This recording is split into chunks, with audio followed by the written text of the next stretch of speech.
even hidden things, and thou didst not know them.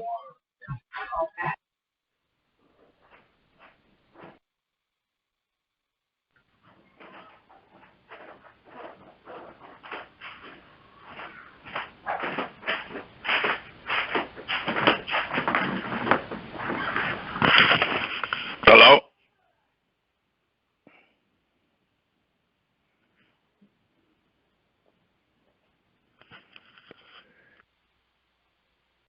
Longer being recorded.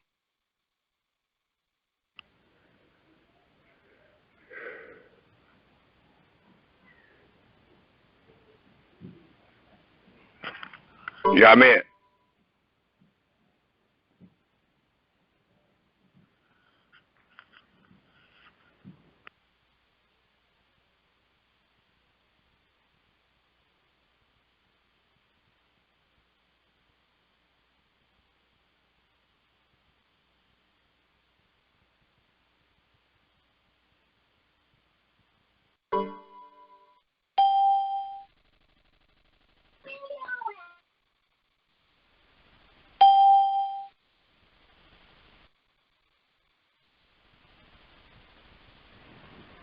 Yeah, I'm in.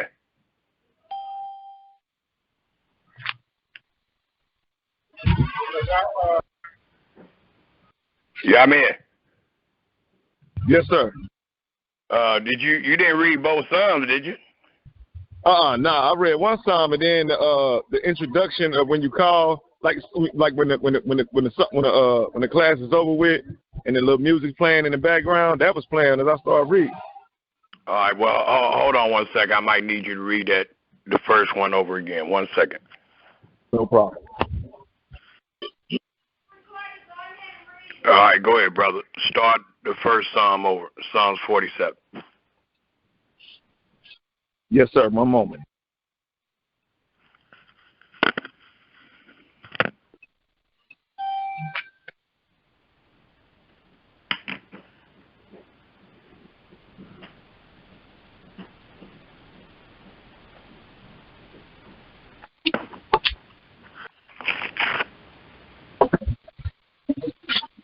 Again, as my brother stated, I would love for everyone to turn to Psalms 47, please.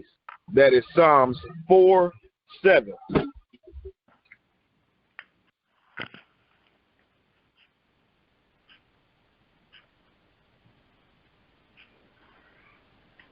I apologize if I was the one who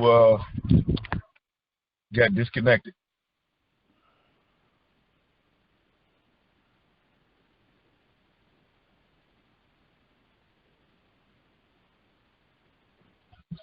It reads,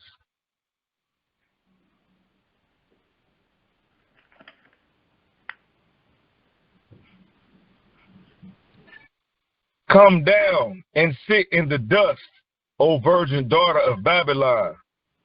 Sit on the ground.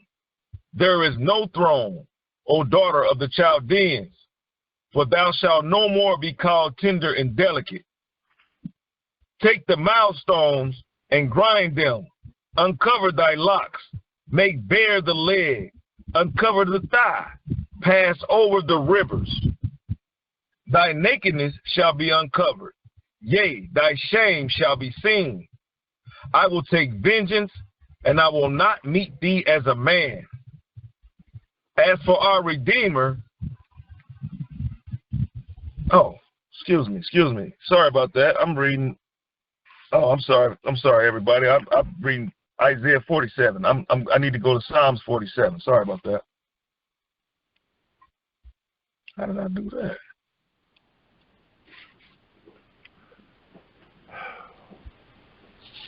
Forgive me, everyone. Forgive me, brother. Psalms 47, please, as it reads. "O clap your hands, all ye people. Shout unto Elohim with the voice of triumph. For Yahweh Most High is terrible. He is a great king over all the earth. He shall subdue the people under us, and the nations under our feet. He shall choose our inheritance for us, the excellency of Yaakov, whom he loved. Selah. Elohim is gone up with a shout, Yahweh with the sound of a trumpet. Sing praises to Elohim, sing praises. Sing praises unto our King, sing praises. For Elohim is the King of all the earth. Sing ye praises with understanding. Elohim reigneth over the heathen. Elohim sitteth upon the throne of his holiness. The prince of the people are gathered together. The princes of the people are gathered together. Even the people of the Elohim of Abraham. For the shields of the earth belong unto Elohim. He is greatly exalted. Hallelujah! Hallelujah. Again, I would like everyone, as my brother stated, to turn to Psalms 51, please. That is Psalms 5:1.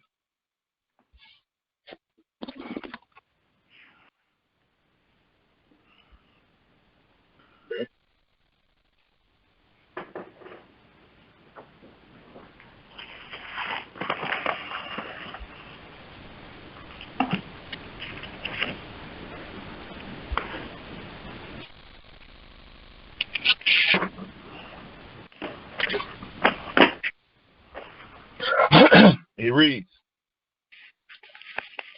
have mercy upon me, O Elohim, according to thy loving kindness. According to the multitude of thy tender mercies, blot out my transgression. Wash me thoroughly from mine iniquity, and cleanse me from my sin. For I acknowledge my transgressions, and my sin is ever before me. Against thee only have I sinned, and done this evil in thy sight, that thou mayest be justified when thou speakest, and be clear when thou judgest. Behold, I was shapen in iniquity, and in sin did my mother conceive me. Behold, thou desirest truth in the inward parts, and in the hidden part thou shalt make me to know wisdom. Purge me with hyssop, and I shall be clean. Wash me, and I shall be whiter than snow. Make me to hear joy and gladness, that the bones which thou hast broken may rejoice. Hide thy face from my sins, and blot out all mine iniquities. Create in me a clean heart, O Elohim, and renew a right spirit within me. Cast me not away from thy presence, and take not thy Holy Spirit from me. Restore unto me the joy of thy salvation, and uphold me with thy free spirit. Then will I teach transgressors thy ways, and sinners shall be converted unto thee. Deliver me from blood guiltiness, O Elohim, thou Elohim of my salvation, and my tongue shall sing aloud of thy righteousness. O Yahweh, open thou my lips, and my mouth shall shew forth thy praise. For thou desirest not sacrifice, else would I give it. Thou delightest not in burnt offering. The sacrifices of Elohim are a broken spirit, a broken and a contrite heart, O Elohim, thou wilt not despise. Do good in thy good pleasure unto Zion. Build thou the walls of Jerusalem. Then shalt thou be pleased with the sacrifices of righteousness, with burnt offering and whole burnt offering. Then shall they offer bullocks upon thine altar. Hallelujah! Hallelujah! Hallelujah! Hallelujah.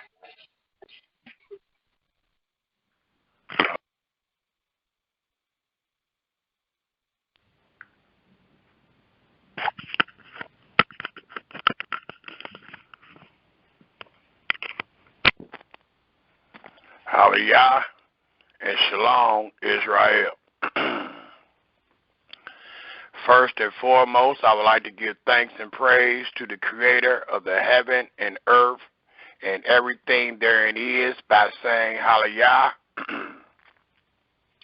And I'd like to greet the listening audience once again by saying shalom.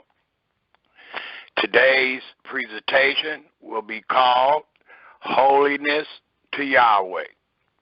And we will use this presentation to make a distinction between the clean and the unclean, between the holy and the unholy. This presentation will allow us to learn what it takes to be or to display holiness to Yahweh. And I would like to start off this presentation with a few words of warning, which is found in the book of Proverbs. As we go to Proverbs chapter 1, I would like to have the listening audience to get them in Holy Scripture, a piece of paper and a pen, that they may jot down these most relevant scriptures that we will give today dealing with holiness to Yahweh. So please have your pen and your pad ready where you can write down these chapter and verses that we will give to teach on the holiness to Yahweh, to make a discernment between the holy and the profane. Let us all please turn our Holy Scriptures to the book of Proverbs, the very first chapter. And what we will find in Proverbs 1 is a warning for all those that love Yahweh and want wisdom, knowledge, and understanding. Thus, it tells us in Proverbs 1, if we pick up at the 7th verse, and it reads, and I am using these words to warn you that you will put on your spiritual receptors to understand this holiness that we will teach on this day. Thus, it tells us in the 7th verse, the fear of Yahweh is the beginning of knowledge, but fools despise wisdom and instruction. So the 7th verse allows us to know, to understand what will be taught today, we must fear Yahweh. To be a recipient of this great wisdom and instruction and knowledge. The 8th verse reads, my son, hear the instruction of thy father, and forsake not the law of thy mother, for they shall be as ornaments of grace into thy head, and chains about thy neck.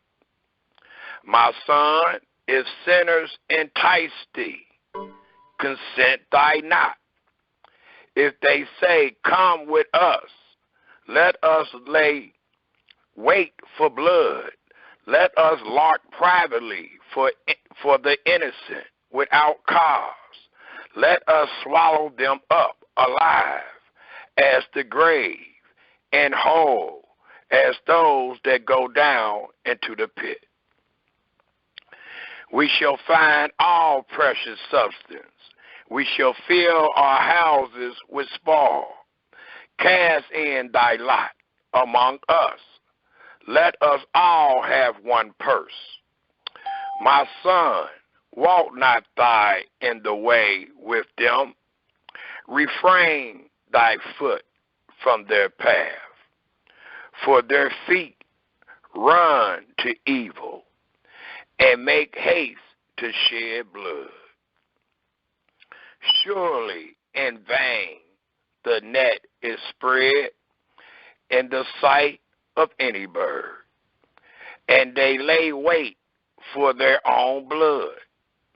They larked privately for their own lives.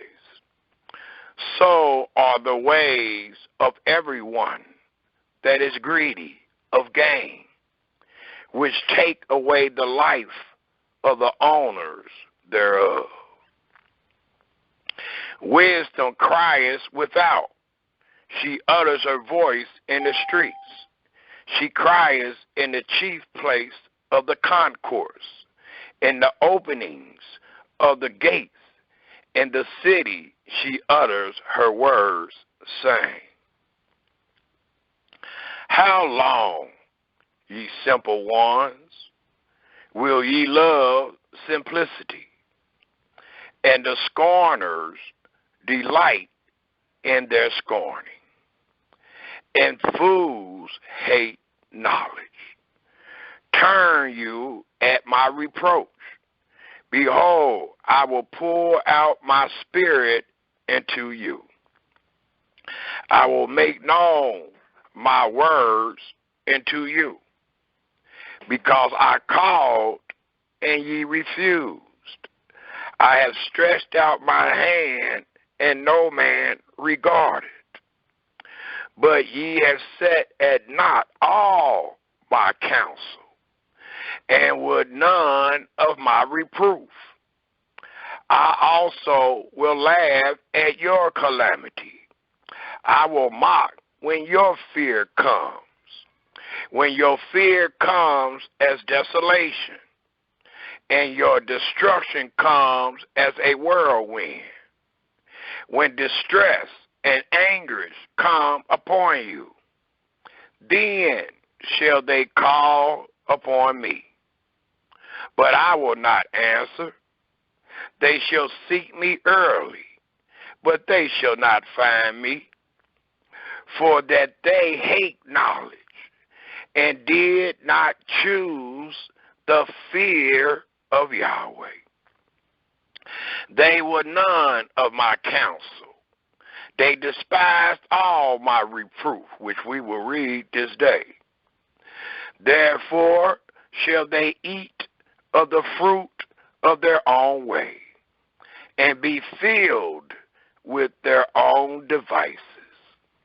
For the turning away of the simple, by adding and taking away, by not hearkening nor acknowledging and confirming these great words. It reads in the 32nd verse, For the turning away of the simple shall slay them, and the prosperity of fools shall destroy them. But whoso hearkens unto me shall dwell safely, and shall be quiet from fear of evil. And there's one more place I would love to go to before we get into this great presentation, to warn Israel to fear Yahweh and to depart from evil. It's found in the 8th chapter of Proverbs. Let us all please turn our holy scriptures to the 8th chapter of Proverbs. And it tells us in the 8th chapter of Proverbs,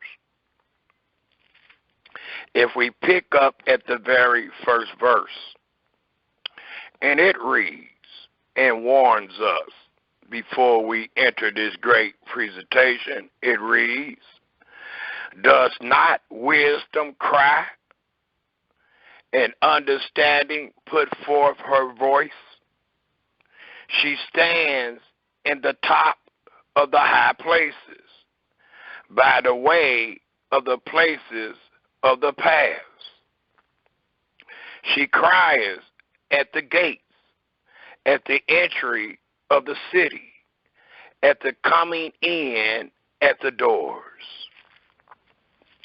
And to you, O men, I call, and my voice is to the sons of man. O ye simple, understand wisdom. And ye fools, be ye of an understanding heart. Hear, for I will speak of excellent things, and the things that we will read today will be known as excellent things. They are the instructions to the holiness to Yahweh. Thus it tells us again in the 6th verse, hear, for I will speak of excellent things, and the opening of my lips shall be right things. For my mouth shall speak truth, and wickedness is an abomination to my lips. All the words of my mouth are in righteousness. There is nothing forward or perverse in them. They are all plain to him that understand, and right to them that find knowledge. Receive my instruction, and not silver, and knowledge rather than choice gold. For wisdom is better than rubies, and all the things that may be desired are not to be compared to it. I, wisdom, dwell with prudence, and find out knowledge of witty inventions. The fear of Yahweh is to hate evil, pride, and arrogancy, and the evil way, and the forward mouth do I hate. Counsel is mine, and sound wisdom. I am understanding. There is no understanding outside of the voice of Yahweh. I am understanding. I have strength. By me kings reign, and princes decree justice.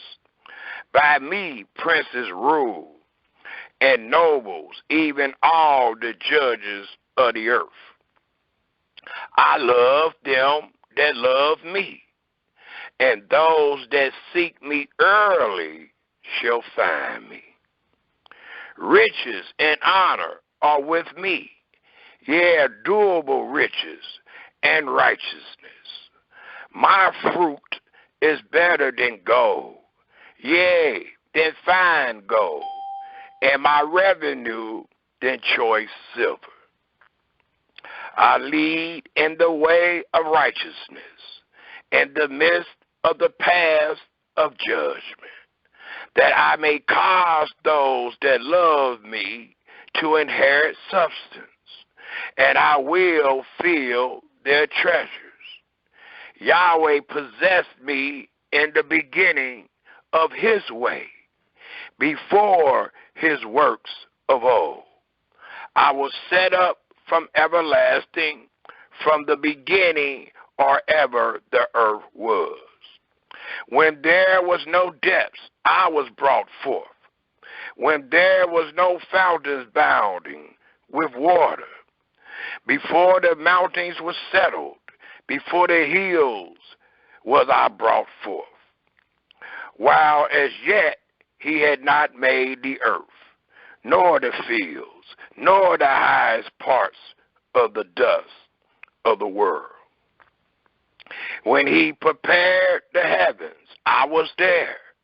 When he set a compass upon the face of the earth, the face of the depths, when he established the clouds above, when he strengthened the fountains of the deep, when he gave to the sea his decree that the waters should not pass his commandment, when he appointed the foundations of the earth, then I was by him, as one brought up with him, and I was daily his delight, rejoicing always before him, rejoicing in the habitable parts of his earth, and my delights were with the sons of men. Now therefore hearken unto me, O ye children, for blessed are they that keep my ways. Hear instruction, and be wise, and refuse it not. Blessed is the man that hear me, watching daily at my gates, waiting at the post of my doors. For whoso find me, find life, and shall obtain favor of Yahweh. But he that sins against me and refuse these great instructions and confirm them not, it reads, but he that sinned against me wrongs his own soul. All they that hate me love death. So we're not going to hate Yahweh today. We're not going to hate the wisdom that he displays. We're going to love him. We're going to love his wisdom, knowledge, and understanding. And we're going to confirm and acknowledge every word. Hopefully we will be a recipient of a reward because we trust in Yahweh, because we fear Yahweh and depart from evil. It tells us, Israel, if we turn our holy scriptures to Psalms 15. Psalms 15.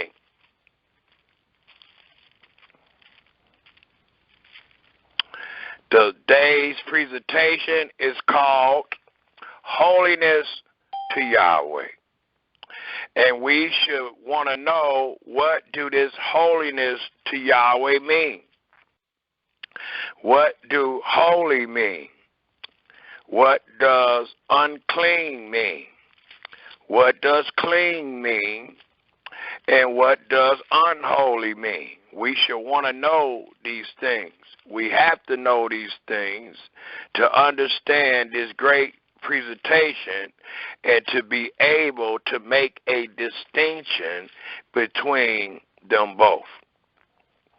Thus, it tells us in Psalms 15, if we all turn there, please.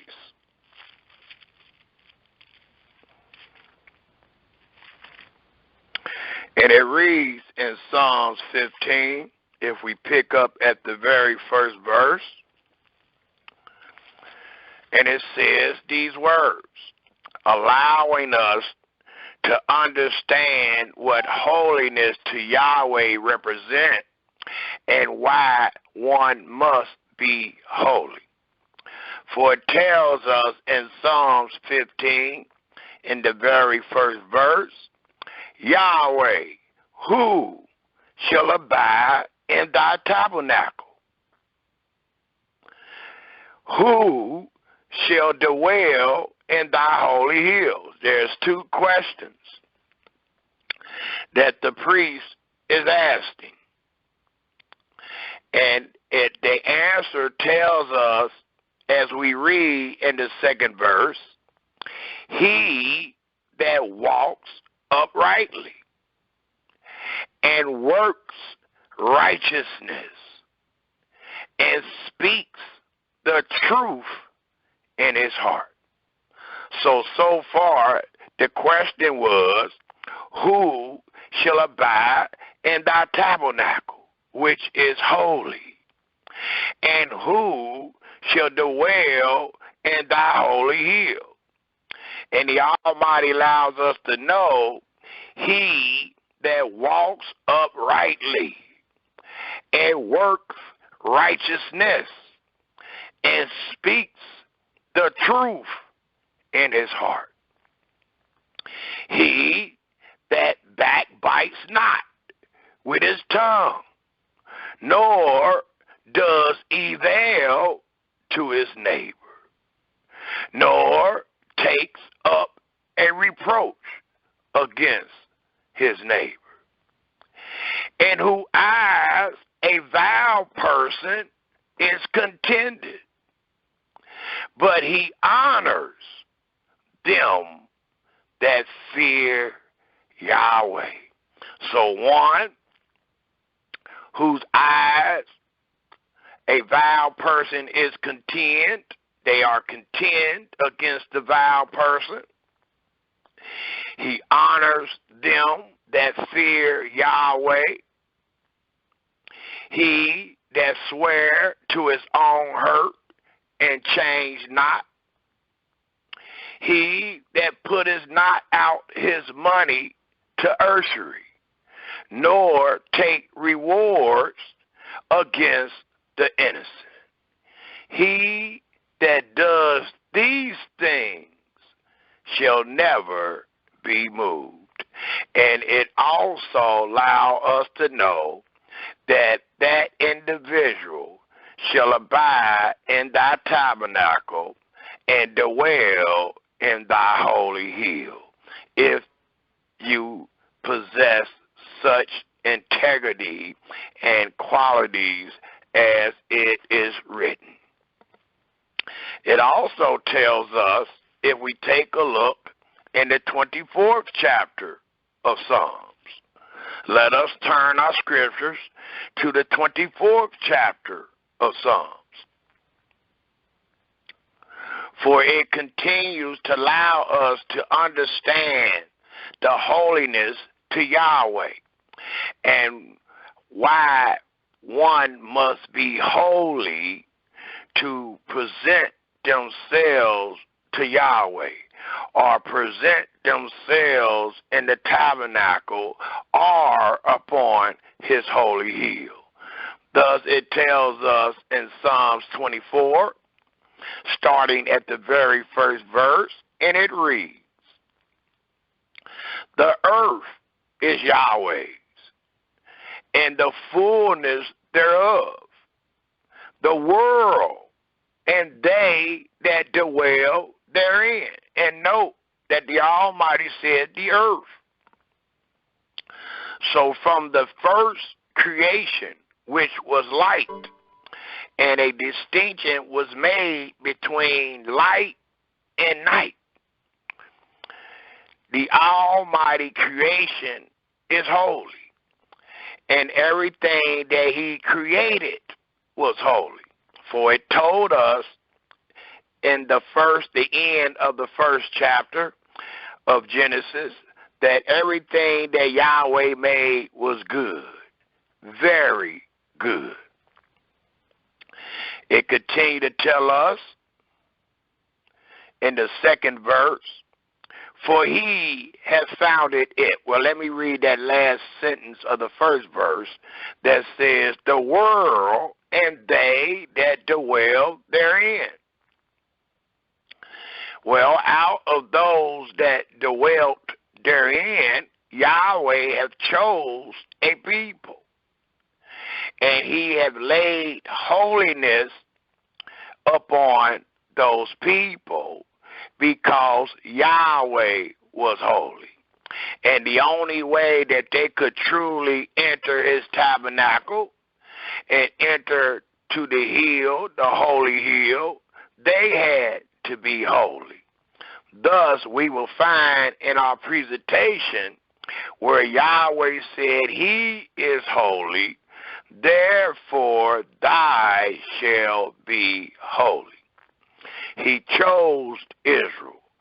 He chose Abraham, Isaac, and Jacob in their seed to be holy toward him. Thus, the third verse reads, who shall ascend into the hill of Yahweh? As it asked in Psalms 15. Or who shall stand in his holy place? And it answers these great important questions in the fourth verse by saying, he that hath clean hands and a pure heart, who have not lifted up his soul unto vanity, nor sworn deceitfully. He shall receive the blessing from Yahweh, and righteousness from the Elohim of his salvation. This is the generation of them that seek him, that seek thy face, O Jacob, Selah. And please don't forget what we just read in Proverbs 1. The 7th verse reads, Lift up your heads, O ye gates, and be ye lifted up, ye everlasting doors, and the King of glory shall come in.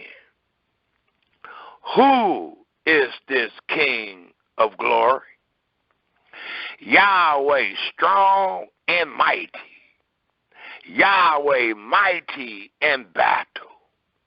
Lift up your heads, O ye gates, even lift them up, ye everlasting doors, and the King of glory shall come in. Who is this King of glory? Yahweh of hosts. He is the King of glory. Selah.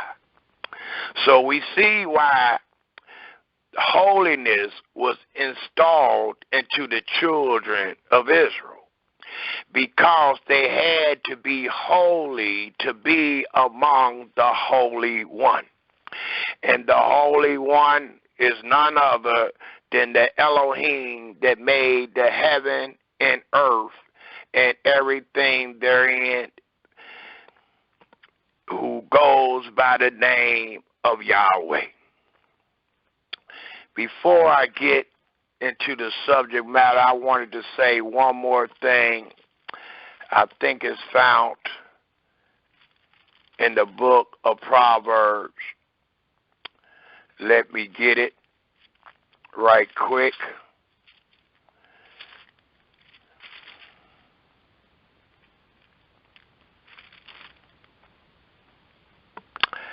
And what I am looking for that has slipped my mind is dealing with the knowledge of the holy. And it allows us to know that we must have the fear of Yahweh to truly understand the knowledge of the holy. And it is found in in Proverbs 9.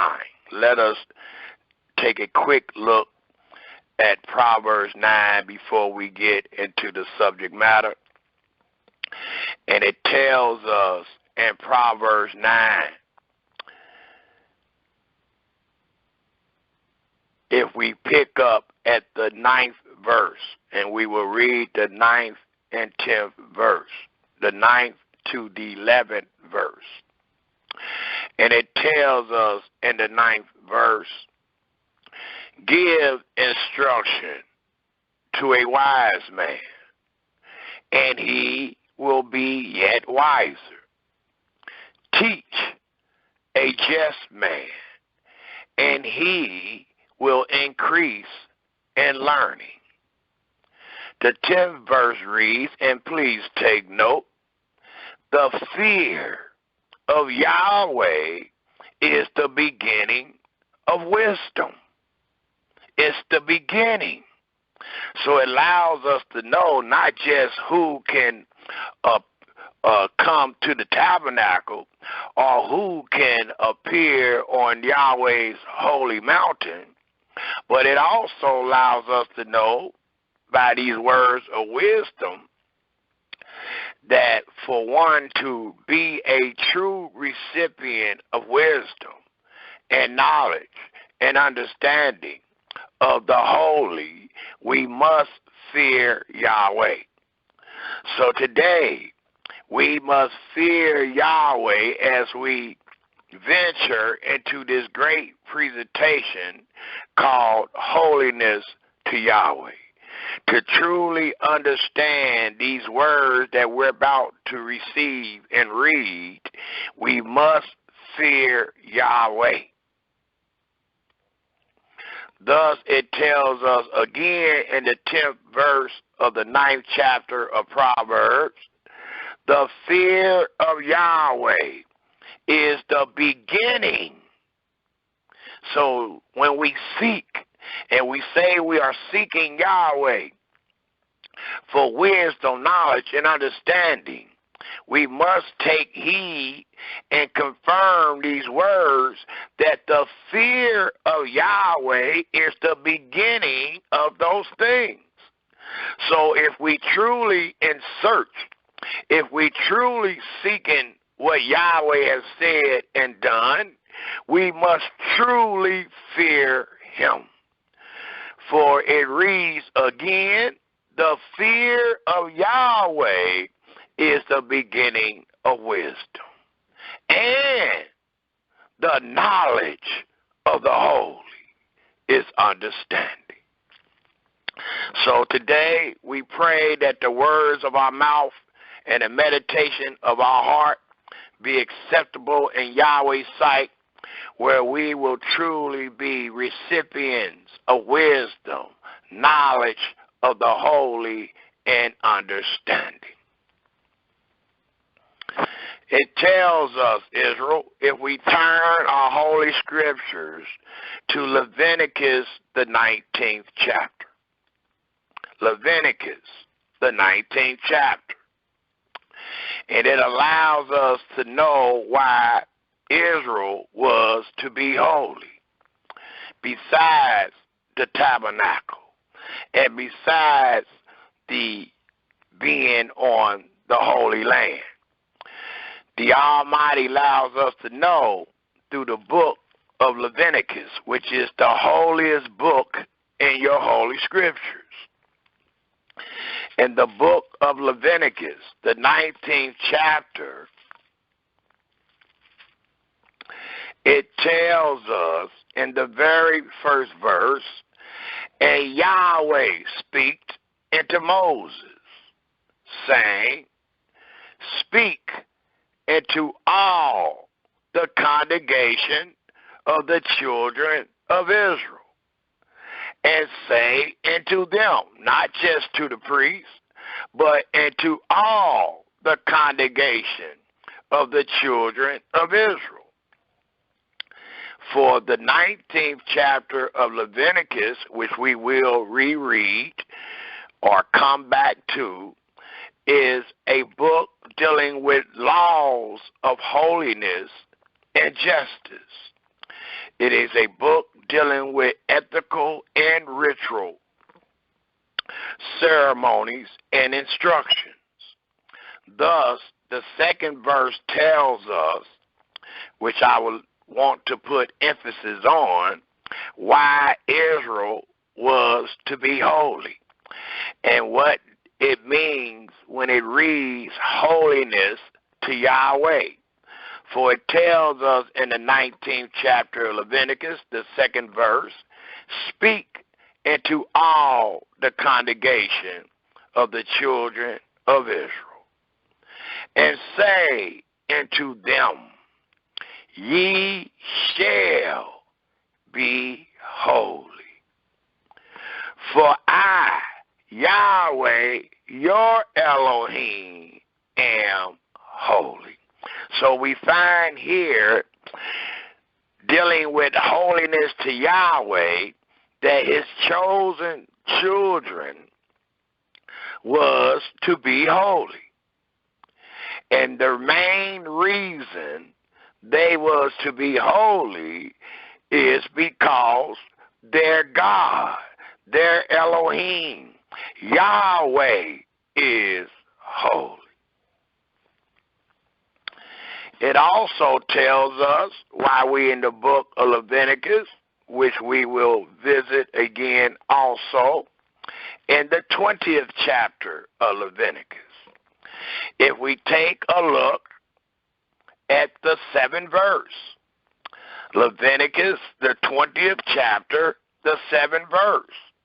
And it tells us, sanctify yourselves, therefore, and be ye holy. Why? It reads, for I am Yahweh, your Elohim. Another way of saying that is, for I am Yahweh, or I am holy. We are dealing in the book of Leviticus. And the book of Leviticus deals with matters of purity, morals, rituals, and ethical.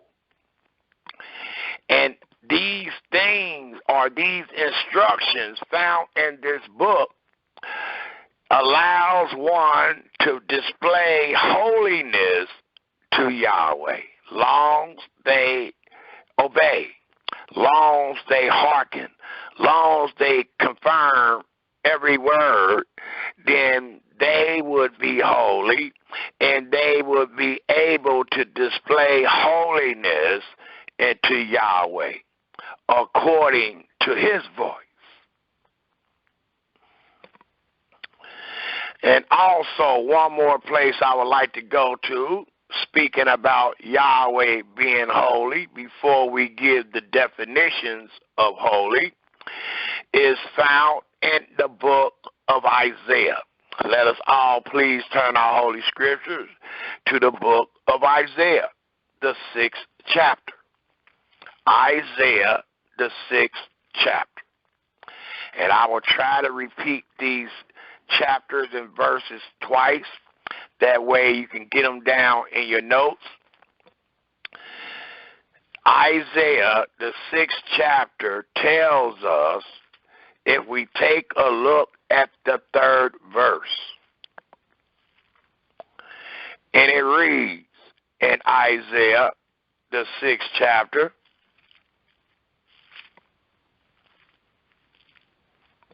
the 3rd verse, these great words.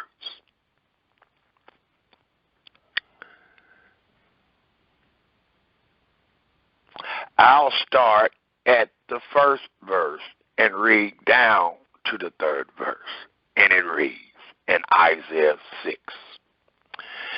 In the year that King Uzziah died, I saw also the Master sitting upon a throne, high and lifted up, and his train filled the temple.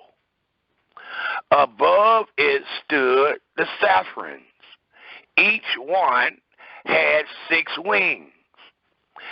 With twine he covered his face, and with twine he covered his feet, and with twine he did fly. And one cried, and please take note of the cry, of the words, of the voice, for it reads in the 3rd verse, and one cried into another, and said, Holy, holy, holy is Yahweh of hosts. The whole earth is full of his glory, for he created it. But he created it in holiness. He created it by the attribute that he displays, which is holiness. And this is the greatest reason why the Israelites were made holy, because their God, the God of the whole earth, is holy. The word holy is found in many of your concordance under 6944. It's also found in 6916. And I would like to go to 69:18 first and give the definition of holiness or holy. That way we will know what your brother is speaking about in this presentation, because we will know the definition of holy, just like we would know the definition of unholy. That is the only way that you can truly make a distinction that we must make this day.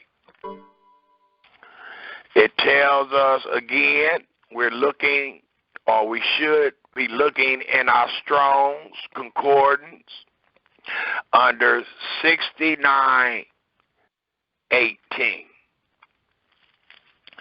And 69:18, please write it down in case I go too fast or you miss something. You can always have the number and the definition.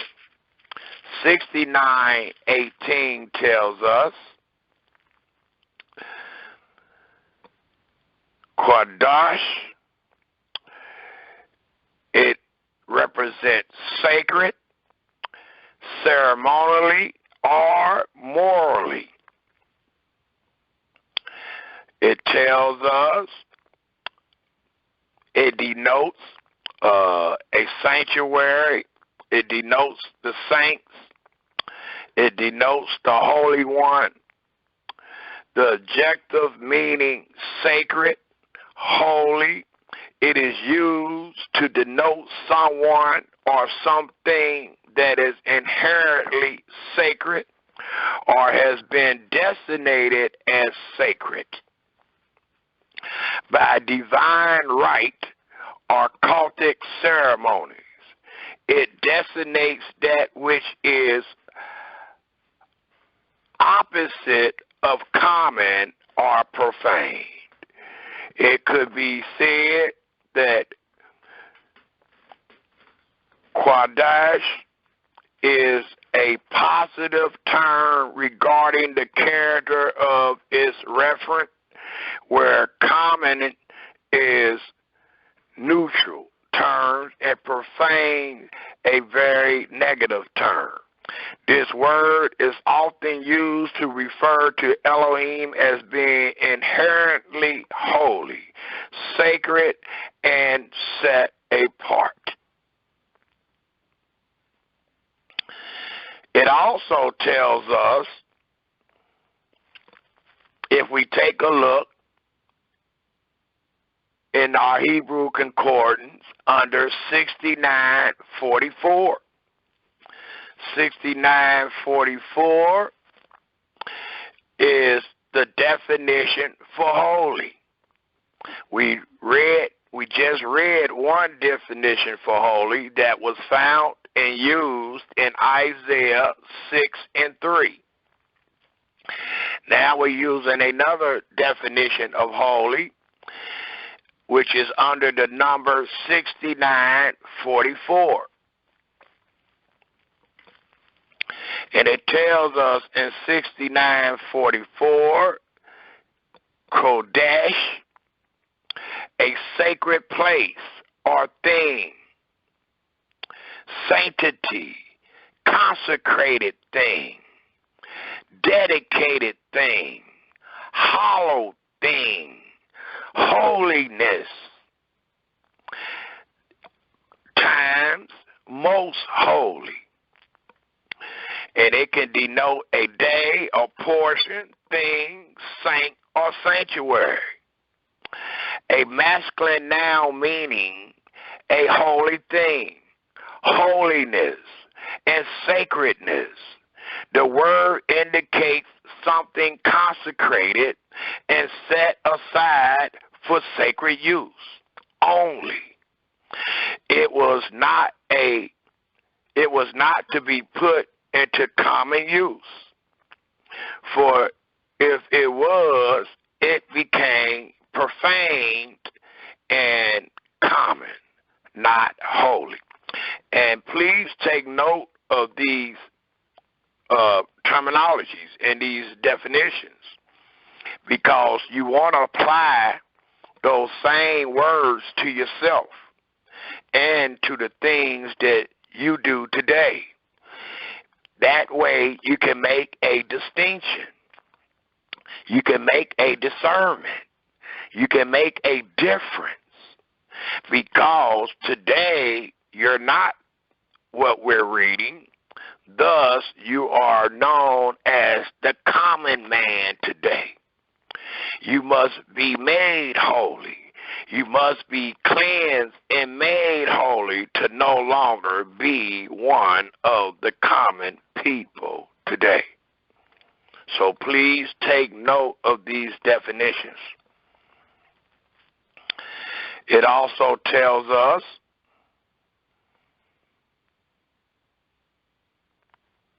this now describes holy offerings or things used in Israel. It describes the holy offering which only the priest or his family could eat. Some of the offerings of Yahweh was described as most holy. Various things could be consecrated as holy.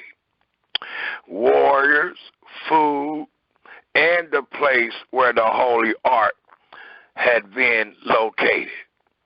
Only holy priests could go into the temple. Many vessels and items used in the tabernacle or temple area were holy.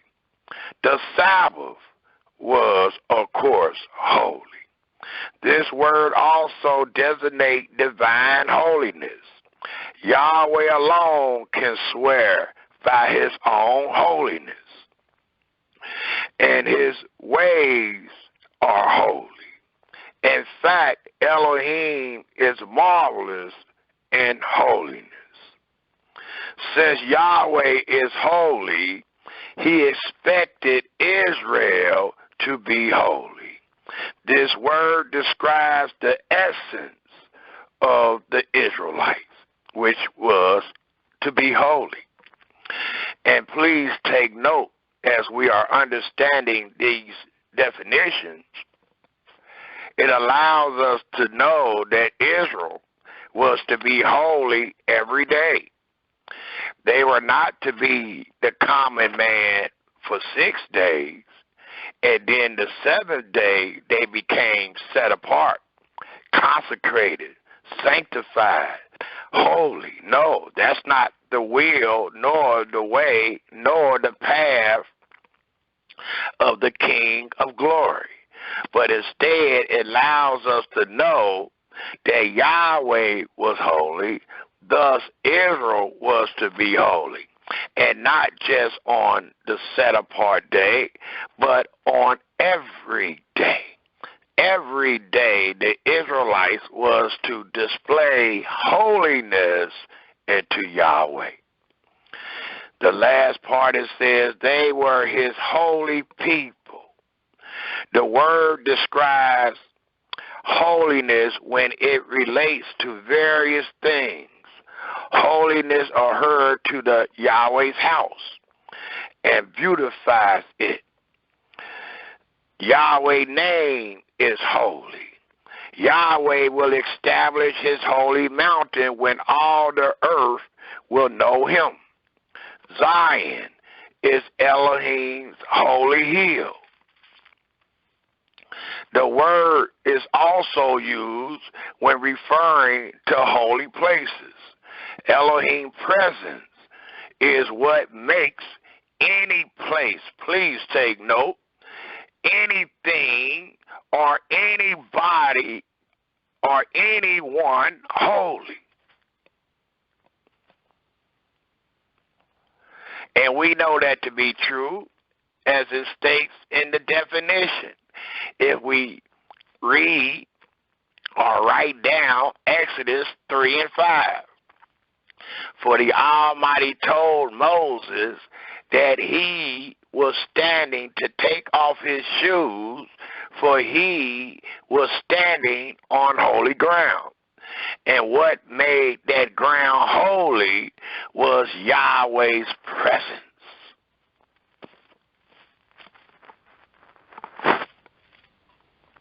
So we just read two definitions dealing with holy and holiness.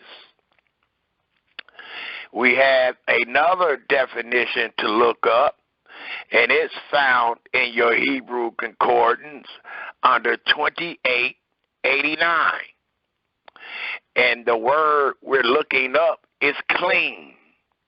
So let us take a look at 2889 in your Hebrew concordance to look up the word clean. For we will truly make a difference between the clean and the unclean this day. 2889. And it tells us in 2889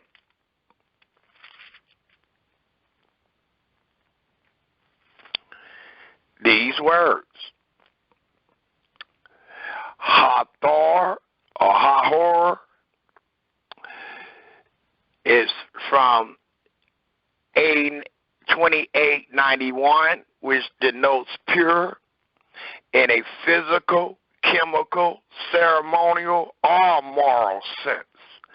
Clean, fair, pure, or pureness. An objective meaning, clean, pure, genuine.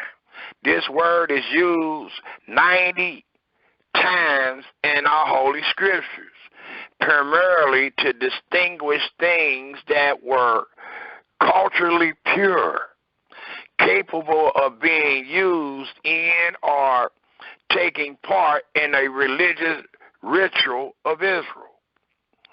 Yahweh decreed that Israel must mark off the clean from the unclean, which we will do today.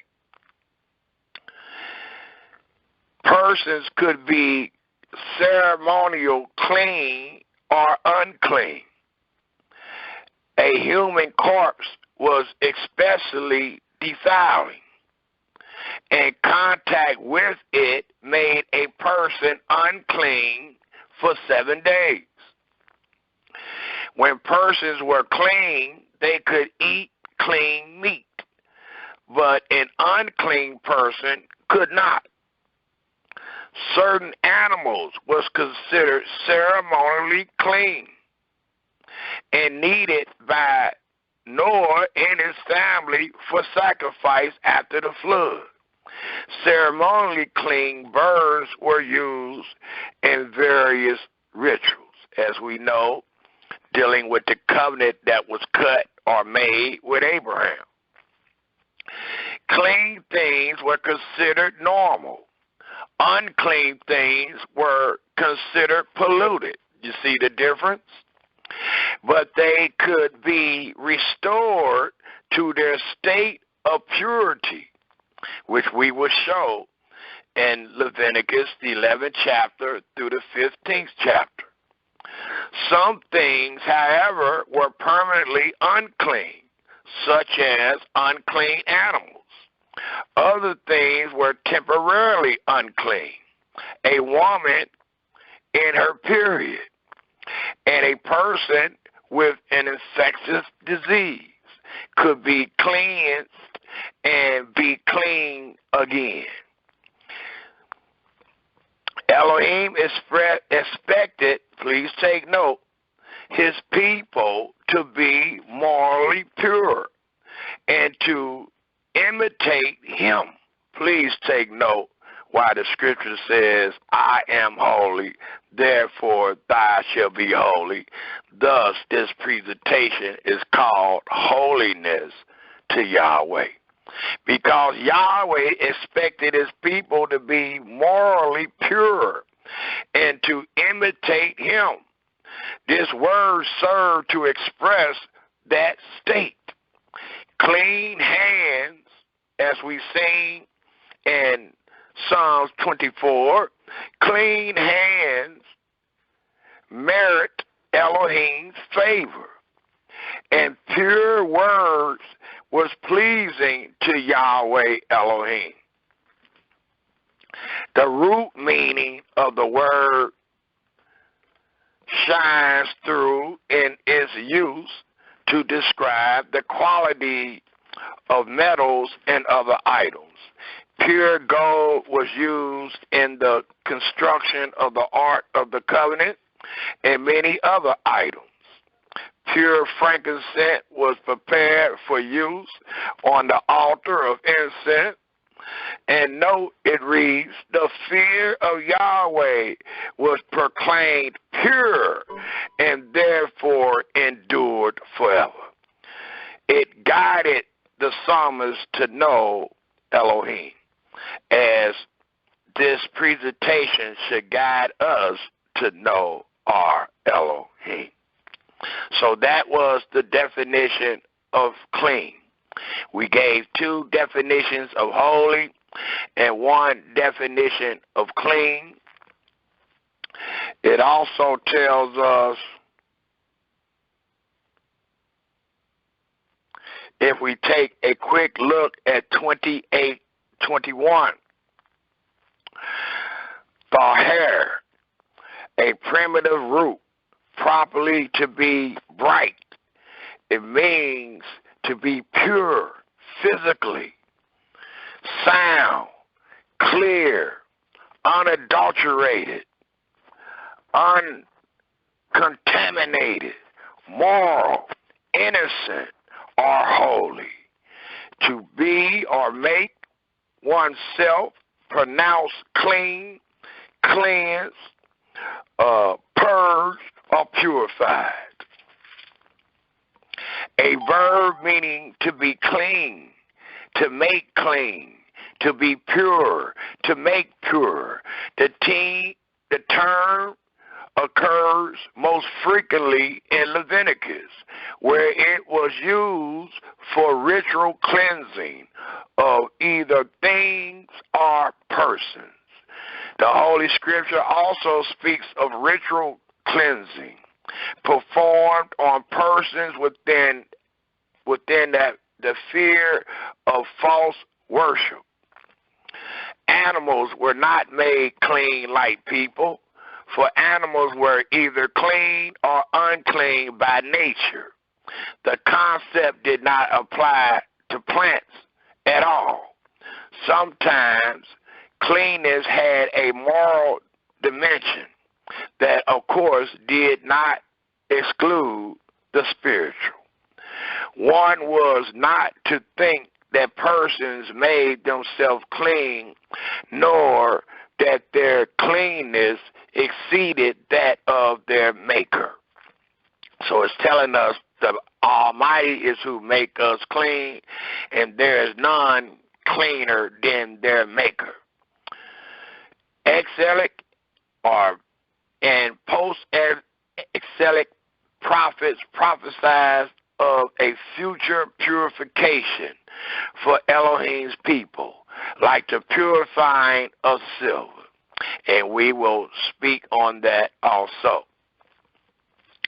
So those are the words and the definitions that your brother has used today to establish holiness, holy, clean, and cleanness.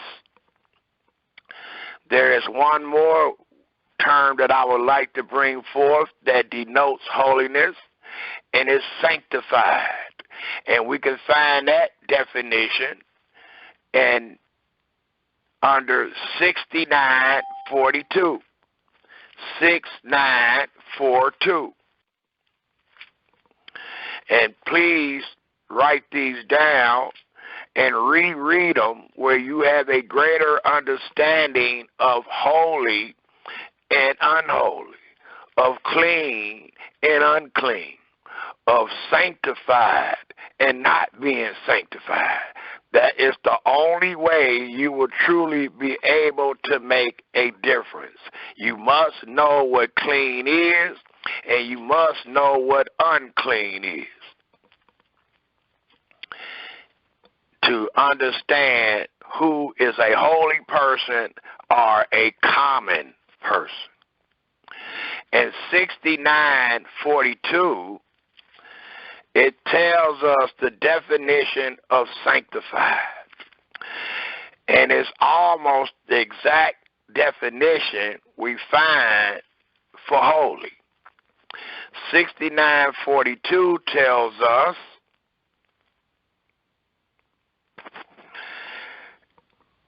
quadash, a primitive root to be, make, pronounce, or observe as clean, ceremonially or morally, appointed, bid, consecrate, dedicated, defile, hallow, be kept holy, holier, holy place, keep, prepare, proclaim, purify, sanctify, sanctified, sanctified one, sanctified self, wholly. A verb meaning to be set apart. Please take note for all you that call yourself set apart. A verb meaning to be set apart, to be holy, to show oneself holy, to be treated as holy, to consecrate, to treat as holy, to dedicate, to be made holy, to declare holy or consecrated, to behave or act holy, to dedicate oneself. The verb in the simple stem declares the act, please take note, of setting apart, being holy, meaning withdrawing someone or something from profane or ordinary use. And that will disqualify all of us today.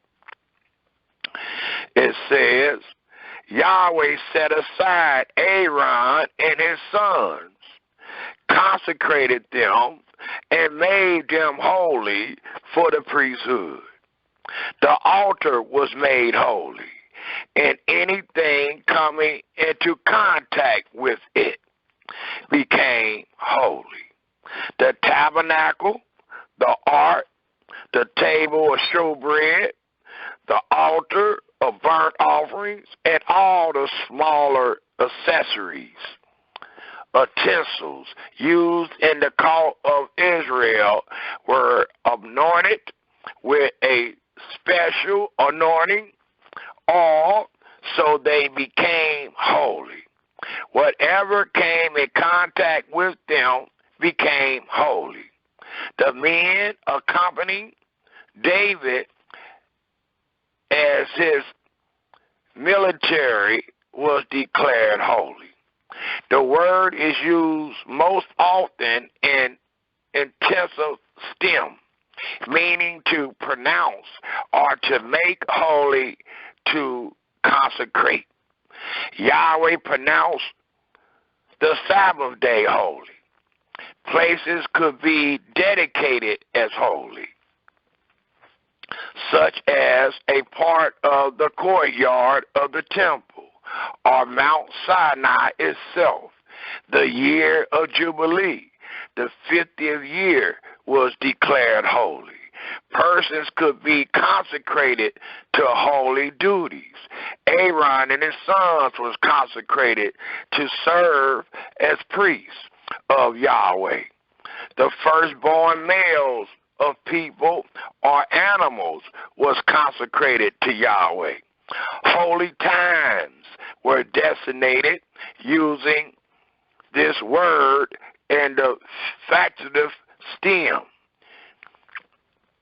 Yahweh himself consecrated or made holy his people. Please take note.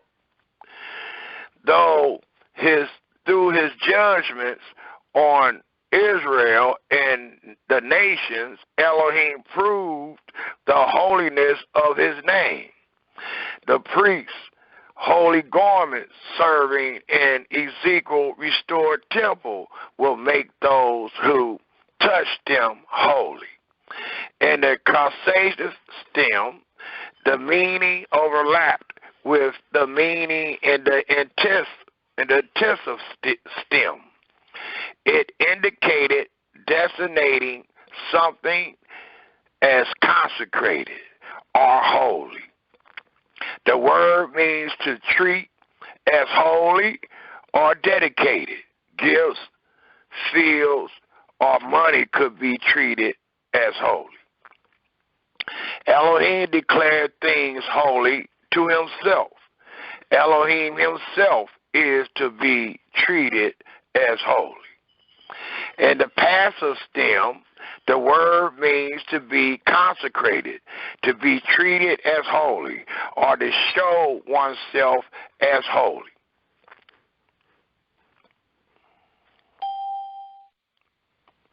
So it allows us to know what sanctified means. It means to be consecrated. It means to be holy. It means to show oneself holy, as clean and holy represents. Then we have unholy. And we can find unholy in 24:55. Let us turn to 24:55. Let me hurry up and get these definitions out where we can get into the nitty-gritty. But we need to know what these words mean and how they are applied and how holiness is a tribute to Yahweh. 24:55. 24:55 tells us the definition of unholy, how as your holy scriptures uses it. 24:55, and it reads, Kol, CHOL, exposed, hence profaned, common. So far, unholy means to be profaned. It means to be exposed. It means common. It means profane place. And it means unholy. So to be unholy is a common, is profaned. A masculine noun meaning profane or common. This word comes from the verb sha'al, CHALAL, meaning to pollute or to profane, and is always used, please take note, in the opposite or used in opposition to a Kodesh, 69:44, meaning sacred or set apart. Kodesh means sacred or set apart. Not so with unholy. Unholy means profane. It means unholy, and it means common. It continued to tell us the priests were to make a distinction, as we will make this day, between the sacred and the common.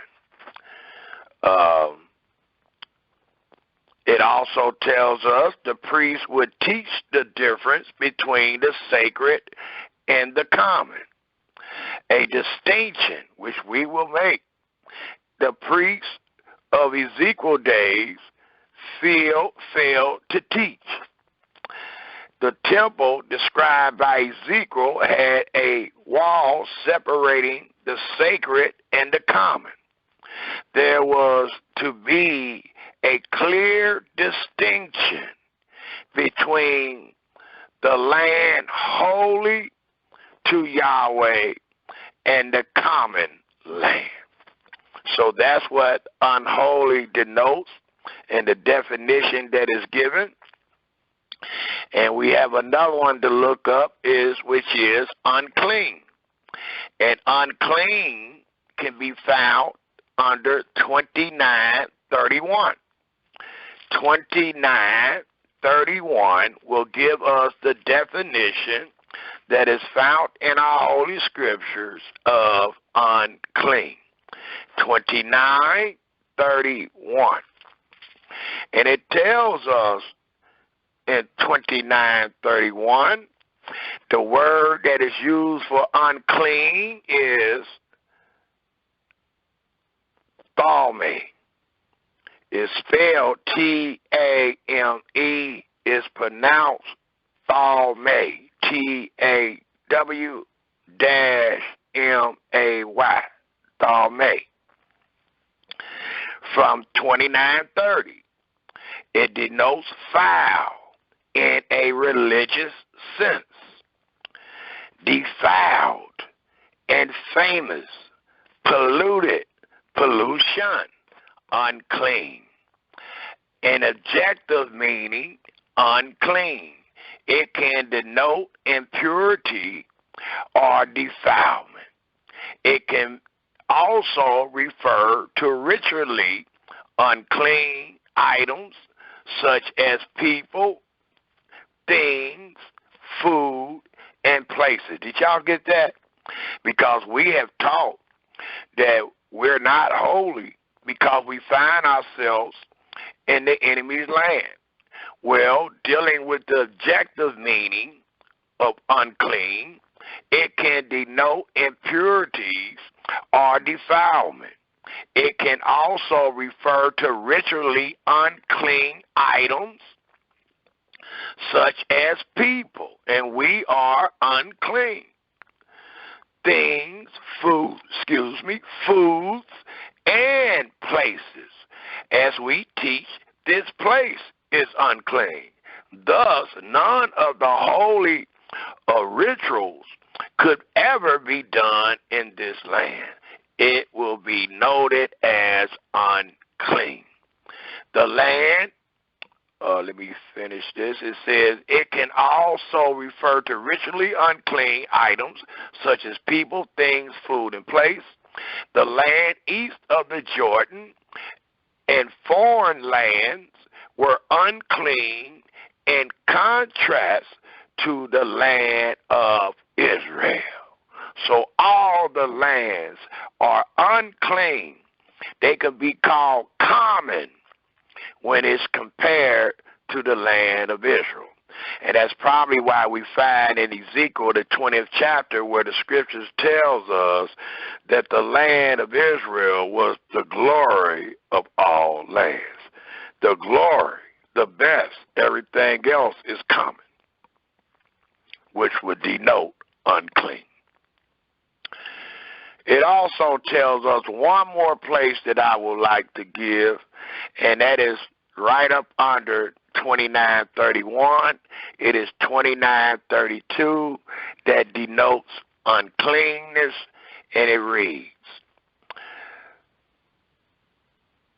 to all religious impurities, filthiness, uncleanness. The feminine noun meaning uncleanness, filthy.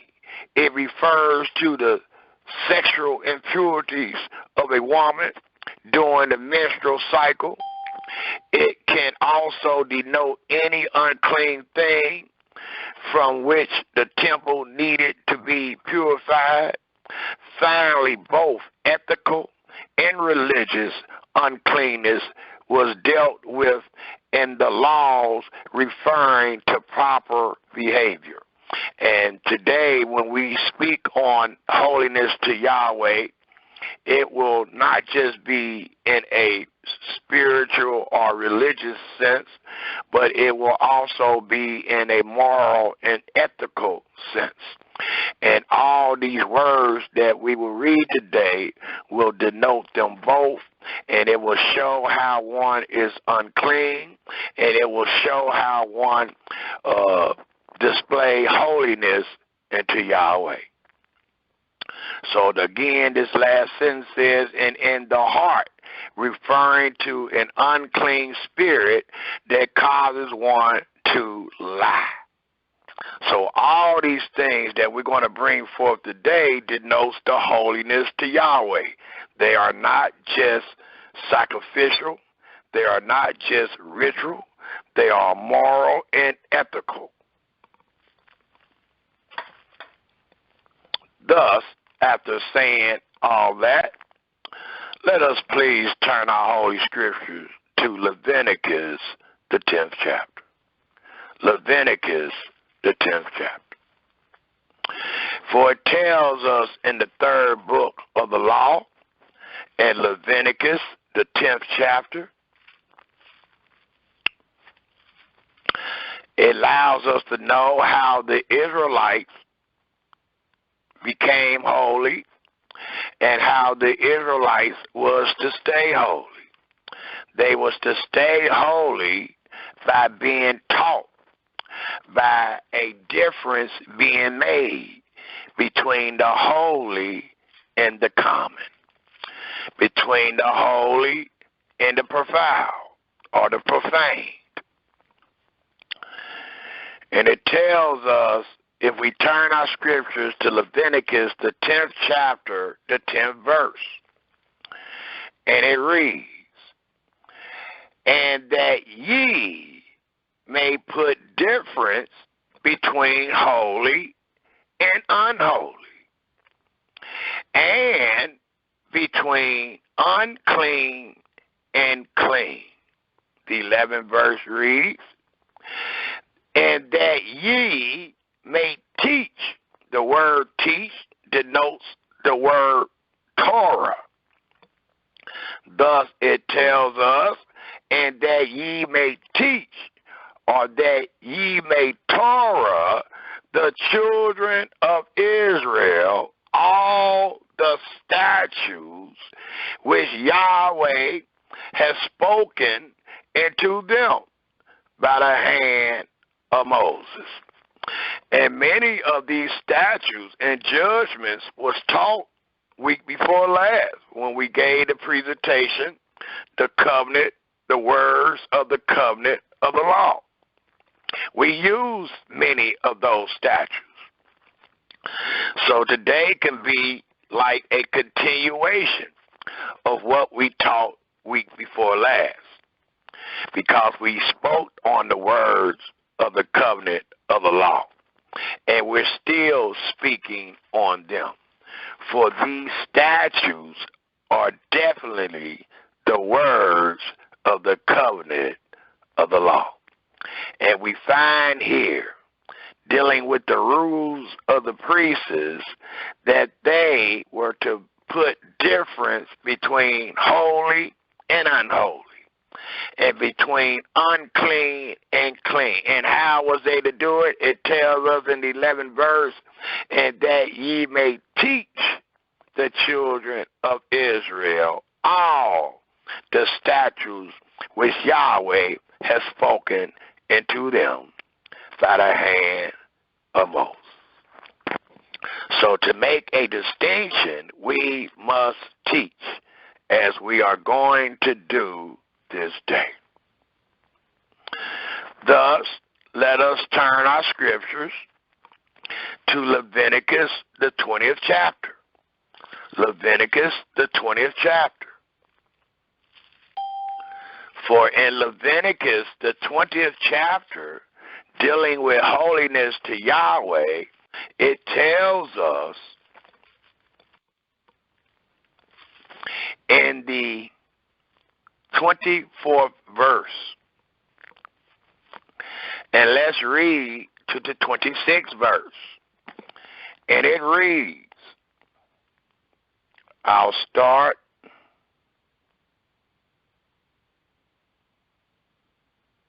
at the 22nd verse.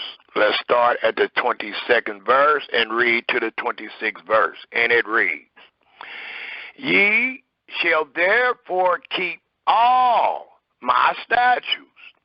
And the only way that you can be holy, you must confirm and acknowledge and do every word. And it tells us in the start, ye shall therefore keep all my statutes and all my judgments, and do them, that the land, whether I bring you to dwell therein, spew you not out. Thus they were told, if they did not do all, and if they did any of the abominations of the nations that was there before them, they would get kicked out or cast out or spewed out of the land of promise. The 23rd verse reads, and ye shall not walk in the manners of the nation, which I cast out before you. For they committed all these things, and therefore the reason why I abhorred them. The 24th verse reads, but I have said unto you, the children of Israel, ye shall inherit their land, and I will give it unto you to possess it, which denoted all of the Israelites' dwellings, a land that floweth with milk and honey. I am Yahweh, your Elohim, which have separated you from the common people. Many of your scriptures read, which has separated you from other people. But based on the definitions we just wrote down, we know that these other people is common, and that the Almighty separated the holy from the unholy. The 25th verse reads, ye shall therefore put difference between clean beasts and unclean, and between unclean fowls and clean.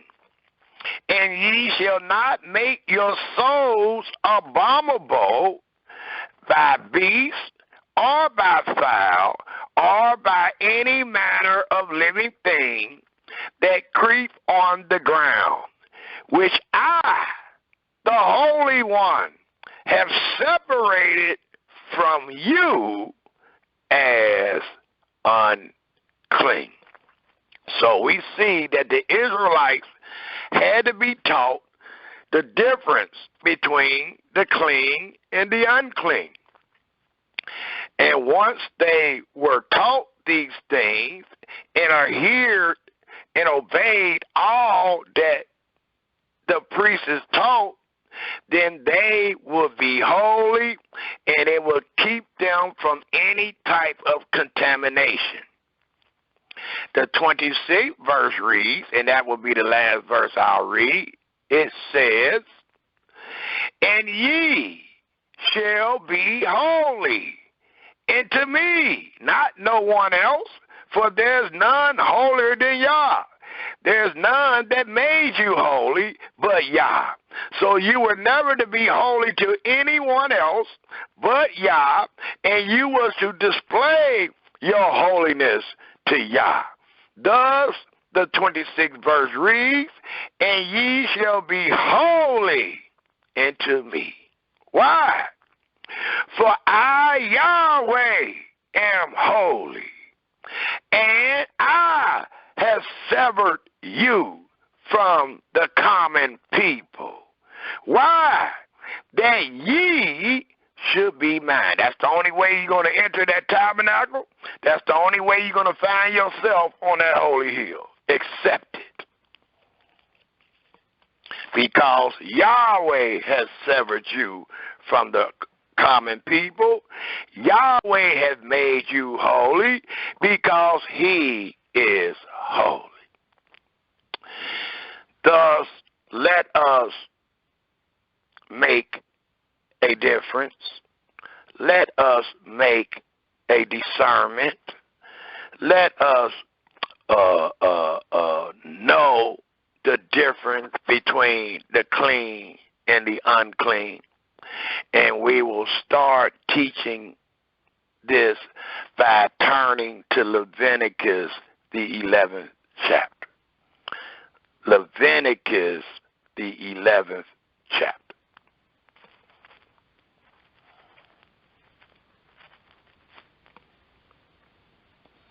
And it tells us in Leviticus, the 11th chapter, picking up with the dietary regulations and the defilements thereof, it tells us in the 11th chapter of Leviticus, starting at the very first verse. We got a lot of reading to do, so bear with your brother. But please write down the chapter and verses that you may go back to later on in your search and study. Right now, we're going to use the dietary regulations and law to start out making a distinction between the holy and the profane, between the clean and the unclean.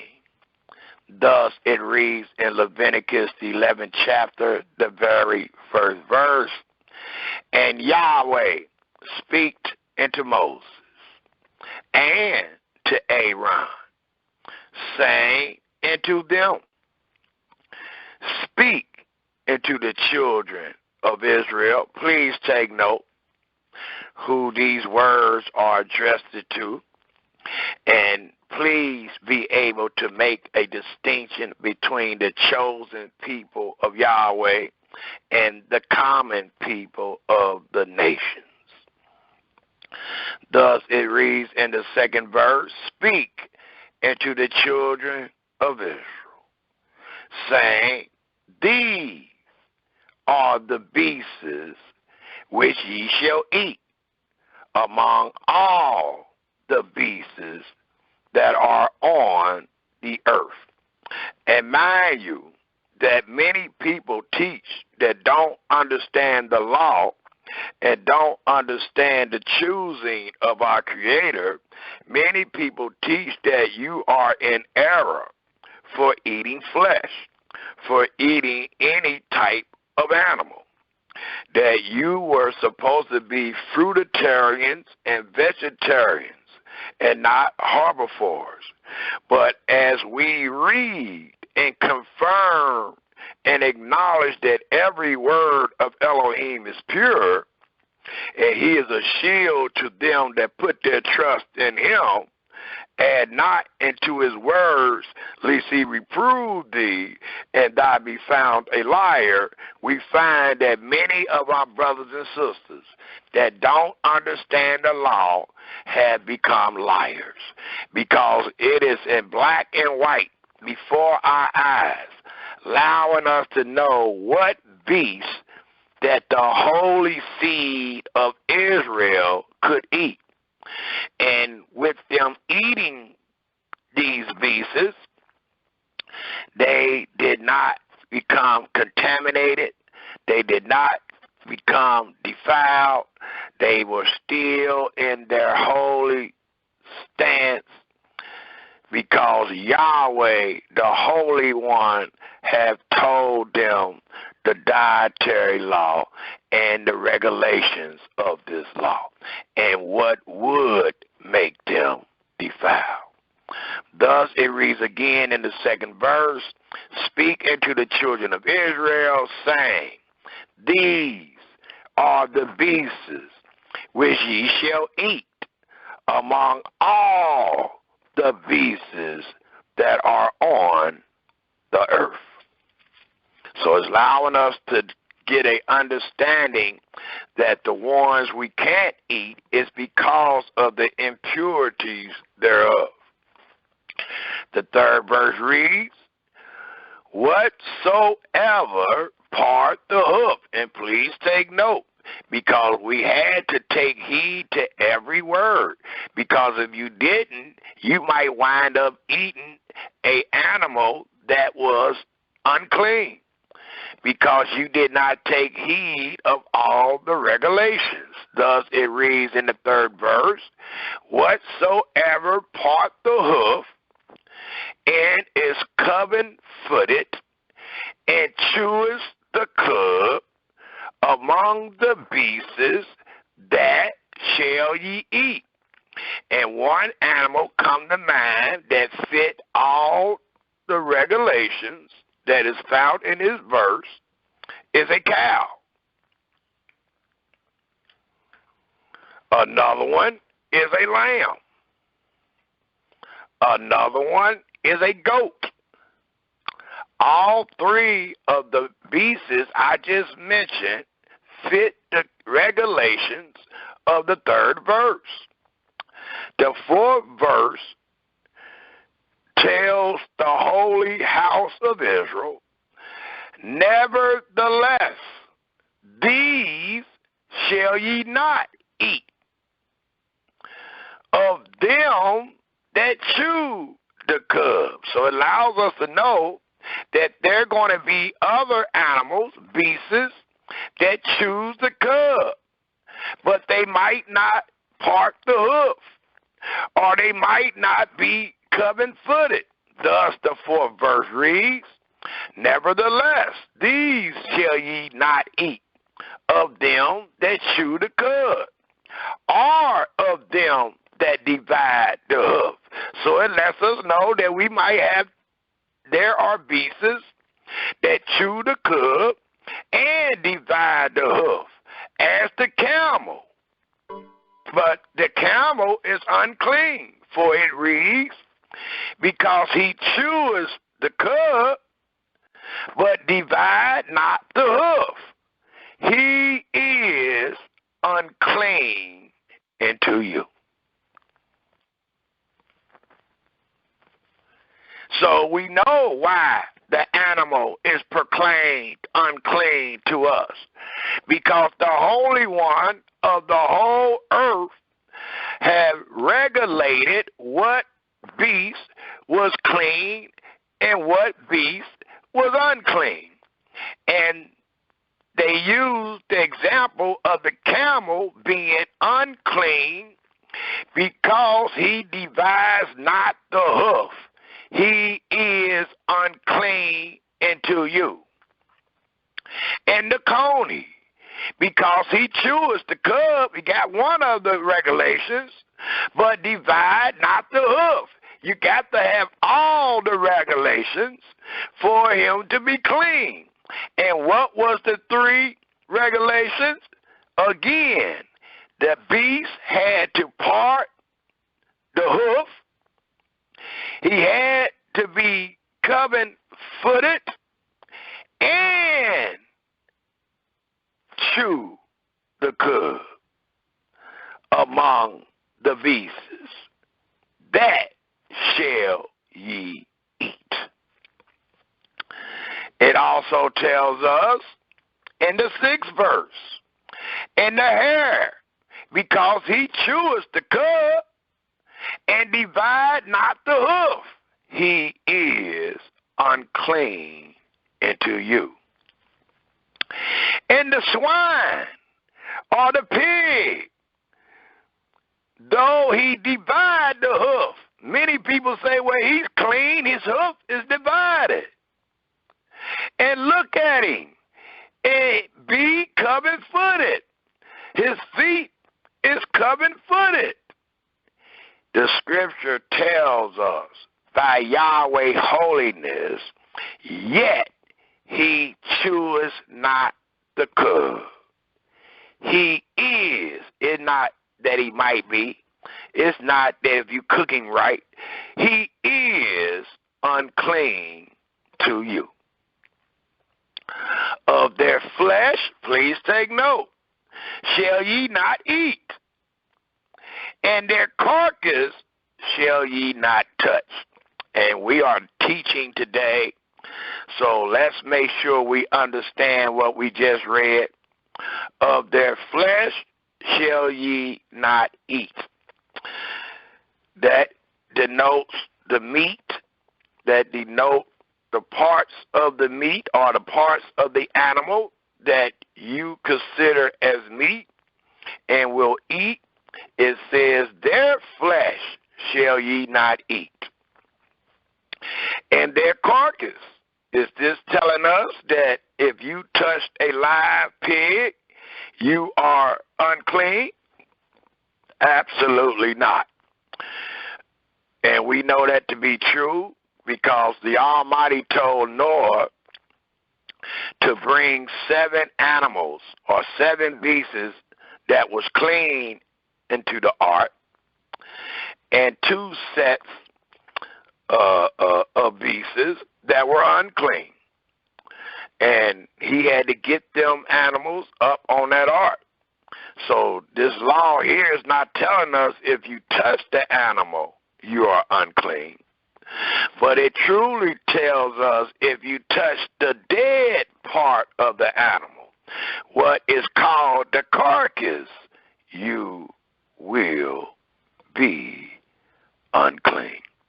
Thus the 8th verse reads again, of their flesh shall ye not eat, and their carcass shall ye not touch.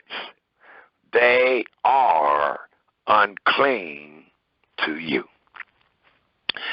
These shall ye eat of all that are in the waters, whatsoever have fins. This is the way you make a difference or make a distinction or to know. It says, these shall ye eat of all that are in the waters, whatsoever have fins and scales in the waters, in the seas, in the rivers, them shall ye eat. So the only marina animal or fish that can be eaten, it had to have fins and scales. It could not have one or the other and be considered clean. If it had one or the other or none of the above, it is unclean. But it tells us in the 9th verse, these shall ye eat of all that are in the water, whatsoever have fins and scales in the water, in the seas, in the rivers, them shall ye eat. It don't make a difference if it came out the river or if it came out the sea. Long as it had fins and scales, it was clean into the holy people. And all that have not fins and scales in the seas and in the rivers, of all that move in the waters, and of any living thing which is in the waters, they shall be an abomination unto you. They shall be even an abomination unto you. Ye shall not eat of their flesh, but ye shall have their carcasses in an abomination. Whatsoever have no fins nor scales in the waters, that shall be an abomination unto you.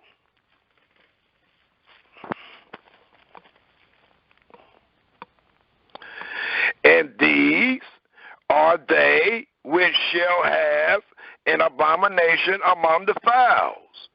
They shall not be eaten. They are an abomination, the eagle, the ostrich, and the osprey, and the vulture, and the kite after his kind, every raven after his kind. And note, it's not the live raven, but it's the carcass of the raven.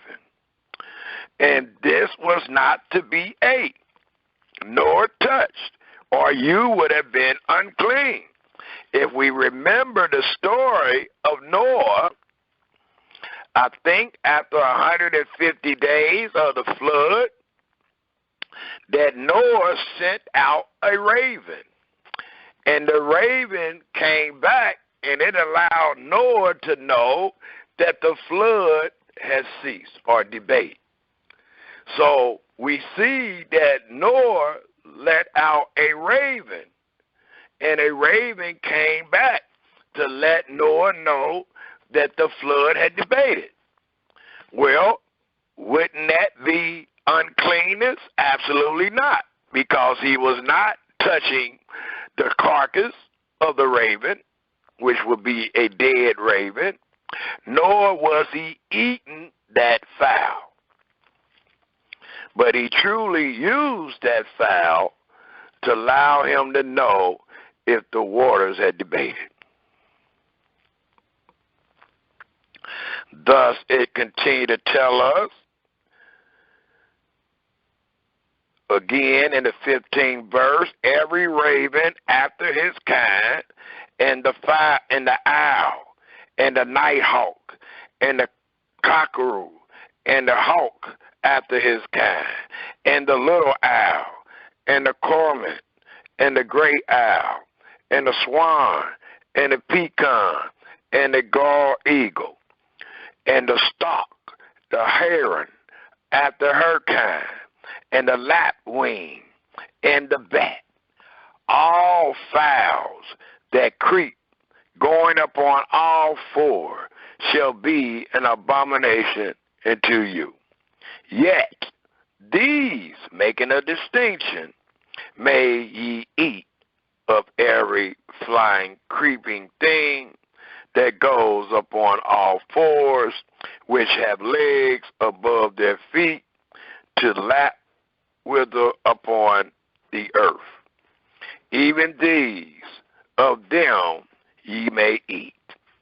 The locust after his kind, and the bald locust after his kind, and the beetle after his kind, and the grasshopper after his kind.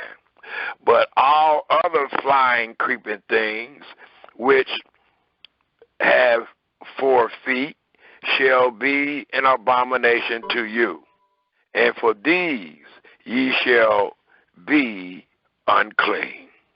Whosoever touch the carcass of them shall be unclean until the evening. And that is the regulations.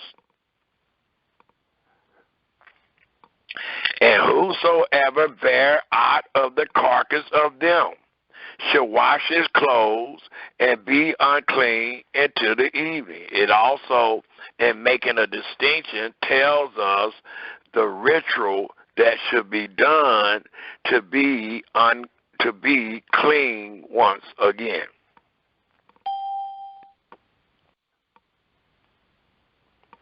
The 26th verse, the carcasses of every beast which divide the hoof, and is not coven-footed, nor chews the cud, are unclean unto you. Every one that touched them shall be unclean.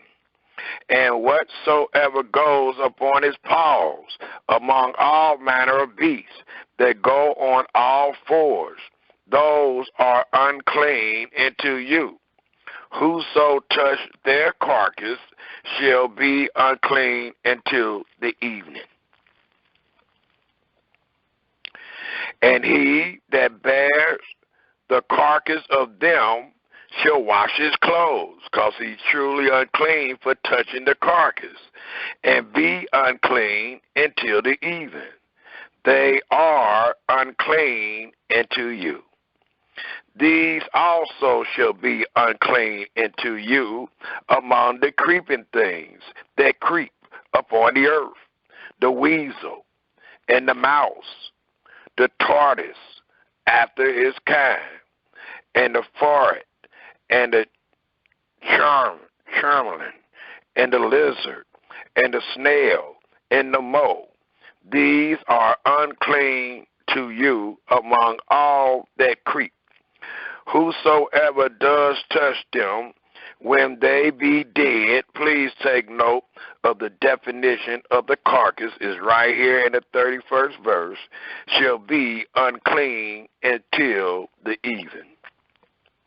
And upon whatsoever any of them, when they are dead, does fall, it shall be unclean, whether it be any vessel of wood, or raiment, or skin, or sack.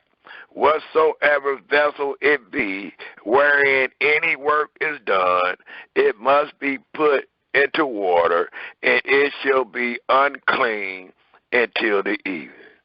So it shall be cleansed. And every earthen vessel, whereunto any of them falls, whatsoever is in it shall be unclean, and ye shall break it. Of all meat which may be eaten, that's on which such water comes shall be unclean.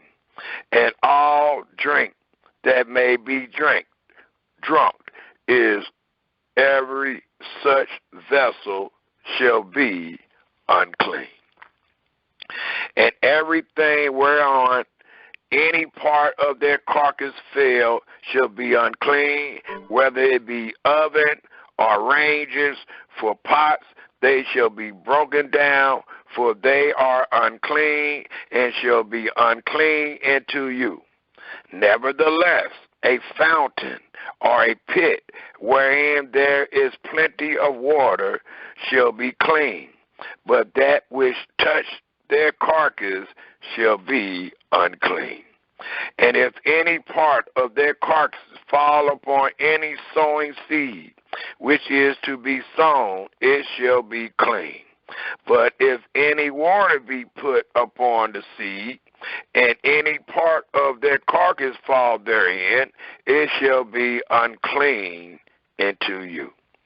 And if any beast of which ye may eat die, he that touched the carcass thereof shall be unclean until the even.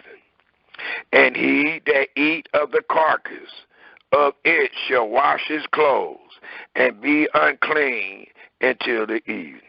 He also that bare the carcass of it shall wash his clothes, and be unclean until the evening. And every creeping thing that creep upon the earth shall be an abomination, it shall not be eaten. Whatsoever goes upon the belly, or whatsoever goes upon all fours, or whatsoever hath more feet among all the creeping things that creep upon the earth, them ye shall not eat, for they are an abomination. Ye shall not make yourself abominable with any creeping thing that creeps, because you're supposed to be holy.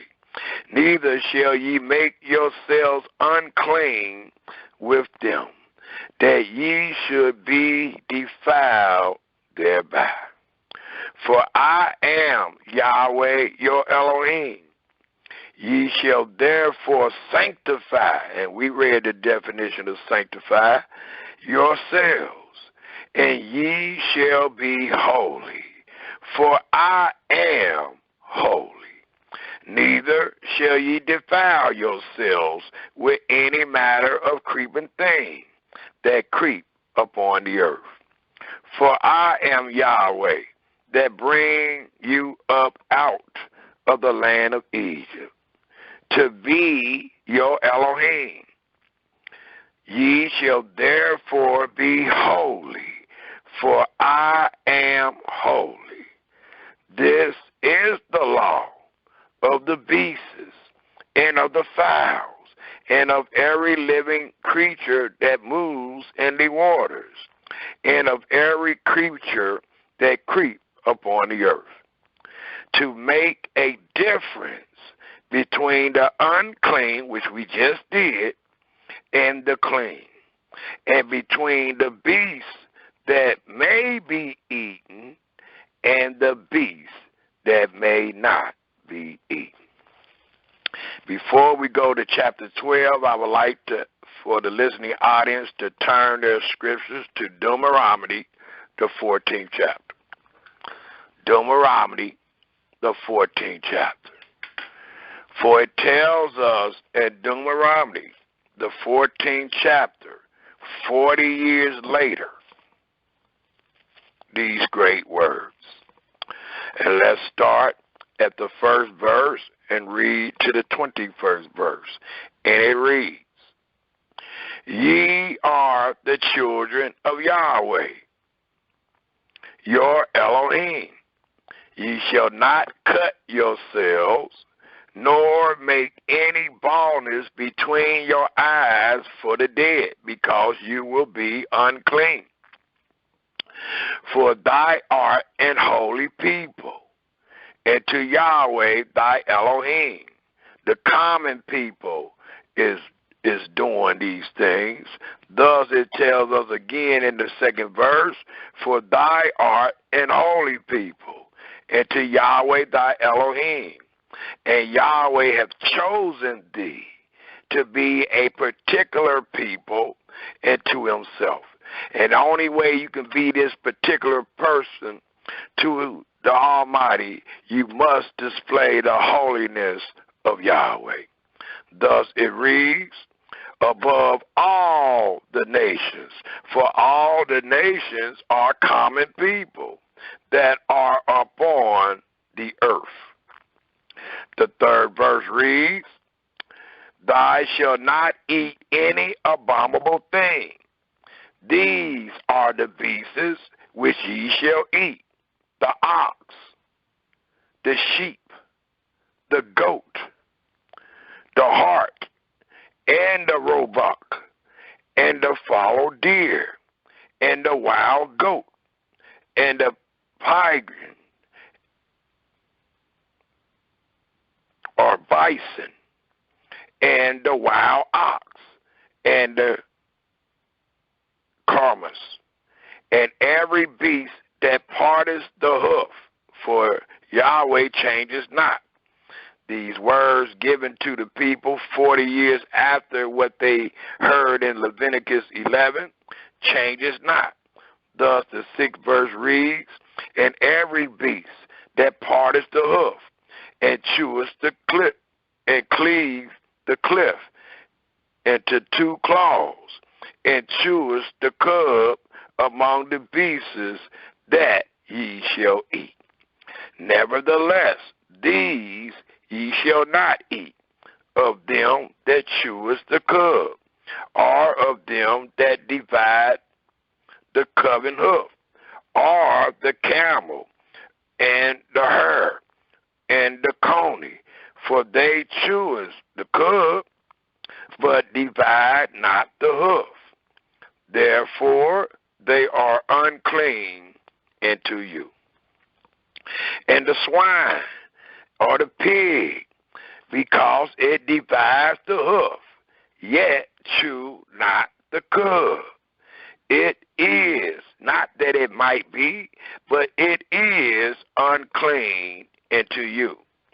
Ye shall not eat of their flesh, nor touch their dead carcass. These ye shall eat of all that are in the waters. All that have fins and scales shall ye eat. And whatsoever have not fins and scales, ye may not eat. Why not? It is unclean unto you.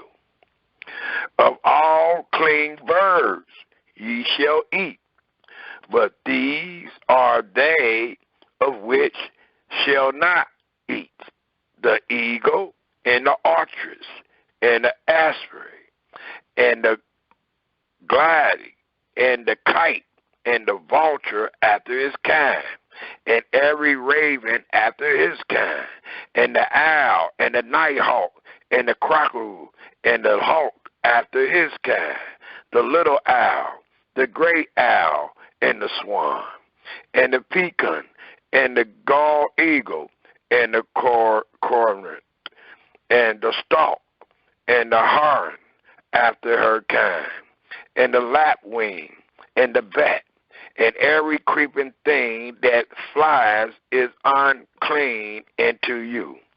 They shall not be eaten. But of all clean fowls ye may eat. Ye shall not eat of anything that dieth of itself.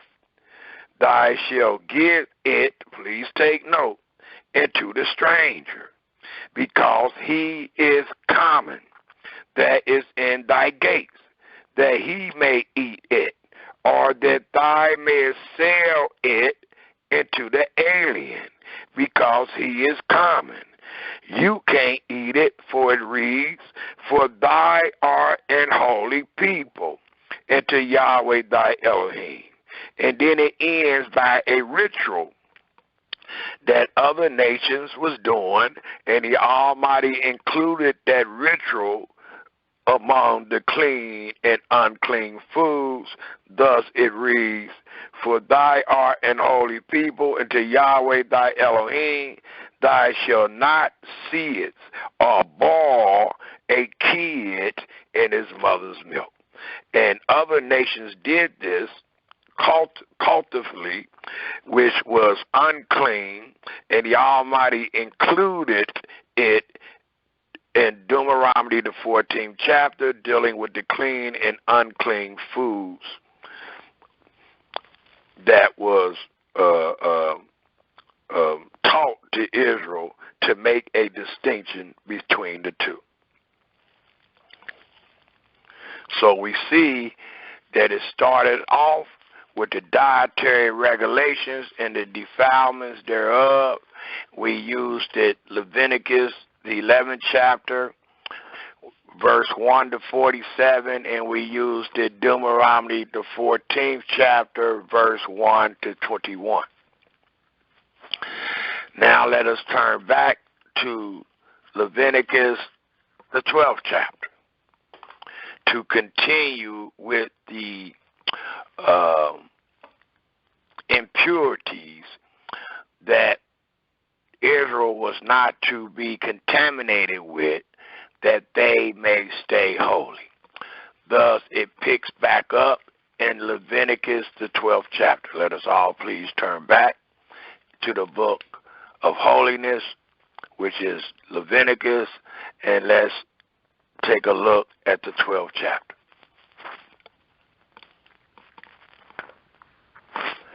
Because this presentation is called Holiness to Yahweh, and we must know what is holy and what is not holy to be able to display holiness to Yahweh.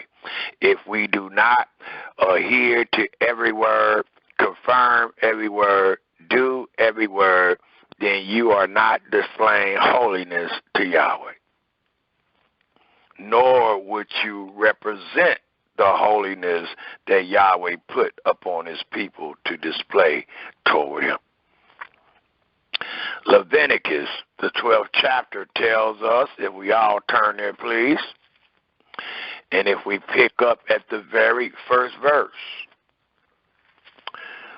for we are teaching today and making a distinction, and we are using the laws and the testimonies that is in the statutes of life that is found in our holy scriptures to make a discernment and to show the holiness to Yahweh. Thus it tells us in Leviticus, the 12th chapter, picking up at the very first verse, and it reads, and bear with me because we got a lot of information to read. And Yahweh spake unto Moses, saying, speak unto the children of Israel, saying, if a woman have conceived seed and born a child, then she shall be unclean 7 days, according to the days of the separation. For her infirmity shall she be unclean. And in the 8th day, the flesh of his foreskin shall be circumcised. And these instructions and regulations was given to the children of Israel that they may be holy and not like the common people. And she shall then continue in the blood of her purifying 3 days. She shall touch no hollow thing, nor come into the sanctuary, because she hath contaminants, and she will contaminate that which she touched. Thus it reads, nor come into the sanctuary until the days of her purifying be fulfilled. But if she bear a male child, then she shall be unclean 2 weeks, as in her separation, and she shall continue in the blood of her purifying 66 days. A score is 20, so that's 66 days. And when the days of her purifying are fulfilled for a son or for a daughter, she shall bring a lamb of the first year for a burnt offering, and a young pigeon or a turtle dove for a sin offering into the door of the tabernacle of the congregation, and to the priest, who shall offer it before Yahweh and make an atonement for her. And she shall be cleansed from the issue of her blood. This is the law for all those that teach there under the covenant of the law. It says this is the law for her that have born a male or a female. And if she be not able to bring a lamb, then she shall bring 2 turtles or 2 young pigeons, the one for the burnt offering and the other for a sin offering. And the priest shall make an atonement for her, and she shall be clean. The 13th chapter continued to give us regulations dealing with defilement and impurities, and this particular chapter is dealing with skin disease. Not just skin disease, but it denotes a skin disease that is contaminant, that can spread, and that will make you unclean. And you were not to be among the people because of this contaminant until you was made clean. And this skin disease that we are speaking about is called leprosy. And please take note of the regulations of leprosy, because many people teach that leprosy comes by way of the white man or the Gentile. And many people teach that once they are diagnosed clean, then they are full-fledged white man or woman, which is nonsense, because we are dealing with the rules and regulations of holiness that Yahweh gave his holy people, and he is allowing them to know how to stay holy and what one must do if they are defiled. So this law of leprosy is not a law or a disease that make a people or a nationality, but it is a disease that can befall any man, and Yahweh gave Israel the regulations of what to do when they are smitten with leprosy. Thus, the 13th chapter, the first verse reads, And Yahweh spake to Moses and Aaron, saying, When a man shall have in the skin of his flesh a rising, a scab, or bright spot, and it be in the skin of his flesh, like the plague of leprosy, then he shall be brought into Aaron the priest, or into one of his sons, the priests. And the priest shall look upon the plague in the skin of the flesh, and when the hair in the plague is turned white, and the plague in sight be deeper than the skin of his flesh, it is a plague of leprosy. And the priest shall look upon him and pronounce him unclean. If the bright spot be white in the skin of his flesh, and in sight be not deeper than the skin, and the hair thereof be not turned white, then the priest shall shut up him that have the plague 7 days. And the priest shall look upon him the 7th day. And behold, if the plague, please take note, if the plague in his skin be as a stay, and the plague spread not in the skin, then the priest shall shut him up 7 days more, because he's still contaminated. And the priest shall look upon him again 7 days, and behold, if the plague be somewhat dark, and the plague spread not in the skin, the priest shall pronounce him clean. It is but a scab, and he shall wash his clothes and be clean. But if the scab spread much abroad in the skin, after that he had been seen of the priest for his cleansing, he shall be seen of the priest again. And if the priest see that, behold, the scab spread in the skin, then the priest shall pronounce him unclean. It is a leprosy. When the plague of leprosy is in a man, then he shall be brought into the priest. And the priest shall see him, and behold, if the rising be white in the skin, and it have turned the hair white, and there be quick raw flesh in the rising, it is an old leprosy in the skin of his flesh.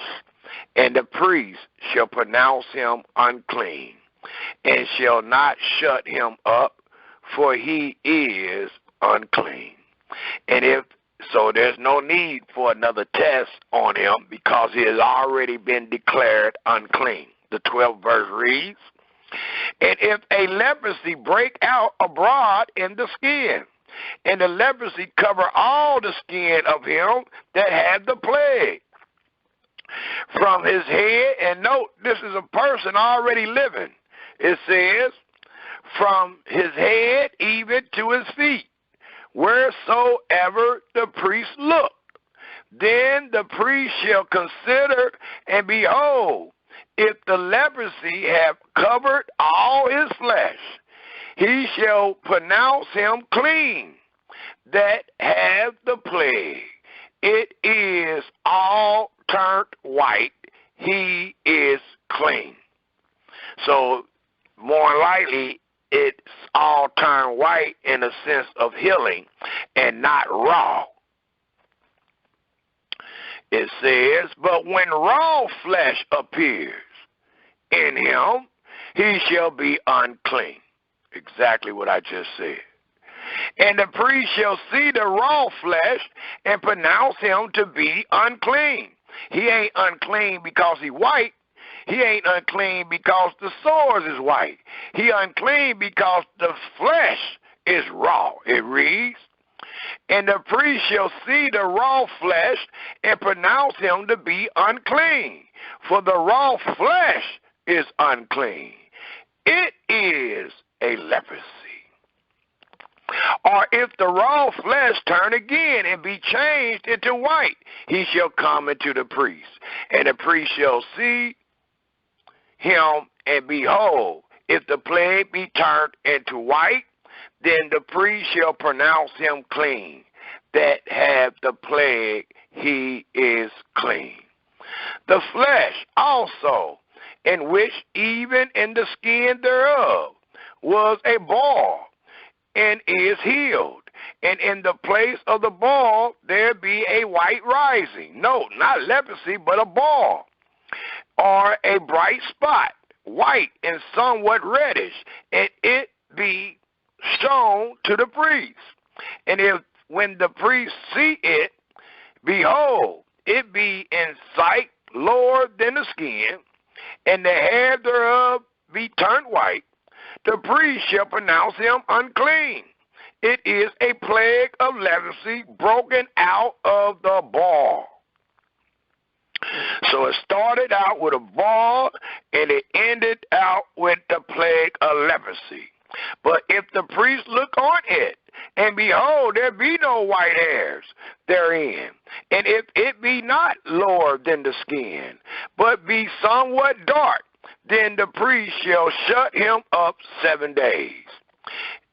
And if it spread much abroad in the skin, then the priest shall pronounce him unclean. It is a plague. But if the bright spot stay in its place and spread not, it is a burning ball. So it's not called the plague of leprosy. It is called a burning ball. And the priest shall pronounce him clean. Or if there be any flesh in the skin whereof there is a hot burning, and the quick flesh that burns have a white bright spot, somewhat reddish or white, then the priest shall look upon it. And behold, if the hair in the bright spot turn white, and it be in sight deeper than the skin, it is a leprosy, broken out of the burning. Wherefore the priest shall pronounce him unclean. It is the plague of leprosy.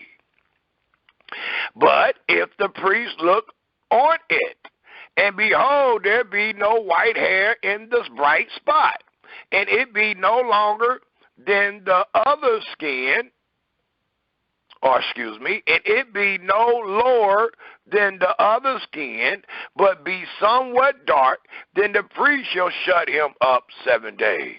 And the priest shall look upon him the 7th day. And if it be spread much abroad in the skin, then the priest shall pronounce him unclean. It is the plague of leprosy. And if the bright spot stay in his place, and spread not in the skin, but it be somewhat dark, it is a rising of the burning, and the priest shall pronounce him clean, for it is an infirmitation of the burning.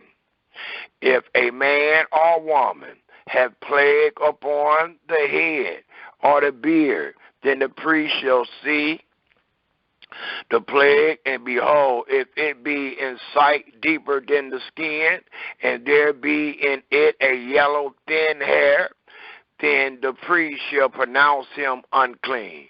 It is a dry scald, even a leprosy upon the head or beard.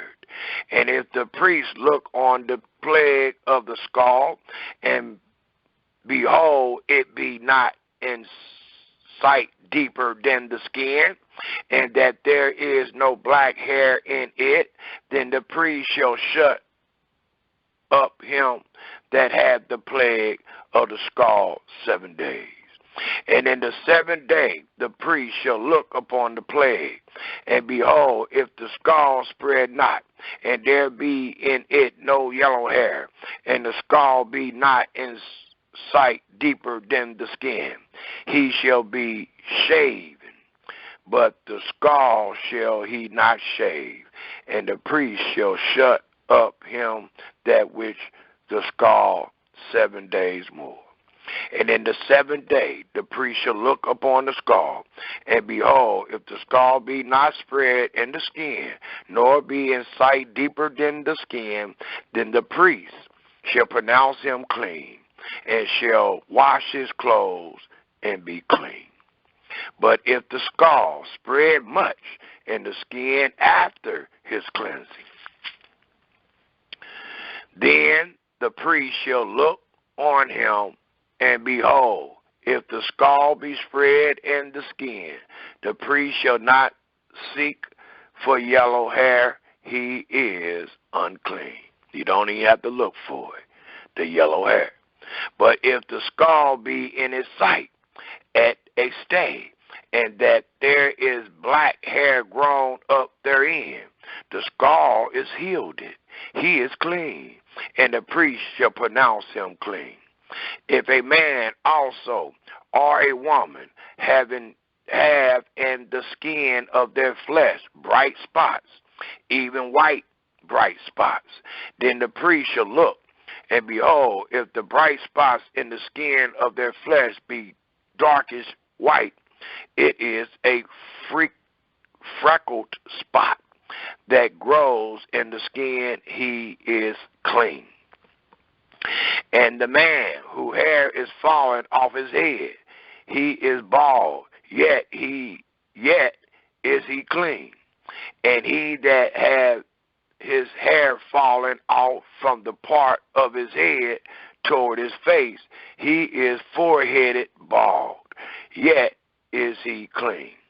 And if there be in the bald head or bald forehead a white reddish sore, it is a leprosy sprang up in his bald head or his bald forehead. Then the priest shall look upon it, and behold, if the rising of the sore be white reddish in his bald head or in his bald forehead, as the leprosy appears in the skin of the flesh, he is a leprous man. He is unclean. The priest shall pronounce him utterly unclean. His plague is in his head. And the leper in whom the plague is, his clothes shall be rent, and his head bared, and he shall put a covering upon his upper lip, and shall cry, unclean, unclean. All the days wherein the plague shall be in him, he shall be defiled. He is unclean. He shall dwell alone. Without the camp shall his habitation be. And then it reads, the garments also that the plague of leprosy is in, whether it be woolen garment or linen garment, whether it be in the wrap or the woof of linen or the woolen, whether in a skin or in anything made of skin, and if the plague be greenish or reddish in the garment or in the skin, either in the wrap or in the roof or in anything of skin, it is a plague of leprosy, and shall be shown unto the priest. And the priest shall look upon the plague and shut up it that have the plague 7 days. And he shall look on the plague on the 7th day. If the plague be spreaded in the garment, either in the wrap or in the roof or in the skin or in any work that is made of skin, the plague is flirting leprosy. It is unclean. Flirting, fratting leprosy. It is unclean. And he shall therefore burn that garment, whether wrap or roof, in woolen or in linen or anything of skin wherein the plague is. For it is a fratting leprosy. It shall be burnt in the fire. not the person, but the garments. And if the priest shall look, and behold, the plague be not spread in the garment, either in the wrap or in the woof or in anything of skin, then the priest shall command that they wash the thing wherein the plague is, and he shall shut it up 7 days more.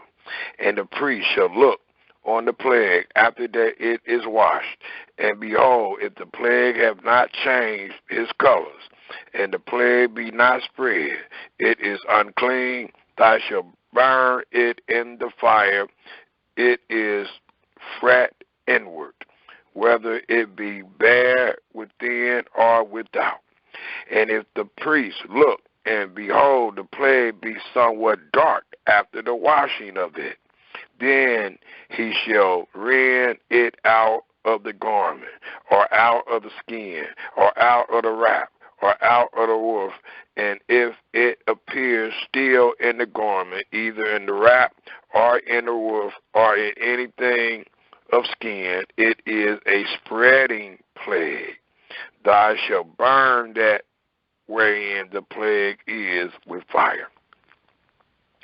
And the garment, either wrap or woof, or whatsoever thing of skin it be, which thou shalt wash, if the plague be departed from them, then it shall be washed the second time, and shall be clean. This is the law of the plague of leprosy. And a garment, or woolen, or linen, either in the wrap, or the woof, or anything of skin, to pronounce it clean, or to pronounce it unclean, meaning to make a distinction. The 14th chapter tells us, dealing with the purification of leprosy, because one must be purified to be made back holy. Thus it tells us in the 14th chapter. And this is also continuing with leprosy.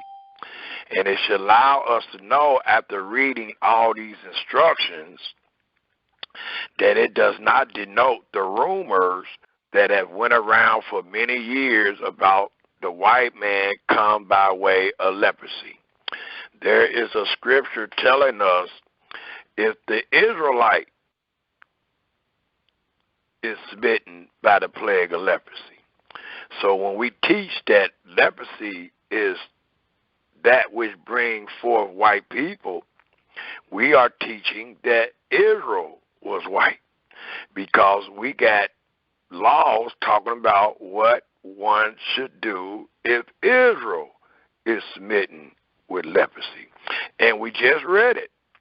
Even though I haven't taken you to that particular verse, thus far we just read what should happen and what should be done among the Israelites when they are afflicted or plagued with leprosy. We just read the 13th chapter, we just read, and we're about to read the 14th chapter, dealing and finishing up with leprosy. And it does not denote a nationality nor a creation of a people that skin turned white, but it denotes a plague, a disease in the skin, and the Almighty taught and told the priests what to look for and how they were supposed to diagnose if you were clean or unclean, because we still had to make a difference. The unclean could not abide among the clean. Thus, it tells us in Leviticus, the 14th chapter, the very first verse, and it reads, and I know many times a lot of people have not read the book of Leviticus. A lot of people say the book of Leviticus is boring, and is truly not. And maybe what's so boring about it is the great instructions that Yahweh is giving one to be holy and to be clean. So there is a lot of instructions, and these are the duties of the priestess. And when we say we are servants, well, that's how we serve Yahweh, in holiness. So all our duty, all our serving was in holiness. And it wasn't just for the Sabbath day, but Israel was to be holy every day. Thus, it tells us in the 14th verse, the 14th chapter of Leviticus, the very first verse, and Yahweh spake unto Moses, saying, This shall be the law of the leper in the day of his cleansing. He shall be brought into the priest, and the priest shall go forth out of the camp. Note, it's dealing with Israel.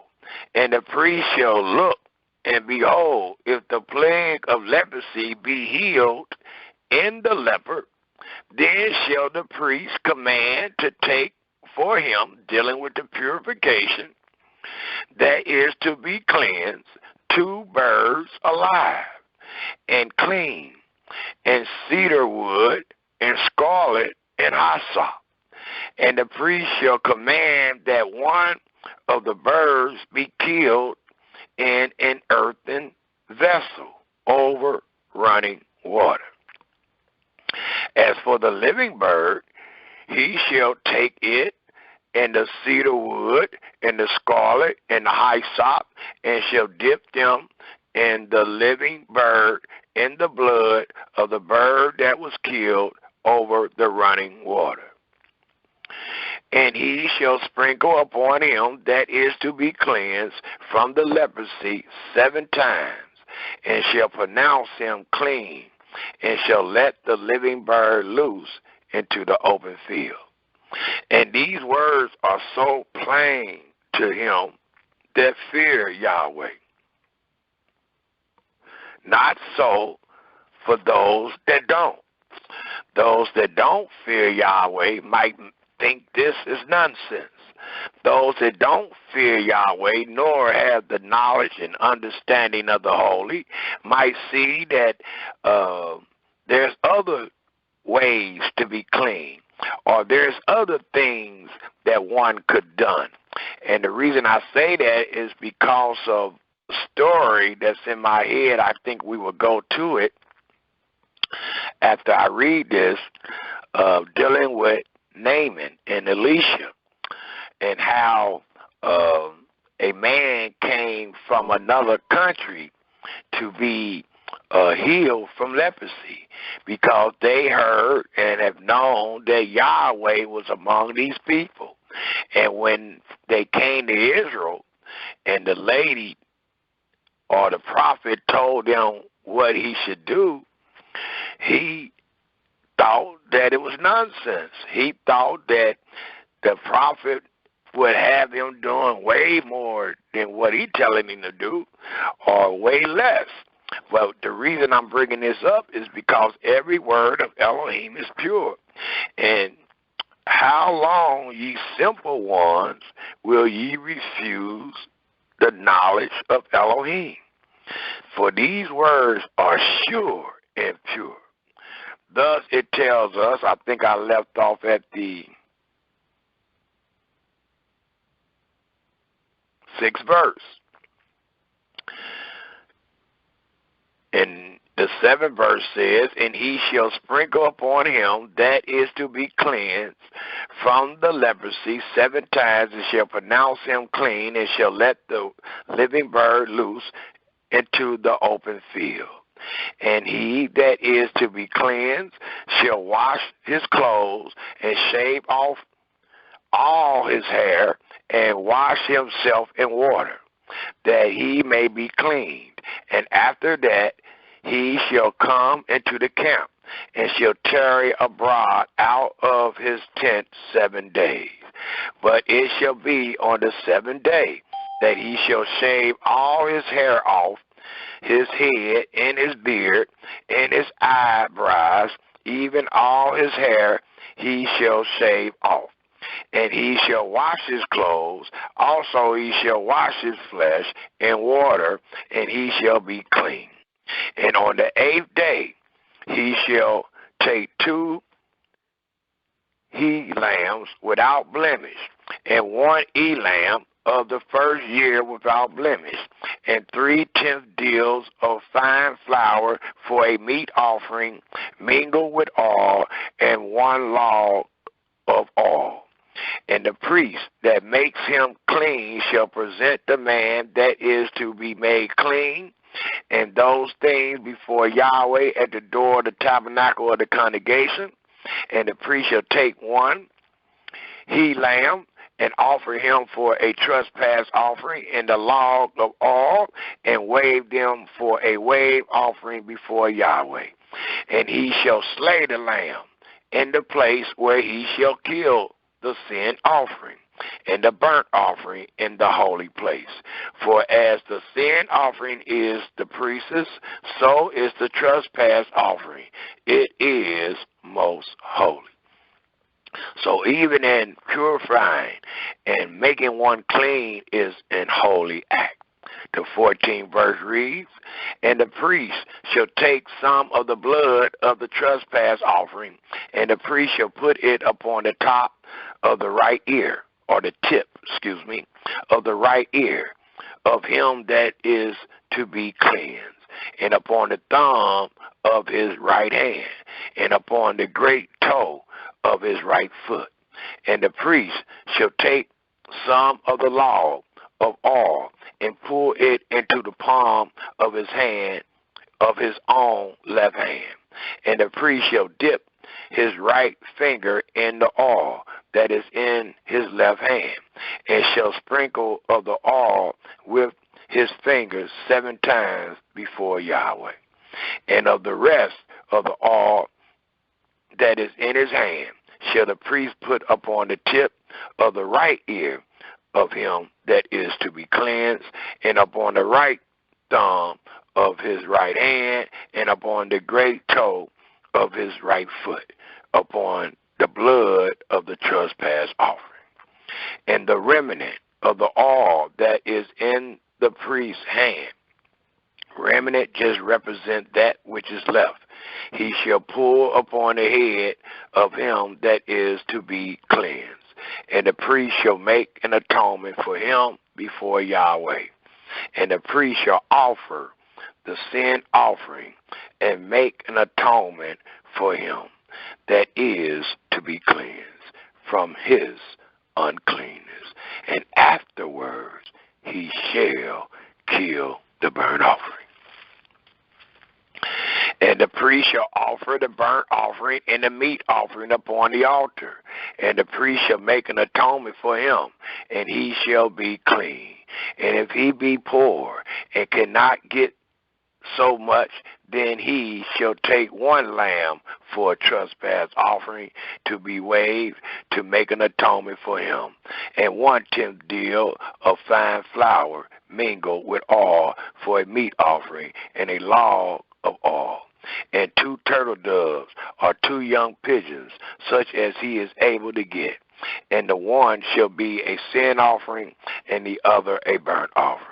And he shall bring them on the 8th day for his cleansing, and to the priest, and to the door of the tabernacle of the congregation before Yahweh. And the priest shall take the lamb of the trespass offering, and the log of oil, and the priest shall wave them for a wave offering before Yahweh. And he shall kill the lamb of the trespass offering, and the priest shall take of the blood of the trespass offering, and put it on the tip of the right ear of him that is to be cleansed, and upon the thumb of his right hand, and upon the great toe of his right foot. And the priest shall pour of the oil into the palm of his own left hand, and the priest shall sprinkle with his right finger some of the oil that is in his left hand 7 times before Yahweh. And the priest shall put of the oil that is in his hand upon the tip of the right ear of him that is to be cleansed, and upon the thumb of his right hand, and upon the great toe of his right foot, upon the place of the blood of the trespass offering. And the rest of the oil that is in the priest's hand, last time it said remnant. Remnant just means the rest, or that which is left. And the rest of the oil that is in the priest's hand, he shall put upon the head of him that is to be cleansed, to make an atonement for him before Yahweh. And he shall offer the one of the turtle dove or of the young pigeon, such as he can get, even such as he is able to get, the one for a sin offering and the other for a burnt offering with the meat offering, and the priest shall make an atonement for him that is to be cleansed before Yahweh. This is the law of him in whom is the plague of leprosy, whose hand is not able to get that which pertains to his cleansing. And please note that which Yahweh has prescribed and the regulations thereof, because without taking note of that which is prescribed, you will not be clean if you was a recipient of the plague of leprosy. You had to do all according to the rites thereof to be clean. And this cleansing, this purifying was also holy. But you had to do all these words to become holy and clean again. In closing, it talks about cleansing infected houses, and it also should allow you to know that this did not have anything to do with total skin color or making of the white man or a different nation of people because of this disease, because this disease is not just found in man. This disease is found in garments. It is found in skin. It is found in houses. It is found and came through balls. So again, all we are dealing with is a skin disease, and the regulations and laws and rights thereof of how one is denoted unclean or clean. So thus it finished reading in the 33rd verse, and Yahweh spake unto Moses and to Aaron, saying, when ye become into the land of Canaan, which I give to you for a possession, and I put the plague of leprosy in house. And note who heals and who wounds. Yahweh is the one wounding whoever that get leprosy. And just like the Almighty told the Israelites, if they obeyed all that he said, none of the diseases of Egypt, neither none of your own diseases will befall you. So we must take heed, especially when we fearing Yahweh, to understand the knowledge of the holy. We must take heed to every word and understand that this is Yahweh's doing, in the affliction and the healing. Thus it reads, again in the 34th verse, when ye be come into the land of Canaan, which I give to you for a possession, and I put the plague of leprosy in house of the land of your possession. And he that owns the house shall come and tell the priest, saying, it seems to me there is as it were a plague in the house. Then the priest shall command that they empty the house before the priest go into it to see the plague, that all that is in the house be not made unclean. You got to separate it. And afterwards, the priest shall go in to see the house, and he shall look on the plague, and behold, if the plague be in the walls, or the house that with hollow stakes, greenish or reddish, which in sight are lower than the wall, just like lower than the skin. Then the priest shall go out of the house to the door of the house, and shut up the house 7 days.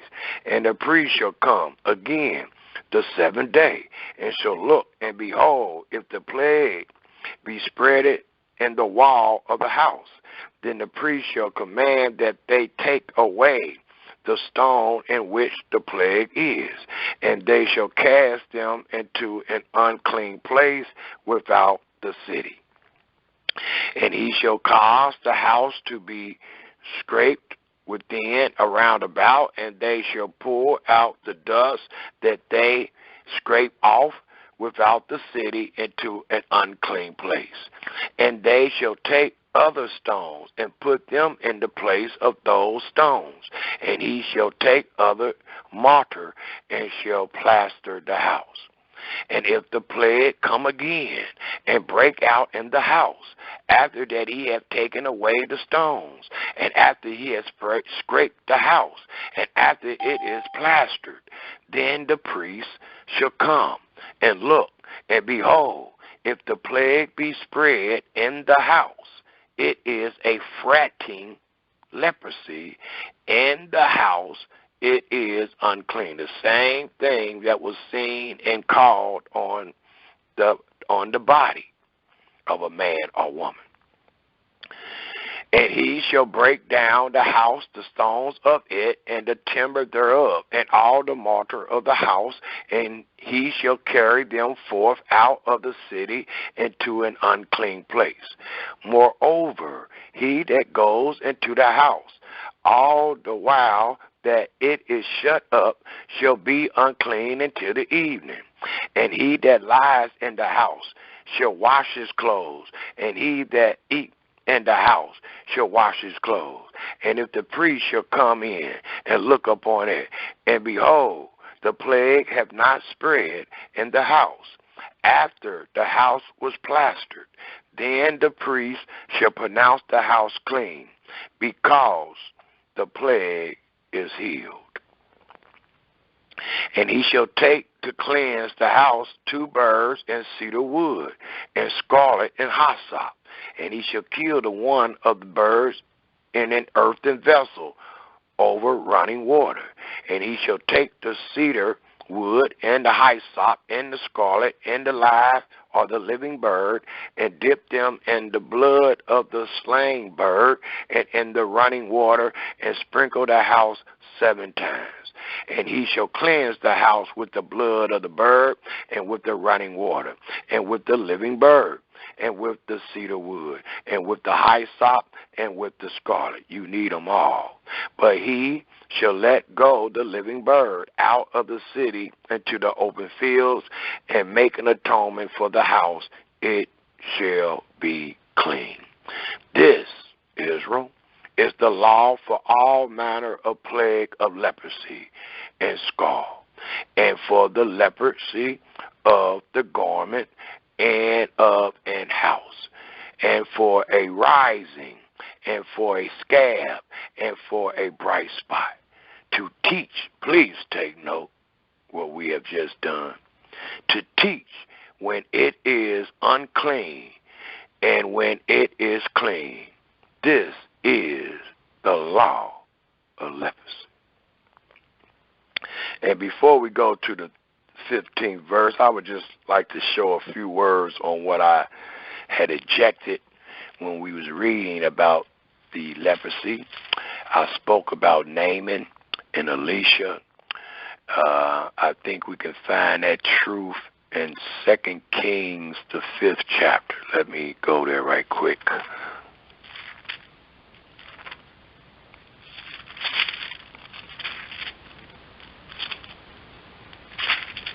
Yes, 2 Kings, the 5th chapter. And we're just using this for reference. We're using it as a testimony. And I wanted to use it to show that every word of Elohim is pure. And you will become a liar if you add it or take away. And it allows us to know that we should have hope and trust in every word of Yahweh. Because many times when we read the book of Leviticus, which is the holiest book of them all, I done heard from many people that say Leviticus is boring. They don't understand it. It talks about a lot of sacrifices, where it's actually giving the instructions of the holiness of Yahweh. And these great instructions, you should read every word. And you should want to read every word because of the fear of Yahweh upon you, where you can understand the knowledge of the holy. It tells us in the book of 2 Kings, the 5th chapter. I want to go to the part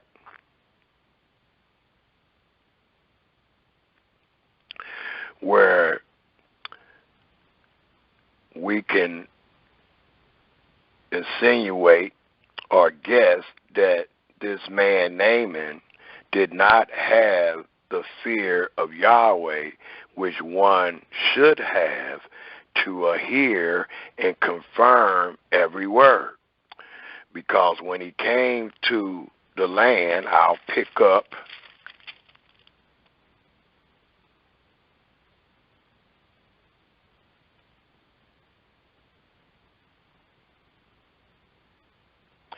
at the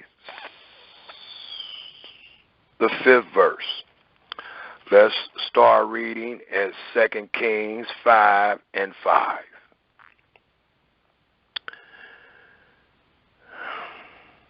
I think I'll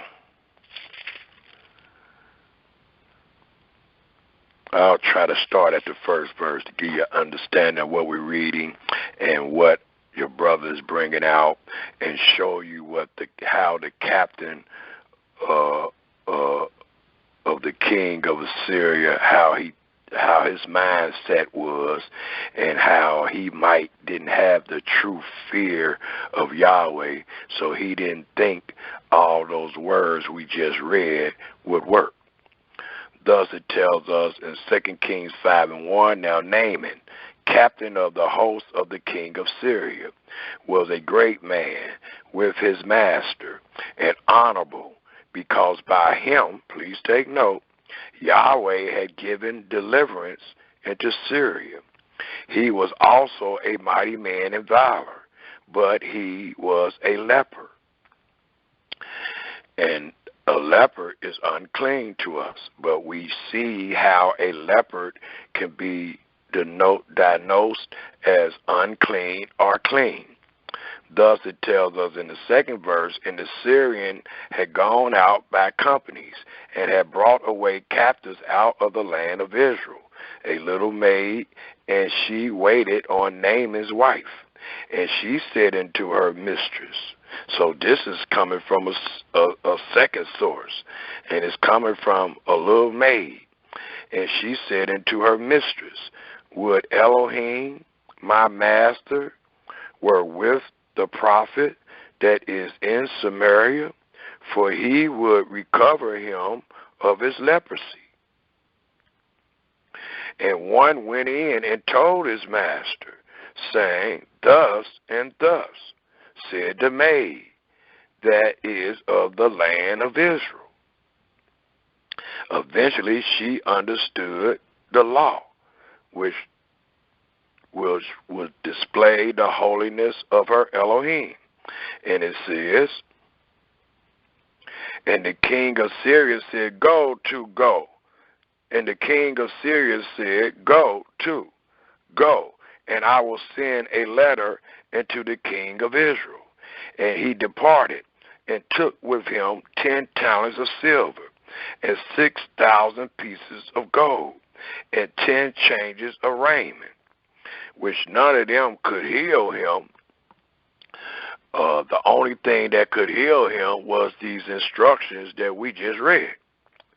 And he brought the letter to the king of Israel, saying, Now, when this letter is coming to thee, behold, I have therewith sent Naaman, my servant, to thee, that thou mayest recover him of his leprosy. And it came to pass, when the king of Israel had read the letter, that he rent his clothes and said, Am I Elohim? Acknowledging that the only way that this foreigner could truly be healed is by Yahweh in his word, his voice, or his regulations.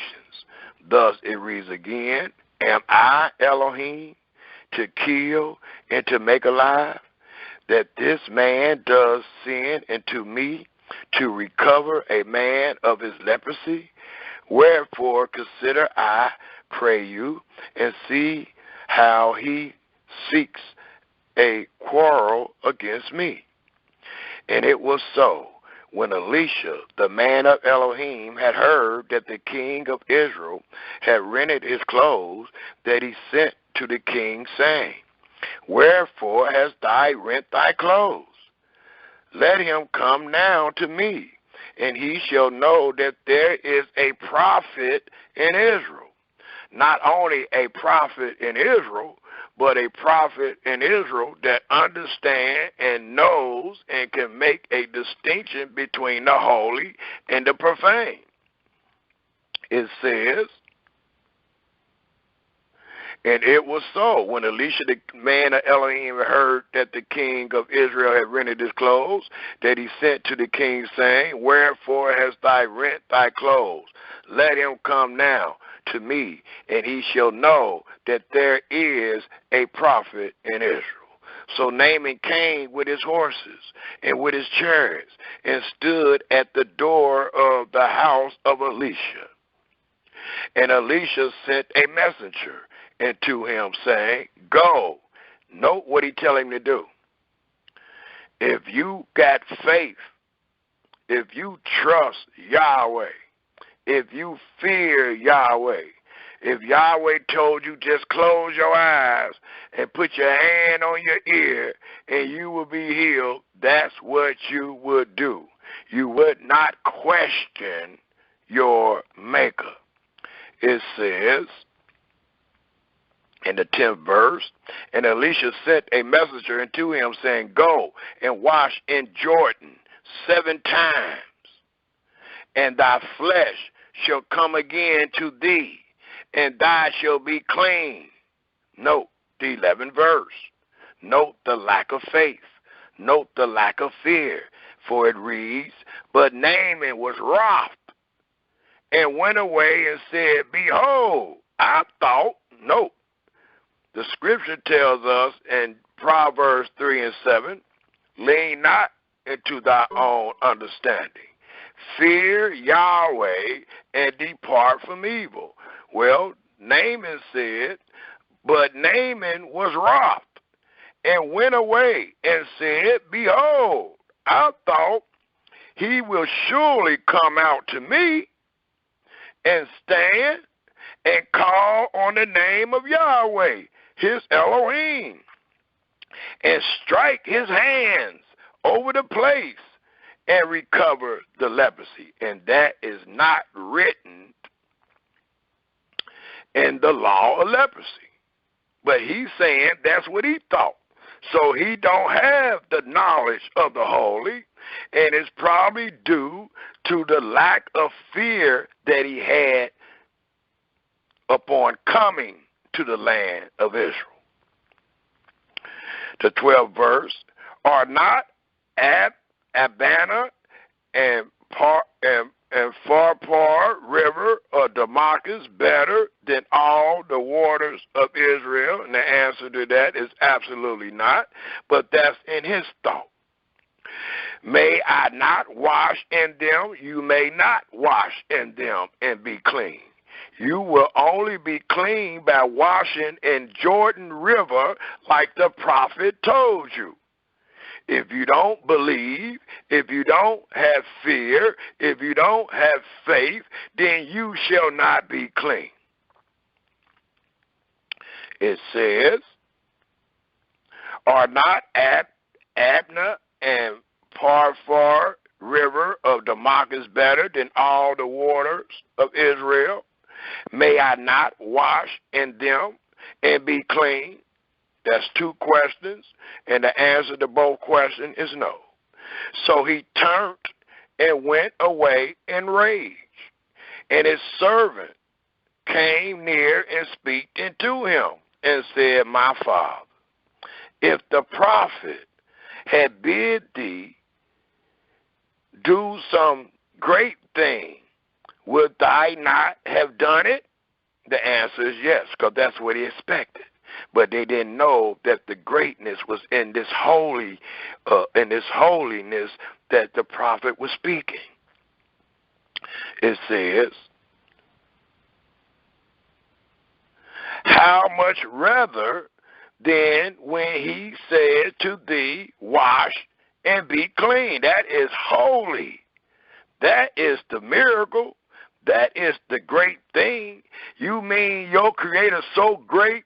I've been having this leprosy for years. You mean all I got to do is come to the place he told me to come, dip myself in there 7 times, and I'll be clean? Absolutely. That's how great the Elohim is of Israel.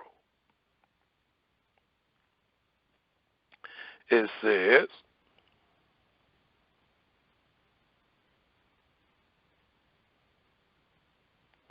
then went he down, in the 14th verse of 2 Kings 5, then went he down and dipped himself 7 times, not 4, not 5, but exactly as the prophet said, 7 times in Jordan, not in Parfar, nor in Abner, but in the Jordan River, according to the saying of the man of Elohim. And his flesh came again like into the flesh of a little child, and he was clean.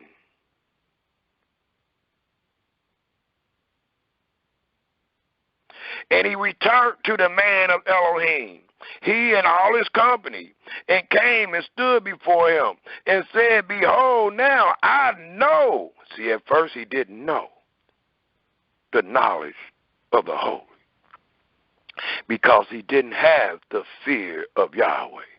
But now he does. Thus it reads, and he returned to the man of Elohim and all his company, and came and stood before him, and said, behold, now I know that there is no God in all the earth but in Israel, as your brother teach every day. Now, therefore, I pray thee, take a blessing of thy servant. But he said, as Yahweh live, before whom I stand. Like I said, those horses and all that is not going to heal him. Him hearkening to the instructions by the prophet healed him. But he said, as Yahweh live, before whom I stand, I will receive none. And he urged him to take it, but he refused. It's a good story to read. I'm not going to go any further. I just want y'all to see that you got to have faith. You got to fear Yahweh to understand the words of the holy. And even though when you find yourself in the book of Leviticus and you say, well, they say these words saying the same thing, and it's a lot of them, read them and understand them, believe them, have hope and faith in them. That way you will be able to make a distinction between the holy and the profane. Other than that, you might think like the common man, think that the things that Yahweh said will not work, and they will not work in your psyche. They will not work if you told someone, because you don't believe in them, because you don't know them. But if you believe in them and know them, it allows us to know that we are establishing the holiness to Yahweh.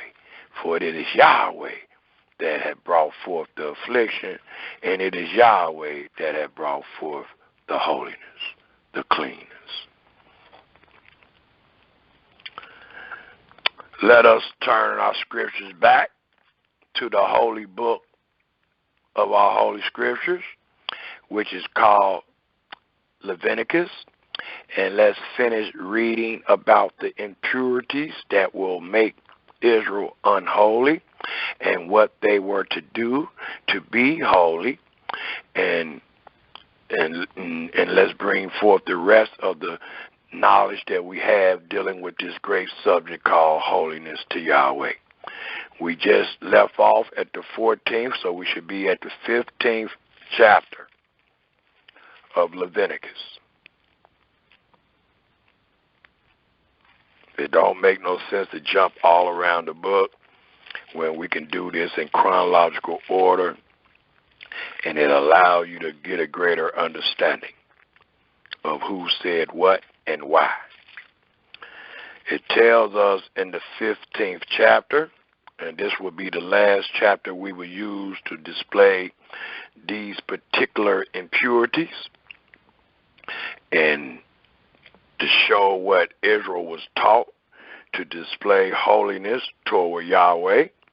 It tells us in the 15th chapter, if we start at the very first verse, and it reads, "And Yahweh spake unto Moses and to Aaron, saying, Speak unto the children of Israel, and say unto them, when any man have a running issue out of his flesh, because of his issue he is unclean. And this shall be his uncleanness in his issue, whether his flesh run with his issue, or his flesh be stopped from his issue. It is his uncleanness." And we love to say that we are holy and set apart, and we be sick and afflicted and everything else. And we just disregard the things that we suffer, or that the things that we are afflicted by, instead of saying that we are clean. Well, the Almighty allowing us to know today that that is a lie, that you must be made clean, that a purification must be done. Thus it tells us in the 3rd verse, "And this shall be his uncleanness and his issue, whether his flesh run with his issue, or his flesh be stopped from his issue, it is his uncleanness. Every bed whereon he lies that have the issue is unclean, and everything wherein he sit shall be unclean. And whosoever touch his bed shall wash his clothes, and bathe himself in water, and be unclean until the even. And he that sit on anything wherein he sits, that have the issue, shall wash his clothes, bathe himself in water, and be unclean until the evening. And he that touch the flesh of him that have the issue shall wash his clothes and bathe himself in water, and be unclean until the evening. And if he that have the issue spit upon him that is clean, then he shall wash his clothes and bathe himself in water, and be unclean until the evening. And what saddle soever he ride upon that have the issue shall be unclean. And whosoever touch anything that was under him shall be unclean until the evening. And he that bear any of those things shall wash his clothes and bathe himself in water, and be unclean until the evening. And whomsoever he touch that have the issue, and have not rinsed his hands in water, he shall wash his clothes and bathe himself in water and be unclean until the evening. And the vessel of earth that he touch, which have the issue, shall be broken, and every vessel of wood shall be rinsed in water. And when he that have an issue is clean of his issue, then he shall number to himself 7 days for his cleansing, and wash his clothes, and bathe his flesh in running water, and shall be clean. And on the 8th day he shall take to him 2 turtle doves or 2 young pigeons, and come before Yahweh into the door of the tabernacle of the congregation, and give them unto the priest.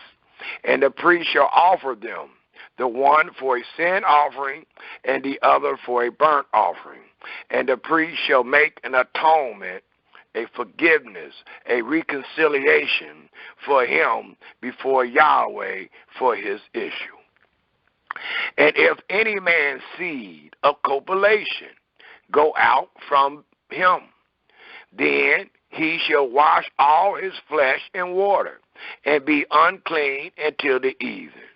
And every garment and every skin whereon is the seed of a copulation shall be washed with water, and be unclean until the evening.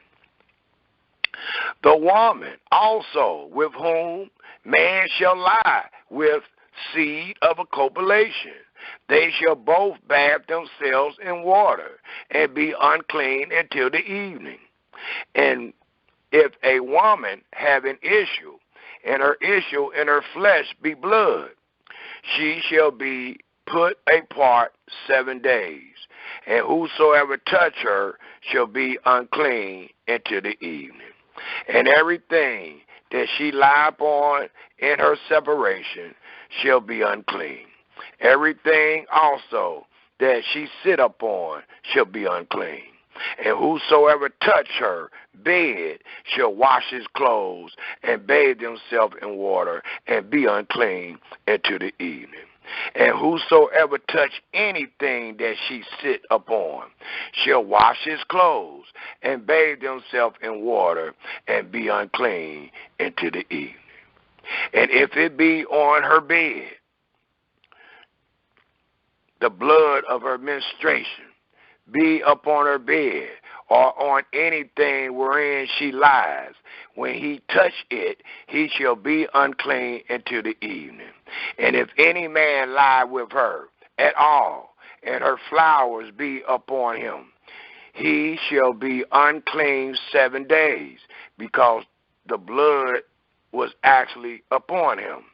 And all the bed wherein he lies shall be unclean. And if a woman have an issue of her blood many days out of the time of her separation, or if it run beyond the time of her separation, all the days of the issue of her uncleanness shall be as the days of her separation. She shall be unclean. Every bed whereon she lies, all the days of her issue shall be into her as the bed of her separation. Most times, that means you got to get out the bed and go find somewhere else to sleep until her days of separation is up. If it started in that bed, let her have the bed. We got men so selfish and don't have understanding to where they will put the woman out the bed. And it don't make sense because it started in the bed. So wisdom tells us to allow the lady to stay in the bed. You go find somewhere else to sleep, or you will be unclean. Let's read that again. It tells us, every bed whereon she lies all the days, the 26th verse of the 15th chapter of Leviticus.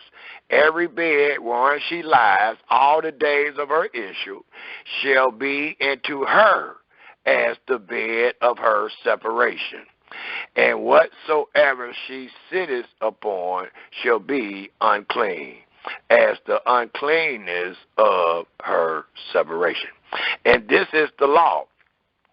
But I have done these things when I thought I was under the law, and I had many times spent on the couch or on a day bed because I thought I was observing these great laws. But in the same breath, I did in the sense of not being in that bed and understanding that if you were unclean.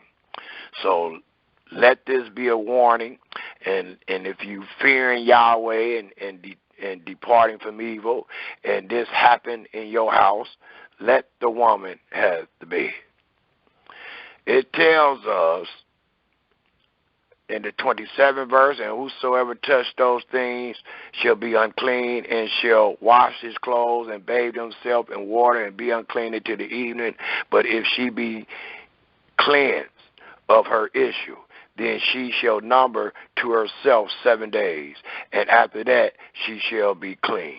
And on the 8th day she shall take into her 2 turtles or 2 young pigeons, and bring them into the priest to the door of the tabernacle of the congregation. And the priest shall offer the one for a sin offering and the other for a burnt offering. And the priest shall make an atonement for her before Yahweh for the issue of her uncleanness.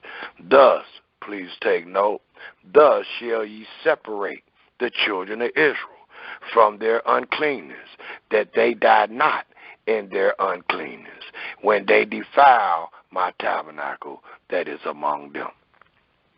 This is the law of him that have an issue, and of him whose seed goes from him, and is defiled therewith, and of her that is sick of her flowers, and of him that bath or that has an issue, of the man and of the woman, and of him that lie with her that is unclean.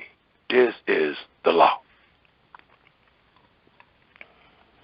And today, even though we're not under the covenant of the law, we hear many people talking about having sex before they went to class and things like that, which they were already unclean. It's not a violation against what we are reading, because we read what the Almighty said when you enter into the land that you possess. So it's not a foul against what we have read, but it also let us know that it is not the ways of the Most High, and it does not denote holiness to Yahweh. And one thing that hit me in my mind right quick is found in Exodus 19. Let's go there real quick before we go to the other section of this presentation. Exodus 19 told us this, and it denotes what we just read. Exodus 19 says, and even though it told us that we will be clean until the evening, the Almighty didn't even want us to be unclean until the evening for 3 days. Thus it tells us in Exodus, the 19th chapter, if we remember, it says, if we pick up at the 9th verse, and Yahweh said, the 9th verse of the 19th chapter of Exodus, and Yahweh said unto Moses, Lo, I come unto thee in a thick cloud, that the people may hear when I speak with thee. And you can't be dirty, because he is holy. You can't be unholy. You can't be unclean for when he come and speak to you. Thus it reads, that the people may hear when I speak with thee, and believe thee forever. And Moses told the words of the people unto Yahweh. And note what Yahweh said. And Yahweh said unto Moses, Go into the people and sanctify, make holy, 69:42, them today and tomorrow, and let them wash their clothes, and be ready against the 3rd day. For the third day, Yahweh will come down in the sight of all the people on Mount Sinai.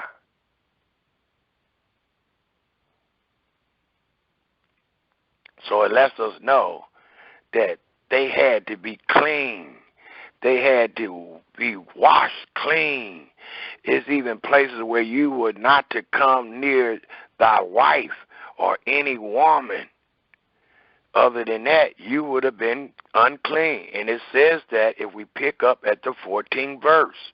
For in the 14th verse it says, and we also know these same things were said about David and their men, where they was able to eat of some of the holy bread if they have not laid with any woman. Well, in the 14th verse it says, and Moses went down from the mount into the people and sanctified the people, and they washed their clothes. And he said unto the people, be ready against the third day. Come not at your wives.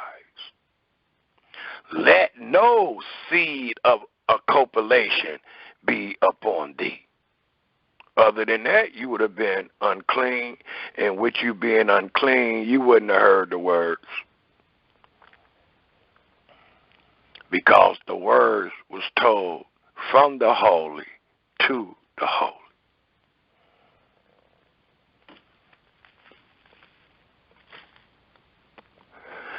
Also, it tells us, Israel,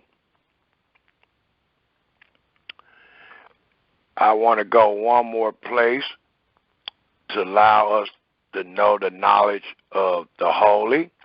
If we look in the book of Leviticus, the 5th chapter, a little backtrack. I didn't want to bring Leviticus 5 before what I brought forth. So let's do a little backtrack. Let's take a look at Leviticus 5, dealing with the holiness to Yahweh. And it tells us in Leviticus 5,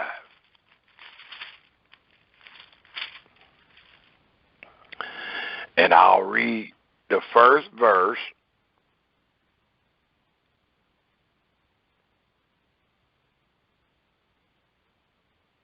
to the 4th verse, or to the 5th verse. And it reads, in Leviticus 5:1, and if a soul sin and hear the voice of swearing, and is a witness, and note these things, all these things denote clean and unclean, holy and unholy,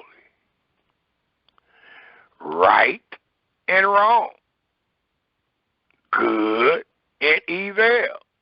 Thus it reads, if a soul sin and hear the voice of swearing, and is a witness, whether he have seen or known of it, if he do not utter it, then he shall bear his iniquity.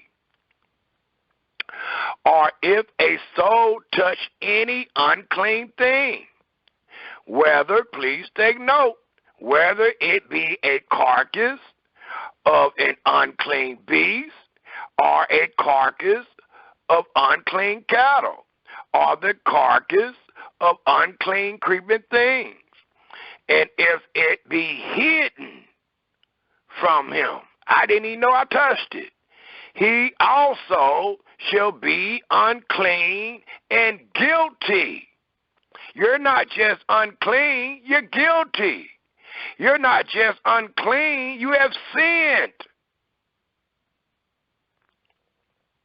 Or if he touched the uncleanness of man, whatsoever uncleanness it be, that a man shall be defiled withal, and it be hid from him. I didn't even know she was on a menstruation.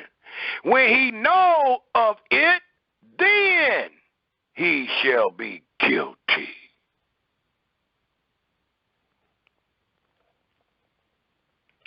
Or if a soul swear, pronouncing with his lips, to do evil or to do good, whatsoever it be that a man shall pronounce with an oath, and it be hid from him, when he knows of it, then he shall be guilty in one of these. And it shall be, when he shall be guilty in one of these things, that he shall confess that he have sinned in that thing.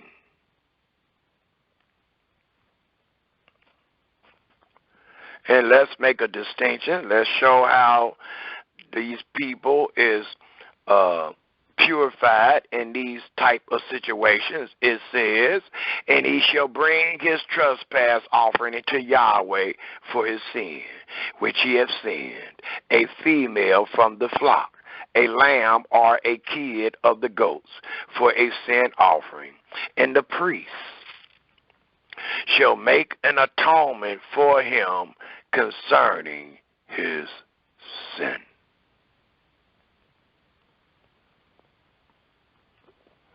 I just wanted y'all to see that, because a lot of times the Israelites might have found themselves contaminated and did not know. But knowing or not, just like the law of ignorance, knowing or not, you still guilty in one of those things that you did not know about. And you still had to do the ceremonies thereof to be purified and made clean once again, and to give forth a trespass offering, because you trespassed against one of the statutes of Yahweh. So these things had to be done. These things represent holiness, and this holiness had to be done to make you clean again, even in matters that you knew not about. Once you found out, you were guilty.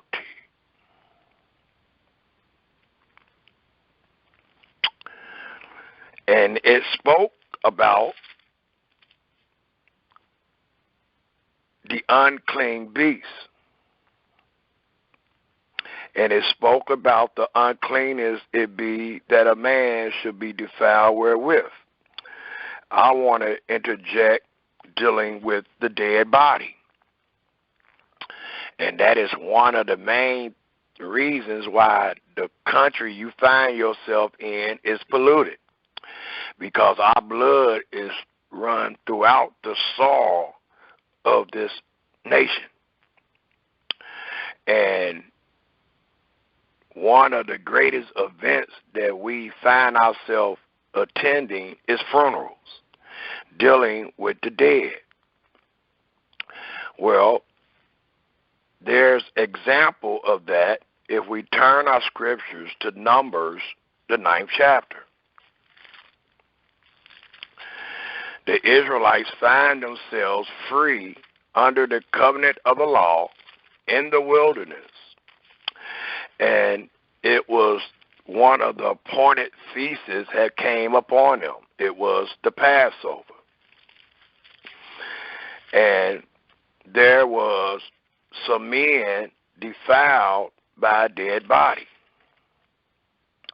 And they wanted to know why they was excluded from the Passover, why they wasn't able to keep the Passover. Thus, if we turn our scriptures to Numbers, the 9th chapter,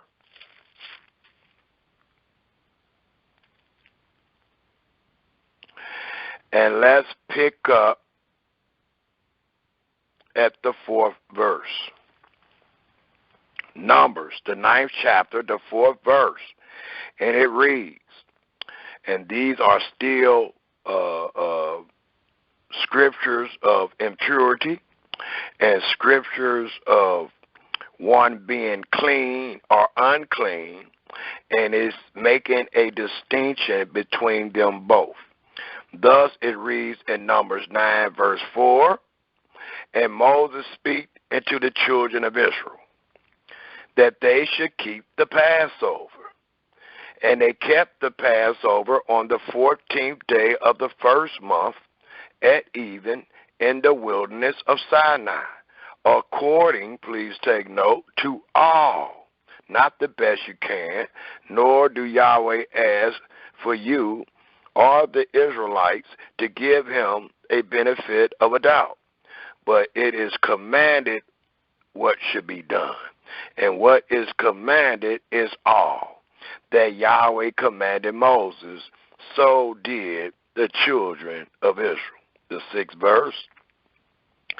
And there were certain men who were defiled by the dead body of a man, that they could not keep the Passover, because they are ritually and morally and ethically unclean. They could not keep the Passover on that day. And they came before Moses and before Aaron on that day. And those men said unto him, we are defiled by the dead body of a man. Wherefore are we kept back? If they knew what we just read, they would have known the answer, that we may not offer an offering of Yahweh in his appointed season among the children of Israel. And Moses said unto them, stand still, and I will hear what Yahweh will command concerning you. And Yahweh spake unto Moses, saying, speak unto the children of Israel, saying, if any man of you or of your prosperity shall be unclean by reason of a dead body, or be in a journey afar off, 2 ways that they will not be clean enough to keep the Passover in the land, in the place that Yahweh placed his name. Thus it reads again, by reason of a dead body, or be in a journey afar off. Yet he shall keep the Passover unto Yahweh, the 14th day of the 2nd month. So the Almighty giving them a whole month to be clean and to be brought back from that long journey. But he do not give them any reason not to keep it. It says, the 14th day of the 2nd month at even, they shall keep it and eat it with unleavened bread and bitter herbs. They shall leave none of it until the morning, the same rites and ceremonies thereof, according to all the ordinances of the Passover, they shall keep it. But the man that is clean and is not in a journey, and forbear to keep the Passover, even that same soul shall be cut off from among his people. And when you are cut off from among his people, you are also cut off from among him, because the people supposed to imitate the holiness of their Creator. Thus it reads, shall be cut off from among his people. Why? Because he brought not the offering of Yahweh in his appointed season, which is holy, that men shall bear his sin. And if a stranger shall sojourn among you, and will keep the Passover to Yahweh, according to the ordinance of the Passover, and according to the manner thereof, so shall he do. Ye shall have one ordinance, both for the stranger and for him that was born in the land. So, again, you had to be holy. Even the stranger that is bought with our money and born in our house, if he kept the Passover, he had to be holy. if he was defiled by a dead body or on a long journey, he could not keep the Passover in the first year as the clean and holy did, but he must keep it in the second moon, giving himself time to be cleansed and brought back from that journey. And what also go with this great law of purification and impurities, if we take a look at the 19th chapter of Numbers. The 19th chapter of Numbers. And it tells us in the 19th chapter of Numbers, if we pick up at the very first verse, and it reads, "And Yahweh spake unto Moses and to Aaron, saying, This is the ordinance of the law which Yahweh hath commanded, saying, Speak unto the children of Israel, that they bring thee a red heifer without spots, wherein is no blemish, and upon which never came yoke. And ye shall give her into Eleazar the priest, that he may bring her forth without the camp. And one shall slay her before his face. And Eleazar the priest shall take of her blood with his fingers, and sprinkle of her blood directly before the tabernacle of the congregation 7 times. And one shall burn the heifer in his sight, and her skin, and her flesh, and her blood, with her dung shall he burn. And the priest shall take cedar wood, and hyssop, and scarlet, and cast it into the midst of the burning of the heifer. Then the priest shall wash his clothes, and he shall bathe his flesh in water, and afterwards he shall come into the camp, and the priest shall be unclean until the evening. And he that burn her shall wash his clothes in water, and bathe his flesh in water, and shall be unclean until the evening. And a man that is clean shall gather up the ashes of the heifer, and lay them up without the camp in a clean place. And it shall be kept for the congregation of the children of Israel for a water of separation. It is a purification for sin. And he that gather the ashes of the heifer shall wash his clothes, and be unclean until the evening. And it shall be unto the children of Israel, and to the stranger that sojourn among them, for a statute forever. He that touch the dead body of any man shall be unclean 7 days. He shall purify himself with it on the 3rd day, and on the 7th day he shall be clean. But if he purify, please take note, but if he purify not himself the 3rd day, then the 7th day he shall not be clean. Whosoever touch the dead body of any man that is dead, and purify not himself, defile the tabernacle of Yahweh, and that soul shall be cut off from Israel, because the water of separation was not sprinkled upon him. He shall be unclean. His uncleanness is yet upon him. This is the law when a man dies in a tent. All that come into that tent, and all that is in the tent, shall be unclean 7 days. Every open vessel which have no covering bound upon it is unclean, because that person is dead.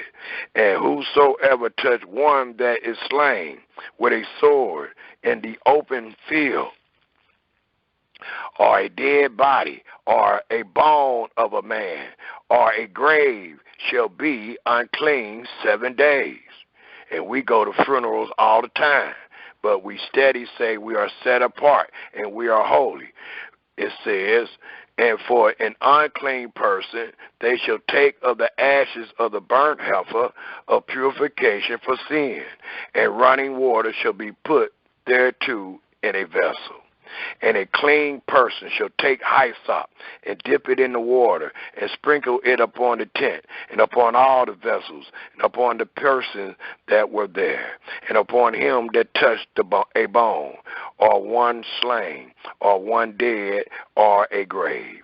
And the clean person shall sprinkle upon the unclean of the third on the third day, and on the seventh day. And on the seventh day he shall purify himself, wash his clothes, bathe himself in water, and shall be clean at evening. But the man that shall be unclean and shall not purify himself, that soul shall be cut off from among the congregation, because he hath defiled the sanctuary of Yahweh, going in and out, going toward and being unclean. As we read in Leviticus 5, once you find out, you are guilty if you knew it or not. The water of separation have not been sprinkled upon him, he is unclean. It shall be a perpetual statute unto them, that he that sprinkled the water of separation shall wash his clothes, and he that touched the water of separation shall be unclean until evening. And whatsoever the unclean person touch shall be unclean, and the soul that touch it shall be unclean until the evening. So I just thought I'd throw that impurity in there also, because it denotes the holiness to Yahweh, and it denotes that Israel had to be holy every day, not just on the Sabbath. They had to be set apart every day. Not so with the so-called Israelites today that teach that they're under the covenant of the law. Most times they only speak about the seventh day.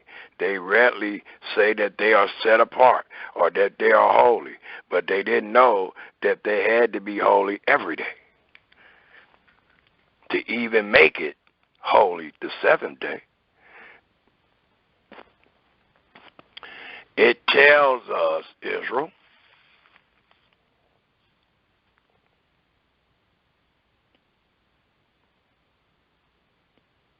if we take a look in the book of Malachi, the second chapter. There's a lot of material on this, for the whole book is holy. All that Yahweh said is holy. And the people that we find throughout the chapters and pages of our Holy Scripture is holy. So the majority of what you find in your entire scriptures of truth denotes holiness. But there is distinctions being made when the children of Israel forsook Yahweh and did not hearken to all that he said, did not take heed to the regulations. Then they became unholy. They became unclean. Before we get to that point, we find in Malachi, the second chapter, and pick up at the 5th verse and read to the 7th verse.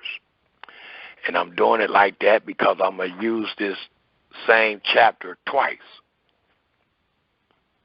First, I'm using it showing that Israel was to be taught this holiness toward Yahweh, and Israel was to be taught that they were holy and how they was to stay holy and what they were supposed to do if any impurities befell them. Thus it tells us in Malachi 2, the 5th to the 7th verse, my covenant was with him of life and peace, and I gave them to him for the fear wherewith he feared me.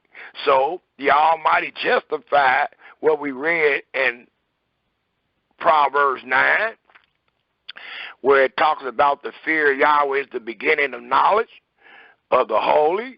Well, the priest was the holy, and the Almighty gave them the knowledge because they feared him. Thus it reads again in the 5th verse, my covenant was with him of life and peace, and I gave them to him for the fear wherewith he feared me, and was afraid before my name. The law of truth was in his mouth, and iniquity was not found in his lips. And all that we read, there was nothing that consists of iniquity. He walked with me in peace and equity, and did turn many away from iniquity by teaching what was written and confirming every word of Elohim. For the priest's lips should keep knowledge, and they should seek the law at his mouth. For he is the messenger of Yahweh of hosts. It also tells us, if we take a look at the book of Ezekiel, the book of Ezekiel, the 44th chapter, Ezekiel 44. And it tells us in the 44th chapter of Ezekiel, if we all turn there, please, and take a look at the 23rd verse. Ezekiel, the 44th chapter, the 23rd verse.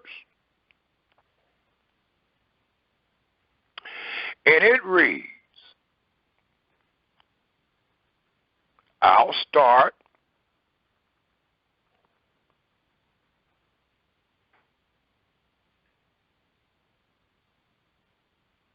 at the 21st verse. For it says the same thing that we read in Leviticus, the 10th chapter, the 10th and 11th verse. So I'll start at the 21st verse, and it reads, neither shall any priest drink wine when they enter into the inner courts. It will be an uncleanness. It will cause you to commit iniquity. It might cause you to add. It might cause you to take away.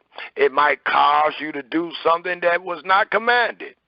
Thus it says, neither shall any priest drink wine when they enter into the inner courts. Neither shall they take for their wives a whore. Neither shall they take for their wives a widow, nor her that is put away. But they shall take maidens, virgins of the seed of the house of Israel, or a widow that had a priest before. And they, please take note, and this is the main reason we are in this chapter, and they shall teach my people the difference between the holy and profane, and cause them to discern. The word discern means to know. To cause them to know between the unclean and the clean.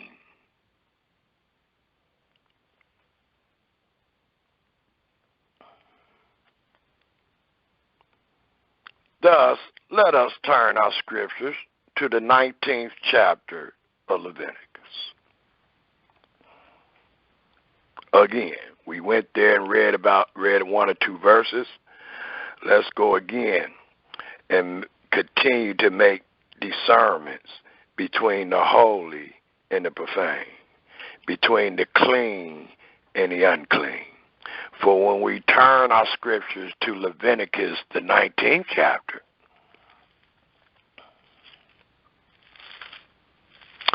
we find ourselves dealing with the laws of holiness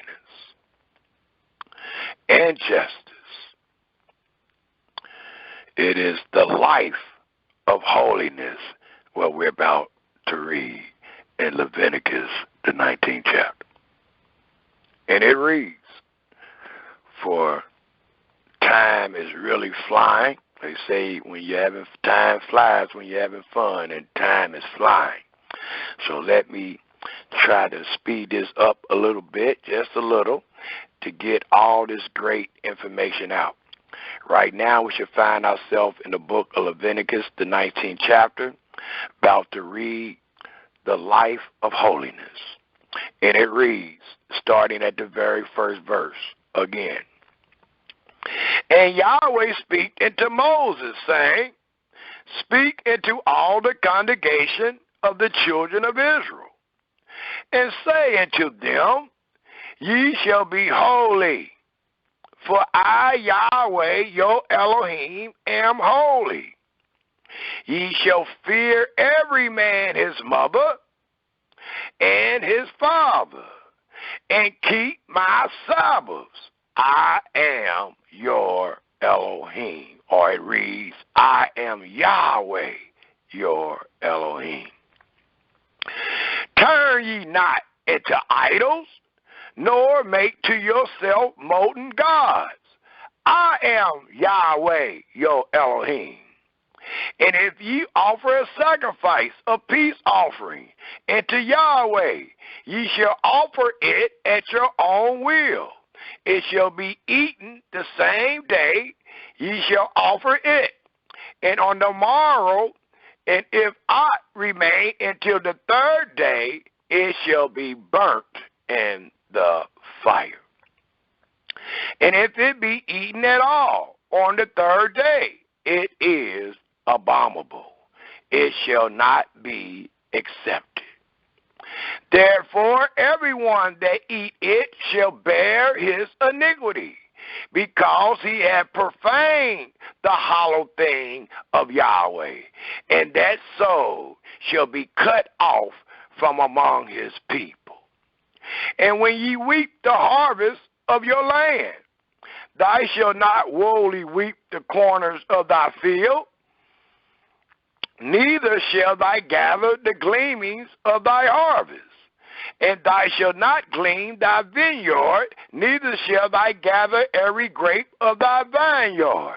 Thou shalt leave them for the poor and stranger. I am Yahweh, your Elohim. And these are holy words. These are not just some words. And ye shall not steal, neither deal falsely, neither lie one to another. And ye shall not swear by my name falsely, neither shall thou profane the name. Profane is making it unholy. Neither shall thou profane the name of thy Elohim. I am Yahweh. Thou shalt not defraud thy neighbor, neither rob him. The wage of him that is hired shall not abide with thee all night until the morning, like the common people do. Thou shalt not curse the deaf, nor put a stumbling block before the blind, but thou shalt fear thy Elohim. I am Yahweh. Ye shall not do unrighteousness in judgment. Thou shalt not respect the person of the poor, nor honor the person of the mighty, but in righteousness shalt thou judge thy neighbor. Thou shalt not go up and down as a talebearer, that's unclean too, among thy people. Neither shalt thou stand against the blood of thy neighbor. I am Yahweh. Thou shalt not hate thy brother in thy heart. Thou shalt anywise rebuke thy neighbor, and not suffer sin upon you, because that is unclean also. Thou shalt not avenge nor bear any grudge against thy children, against the children of thy people, because it's unclean. But thou shalt love thy neighbor as thyself. I am Yahweh. Ye shall keep my statutes of holiness. Thou shalt not let thy cattle gender with a diverse kind, because it's unclean. Thou shalt not sow thy field with mingled seed, because it's unclean. Neither shall a garment mingled in linen and woolen come upon thee. And whosoever lie carnally with a woman that is a bondmaid, betrothed to a husband, because it's unclean, and not at all redeemed, nor freedom given her, she shall be scourged. They shall not be put to death, because she was not free. And he shall bring his trespass offering into Yahweh, into the door of the tabernacle of the congregation, even a ram for a trespass offering. And the priest shall make an atonement for him with the ram of the trespass offering before Yahweh for his sin which he hath done. And the sin which he hath done shall be forgiven him. Now you are made clean. And when ye shall come into the land, and shall have planted all manner of trees for food, then ye shall count the fruit thereof as uncircumcised. 3 years shall it be as uncircumcised, and to you it shall not be eaten of. But in the 4th year all the fruit thereof shall be holy. Please take note. To praise Yahweh withal. And in the 50th year shall ye eat of the fruit thereof, that it may yield unto you the increase thereof. I am Yahweh your Elohim. The 5th. And ye shall not eat anything with the blood, neither shall you use enchantment, because it is unclean, nor observer of times. Ye shall not round the corner of your heads, neither shall thy mar the corner of thy beards. Ye shall not make any cuttings in your flesh for the dead, nor paint any marks like tattoos upon you. I am Yahweh. It is unclean. Do not prosecute thy daughter to cause her to be a whore, lest the land fall to whoredom, and the land become full of wickedness. It is unclean. Ye shall keep my Sabbaths, reverence my sanctuary. I am Yahweh.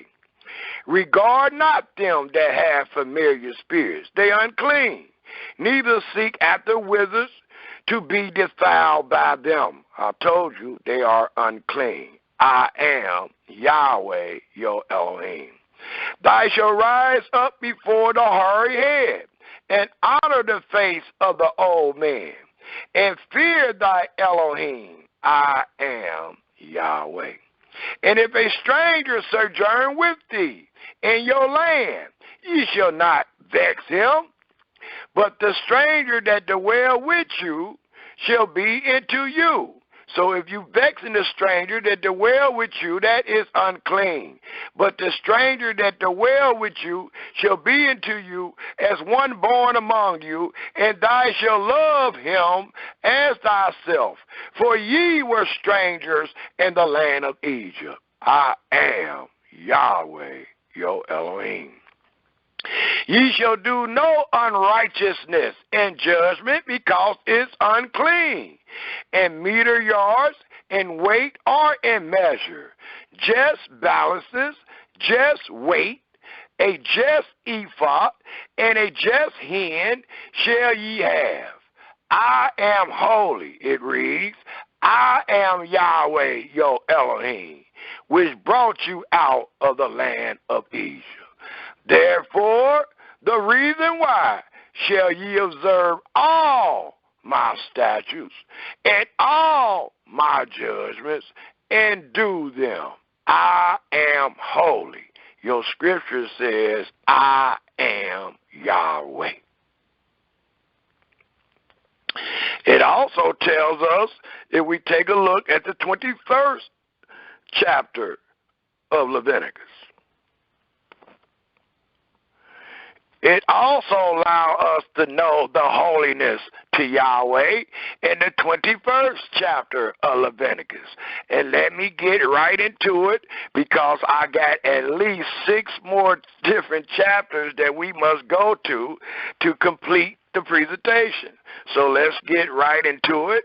It tells us in Leviticus, the 21st chapter, the very first verse, dealing with the holiness of the priests, and it reads, "And Yahweh said unto Moses, Speak unto the priests, the sons of Aaron, and say unto them, There shall none be defiled, unholy, unclean for the dead among his people."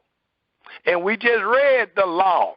Well, there's even a more special law dealing with the priest. Thus it reads in the last sentence of the first verse of the 21st chapter of Leviticus, "There shall none be defiled for the dead among his people." But this is the exception. "But for his kin that is near unto him." That is the only people that he can defile himself with among the dead. It says, "But for his kin that is near unto him." That is for his mother and for his father. If he was a priest and mom or dad died, he was allowed to attend. He was allowed to be defiled for them. And for his son, it says, "But for his kin that is near." And this is giving us the definition of a kin that is near.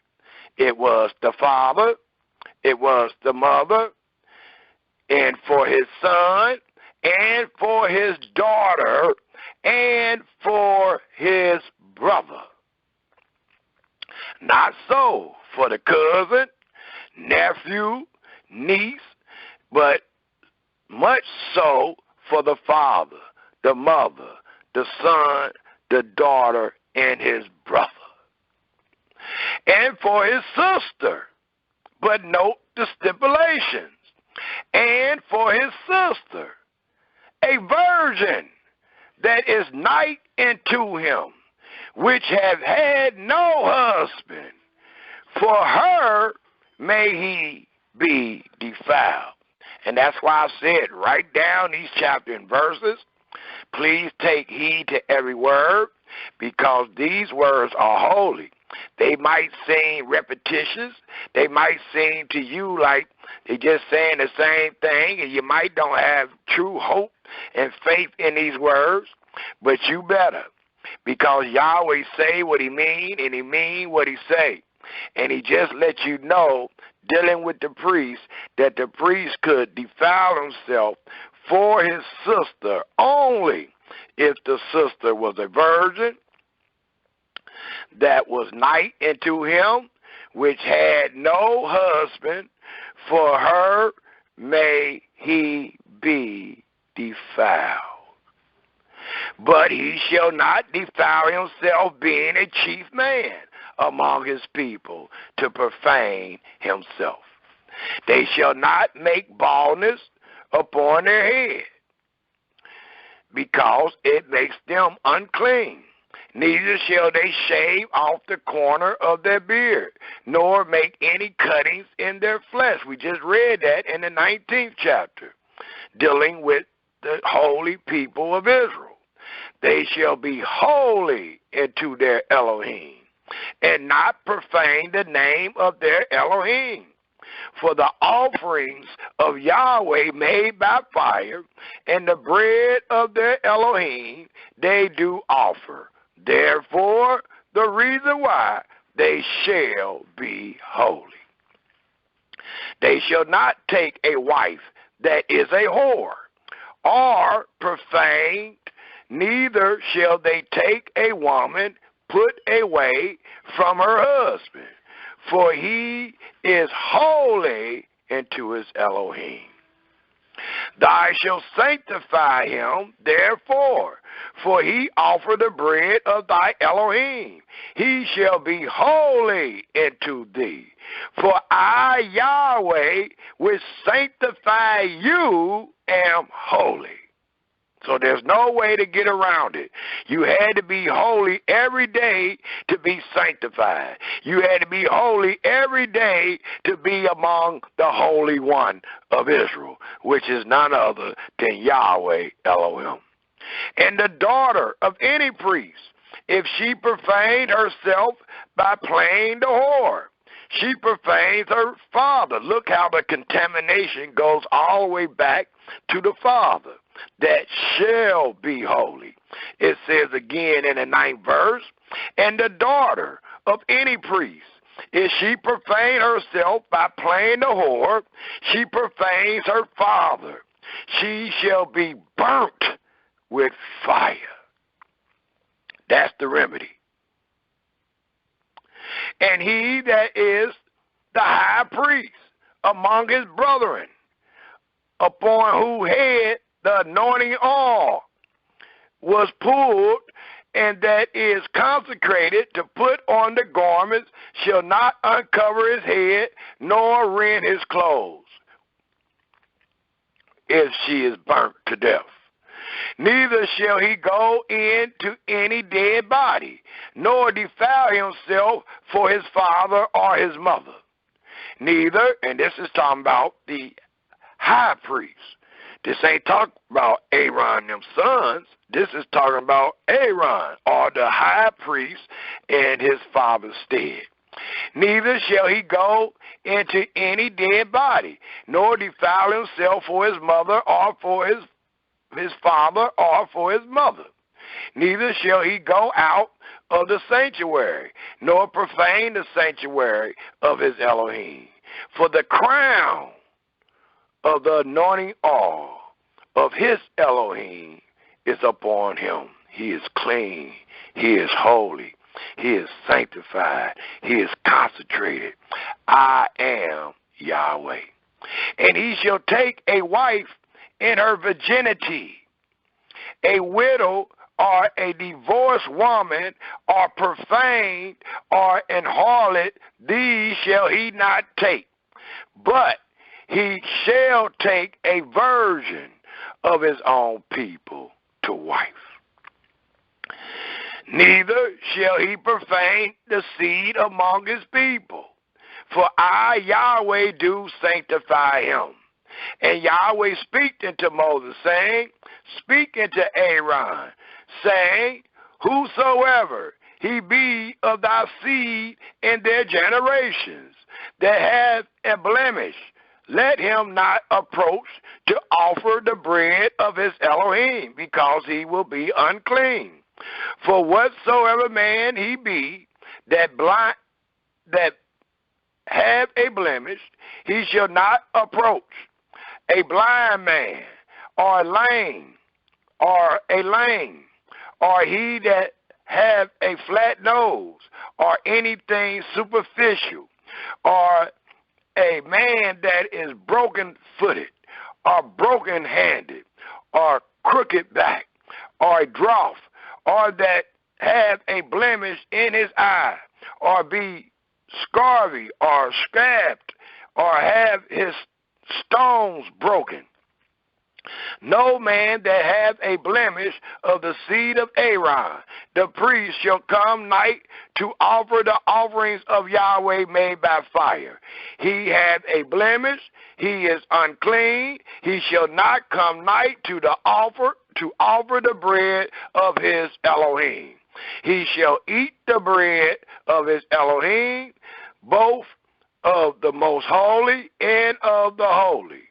Only he shall not go into the veil, nor come night into the altar. Why? Because he have a blemish, that he profane not my sanctuary, for I, Yahweh, do sanctify them. And Moses told it unto Aaron, and to his sons, and unto all the children of Israel. So these were the things taught to our fathers to allow them to display the holiness to Yahweh. And you had to do them as they were written. You had to do them as they were commanded, because they were commanded from the Holy One. And who knows holiness better than the Holy One himself? So these are the words, the regulations, the rites, the ceremonies, the ethical and the moral ways that the Israelite had to be every day to display holiness unto Yahweh. It also tells us, if we turn our scripture back to the book of Ezekiel, the 22nd chapter. Ezekiel, the 22nd chapter. And it tells us in the 22nd chapter of Ezekiel, I will pick up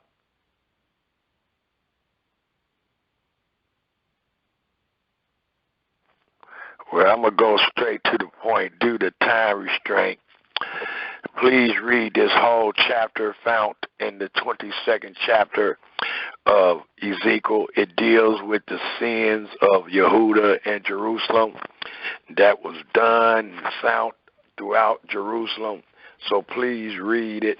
It allows us to know how unclean and how unholy the people was when they committed these acts.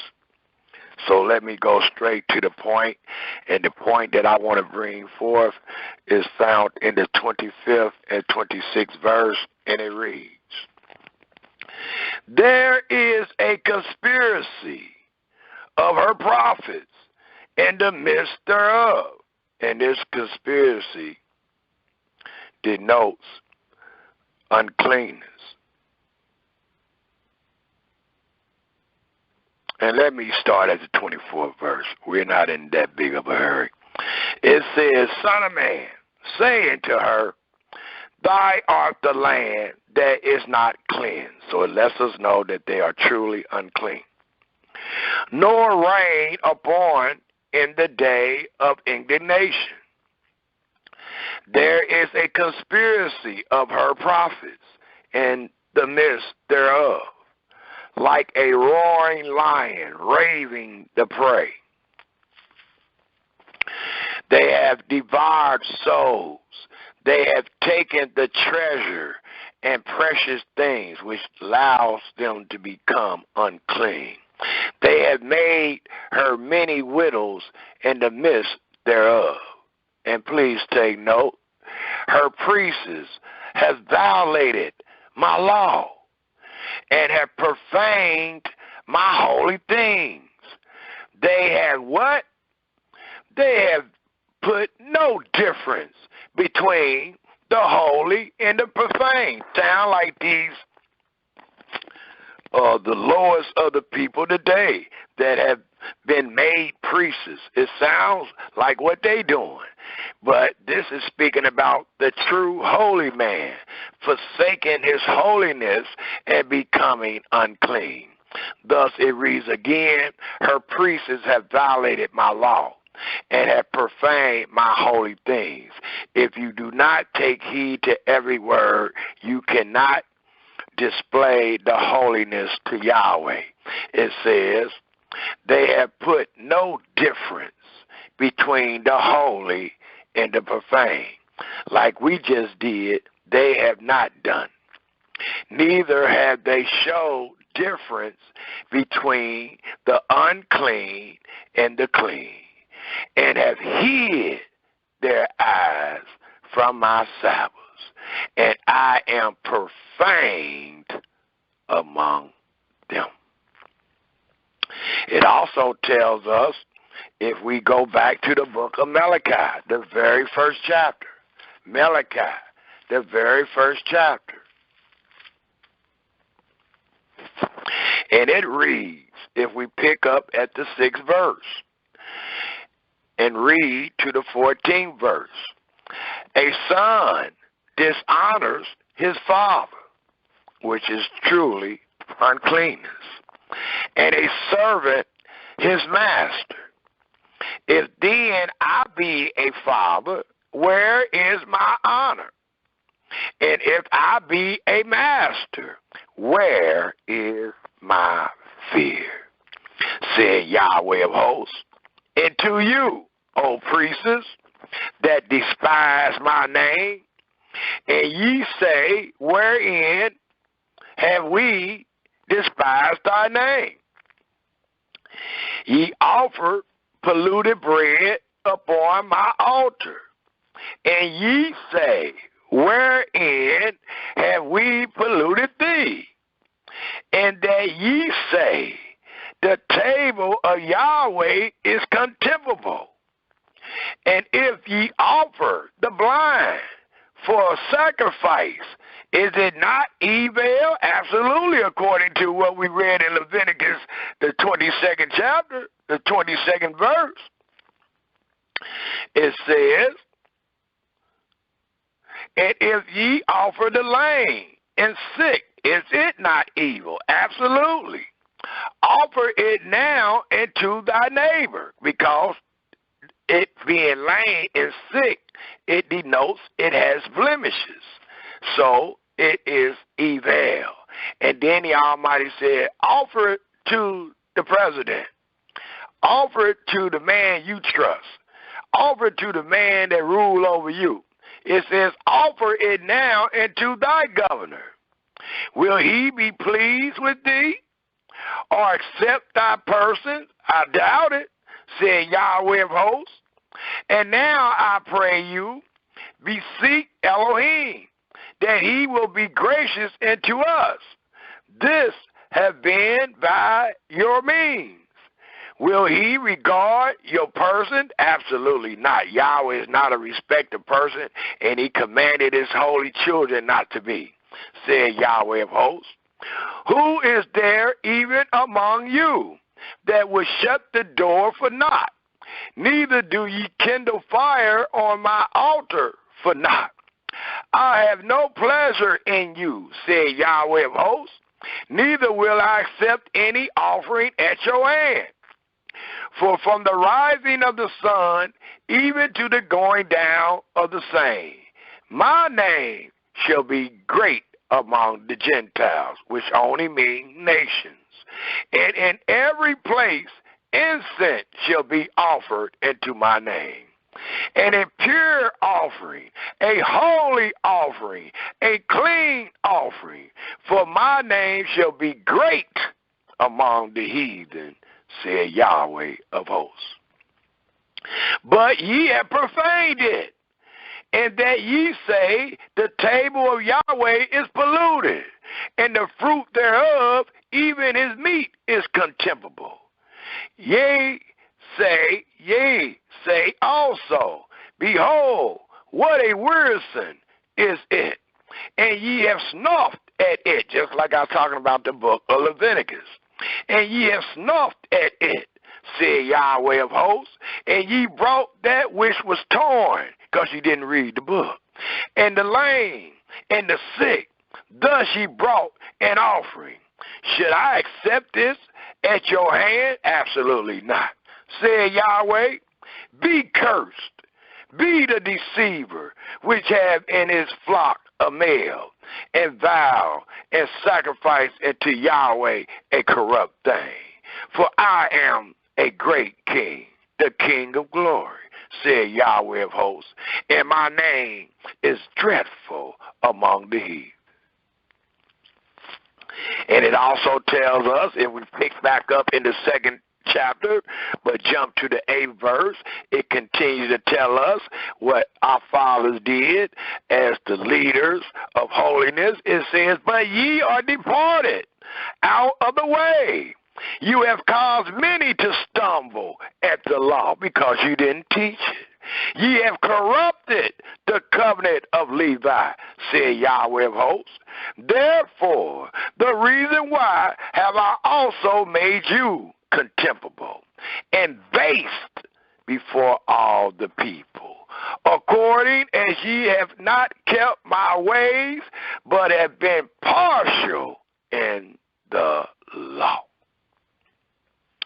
It also tells us, if we pick up in the book of Jeremiah, the 15th chapter. We got about 4 more. Jeremiah, the 15th chapter. And it tells us in Jeremiah, the 15th chapter, testifying to these things that we have spoken about, how they forsook the law of Yahweh, how they did not make a distinction or a difference between the holy and the profane. And it reminds me of our so-called brothers and sisters today that teach that they're under the covenant of the law and that they are priests. I call it jumbo teaching, just like that defiled jumbo mess that they make in New Orleans. Same way with our teachings. They just mix everything together. The swine, the bat, the rat, the beef, the chicken, everything together, and they serve that. And that's how they serve the word of Yahweh today. They cannot make a distinction between the holy and the profane.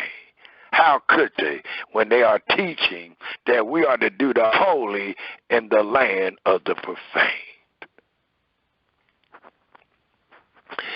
But it tells us in Jeremiah, the 15th chapter, if we pick up at the 16th verse, and it reads to the 19th verse, thy word was found, and I did eat them as we ate them today. And thy word was unto me the joy and rejoicing of my heart, because they were words of the holy. They were words that denoted wisdom, knowledge, and understanding. They were words that we feared from the beginning. Thus it reads again, thy words were found, and I did eat them. And thy word was unto me the joy and rejoicing of my heart. For I am called by thy name, Yahweh Elohim of hosts. I sat not in the assembly of the mockers that choose to do their own will, that choose to add and take away, nor rejoice. I sat alone, because thy hand, for thy has filled me with indignation. Why is my pain perpetual, and my wound incurable, which refuse to be healed? Will thy be altogether unto me as a liar, and as waters that fail? Please take note of the 19th verse. For it reads, therefore, the reason why, thus said Yahweh, if thy return, then will I bring thee again, and thou shalt stand before me as a holy man. And if thou take forth the precious from the vial, which we have done, many people have been delivered out of the congregation of the dead. It says, and if thou take forth the precious from the vial, thou shalt be as my mouth. Let them return into thee, but return not thou into them. It also tells us, if we turn our scripture to the book of Ezekiel, the 36th chapter. Ezekiel, the 36th chapter. And it tells us in the 36th chapter of Ezekiel, if we pick up at the 17th verse, these great words, allowing us to make a distinction, allowing us to see how the unclean will be clean once again, allowing us to see the unholy becoming holy once again.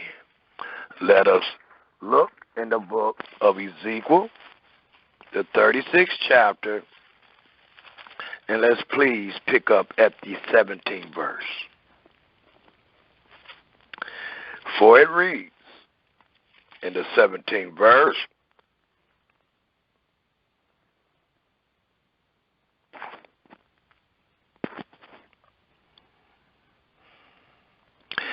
and join them one to another into one stick, and they shall become one in my hand.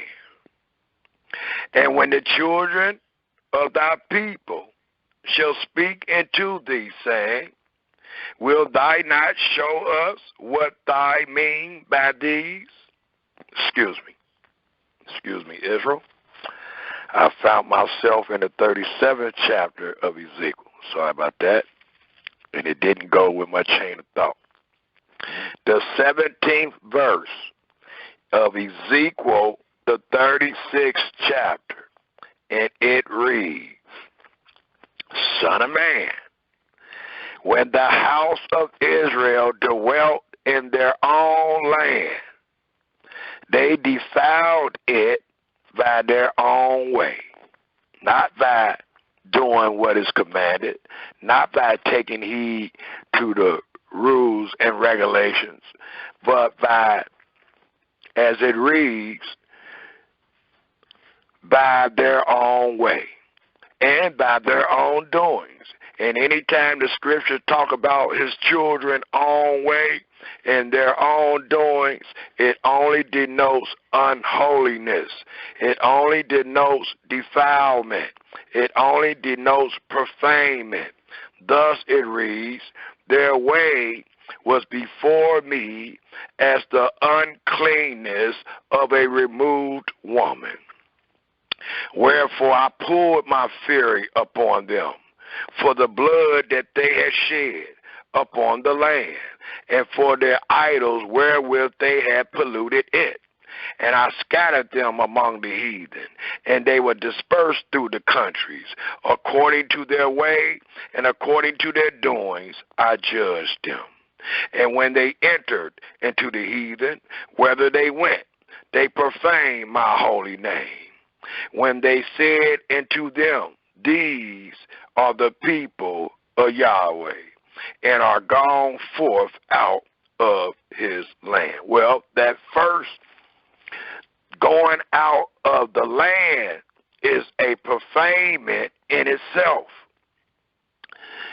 The rest of the profanements was them doing their own ways and their own doings, which did not denote the statutes of life. Thus it tells us,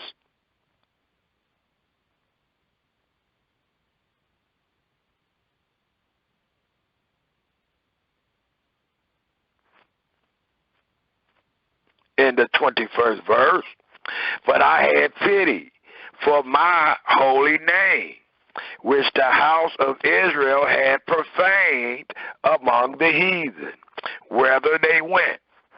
Therefore say unto the house of Israel, thus said Yahweh Elohim, I do not this for your sake. He's not going to do this because you going to Washington. He's not going to do this because you got people making fringes for you and you wear fringes. He's not going to do this because you give a decree and tell the people to do this and you shall be saved. But it says, thus said Yahweh Elohim, I do not this for your sake, O house of Israel, but for my holy name's sake. And once Yahweh's holy name is back established, his children must be holy. So he's not doing it for your reenactment. He's not doing it for your practice. He's doing it for his holy name's sake, which ye have profaned among the heathen, whither ye went. And what is it that he will do? The 23rd verse says, and I will sanctify, make holy, consecrate my great name, which was profaned among the heathen, which ye have profaned in the midst of them. And the heathen shall know, make this discernment, that I am Yahweh, said Yahweh Elohim, when I shall be sanctified in you before their eyes. For I will take you from among the heathen and gather you out of the countries, because the countries denote defilement, and will bring you into your own land. Then, for there is a time and season for everything under the sun, even being cleansed. It says, then will I sprinkle clean water upon you, and ye shall be clean. And one might say, is that all you're going to do? I thought you might call me out. I thought you might do this, that, and another, like Naaman said. But the Almighty allowed us to know, we that fear him, then will I sprinkle clean water upon you, and ye shall be clean. From what? From all your filthiness, and from all your idols will I cleanse you. A new heart also will I give you, and a new spirit will I put within you. And I will take away the stony heart out of your flesh that makes you unclean. And I will give you an heart of flesh. And I will put my spirit within you. Not the dirty spirit, the unholy spirit, the unclean spirit that dwells in you today, but it reads, and I will put my spirit within you, and cause you to walk in my statutes, the statutes of life, all that we have read thus far. And ye shall keep my judgments and do them. And ye shall dwell in the land that I gave to your fathers, the holy land. And ye shall be my people, and I will be your Elohim. I will also save you from all your uncleannesses. Israel need to be saved once they become unclean. And I will call for the corn, and will increase it, and lay no famine upon you. And I will multiply the fruit of thy tree, and the increase of thy field, that ye shall receive no more reproach of famine among the heathen. Then shall ye remember your own evil ways and your doings that were not good, not clean, not holy, and shall loathe yourselves in your own sight for your iniquities and for your abominations. Again, Israel, make it known, not for your sake do I this, say Yahweh Elohim. Be it known unto you. Be ashamed and confounded for your jumbo soup teaching. It say, be confounded for your own ways, for not making a distinction between the holy and the profane, O house of Israel.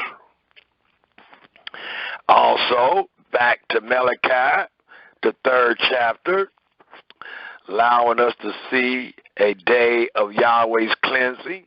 Let us go to Malachi, the 3rd chapter, and then we will end the presentation with Isaiah 62. Right now, we all should be going to Malachi, the 3rd chapter, and we will end the presentation with Isaiah 62. Right now, we're reading the book of Malachi, the 3rd chapter, the first 5 verses, and it reads, Behold, I will send my messenger, and he shall prepare the way before me. And the messenger is none other than the priest. If it was the priest at first, then it got to be the priest at last. Thus it reads again, behold, I will send my messenger, and he shall prepare the way before me. And we just read in the book of Malachi, the 1st chapter, the 7th verse, and it reads, for the priest's lips should keep knowledge, and they should seek the law at his mouth. Why? For he is the messenger of Yahweh. So your brother has not added anything. I know what they teach dealing with Malachi 3, and it ain't got nothing to do with no other book. The messenger of Yahweh, the most holiest man of Yahweh's house, is the priest. Thus it reads again in the very first verse, behold, I will send my messenger, and he shall prepare the way before me.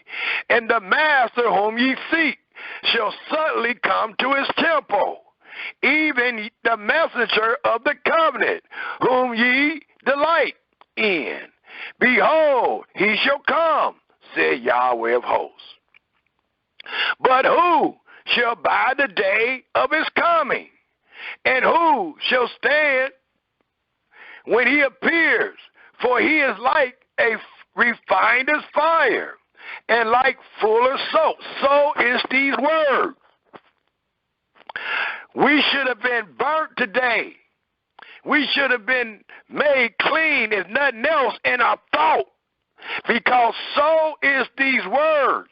These words are like a refiner and a purifier. These words are like a refiner fire, like fuller soap. And he shall set as a refiner and purifier of silver. And he shall purify the sons of Levi and purge them as gold and silver. And they may offer, that means they must be clean, that they may offer unto Yahweh an offering in righteousness. Then shall the offering of Yehudah and Jerusalem be pleasant, as our brother read, as Brother Yamin read in Psalm 51. Then shall the offering of Yehudah and Jerusalem be pleasant unto Yahweh, as in the days of old, and as in the former years. And I will come near to you to judgment, and I will be a swift witness against the sorcerers, and against the adulterers, the things that are unclean, and against the false swearers, and against those that oppress the hireling in his wages, the widow and the fatherless, and that turn aside the stranger from his right. And fear, note the last part, and fear not me, said Yahweh of hosts. And let us end this great presentation called Holiness to Yahweh by turning our Holy Scriptures to Isaiah, the 62nd chapter. Isaiah, the 62nd chapter. In closing, holiness to Yahweh. And it tells us in the 62nd chapter of Isaiah, if we pick up at the 3rd verse and read to the 12th verse. I know I said this is the last thing, but I wanted to show in closing, I'll just show the 3 places that highlights your Holy Scriptures dealing with holiness to Yahweh. As I have taught before, my titles to my presentations are not something that I make up. They come by way of the Scriptures.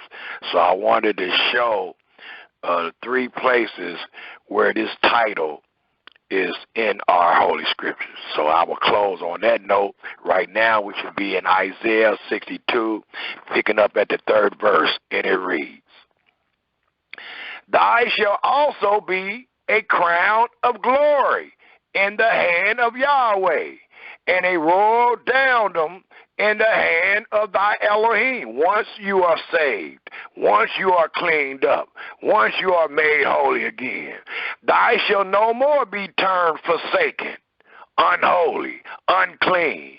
Neither shall thy land any more be termed desolate, but thy shall be called Hezabah, and thy land Beulah, for Yahweh delight in thee, and thy land shall be married.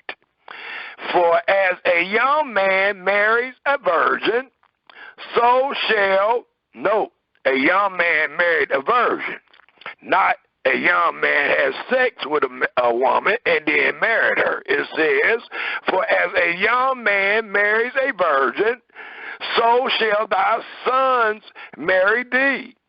And as the bridegroom rejoice over the bride, so shall thy Elohim rejoice over thee. I have set watchmen upon thy walls, O Jerusalem, which shall never hold their peace, day nor night. Ye that make mention of Yahweh, keep not silent, and give him no rest, till he establish, until he make Jerusalem a praise in the earth. Yahweh has sworn by his righteous right hand, and by the arm of his strength. Surely I will no more give thy corn to be meat for thy enemy, and thy sons of the strangers shall not drink thy wine, for the which thou hast labored. But they that have gathered it shall eat it, and praise Yahweh. And they that have brought it together shall drink it in the courts of my holiness. Go through the gates, prepare ye the way of the people. Cast up the highway, gather out the stones, lift up a standard for the people. Behold, Yahweh hath proclaimed into the end of the world.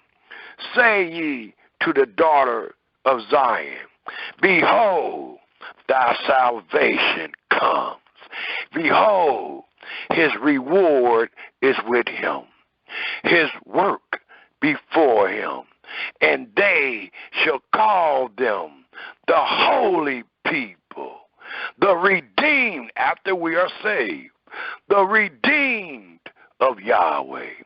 And thou shalt be called sought out, a city not forsaken. And in closing, let us turn our scriptures to Exodus 28. I'll just show 2 of them. No, I'll show all 3. Exodus 28. To show our title of today, Holiness to Yahweh. That's not a made-up saying. That is a holy saying.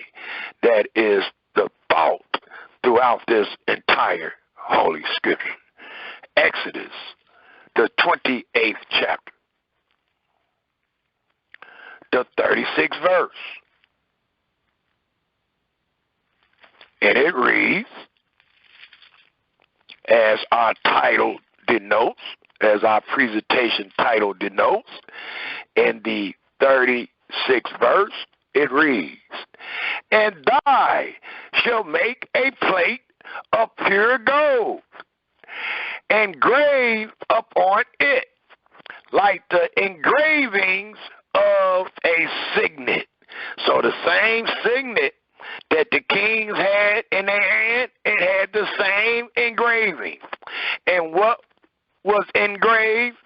Holiness to Yahweh. And note, every time I show you this engraving, it is capitalized throughout. A lot of times on Facebook, you see people put capital letters, they say they hollered it.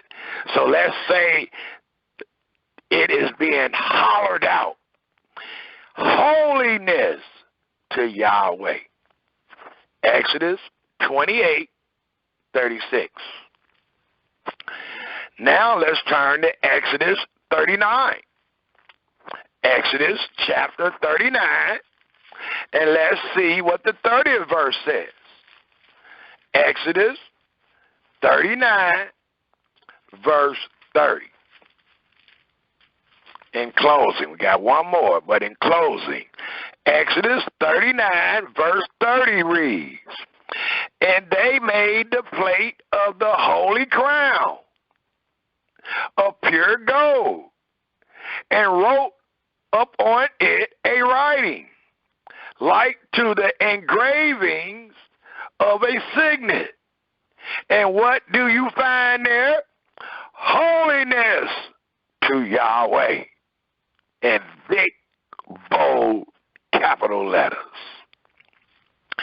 And the last place that I will reveal today is found in the book of Zechariah, the 14th chapter. Let us all turn there in closing. And it tells us in the book of Zechariah, the 14th chapter, these great words.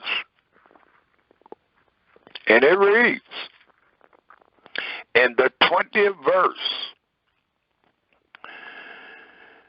in that day shall there be upon the bells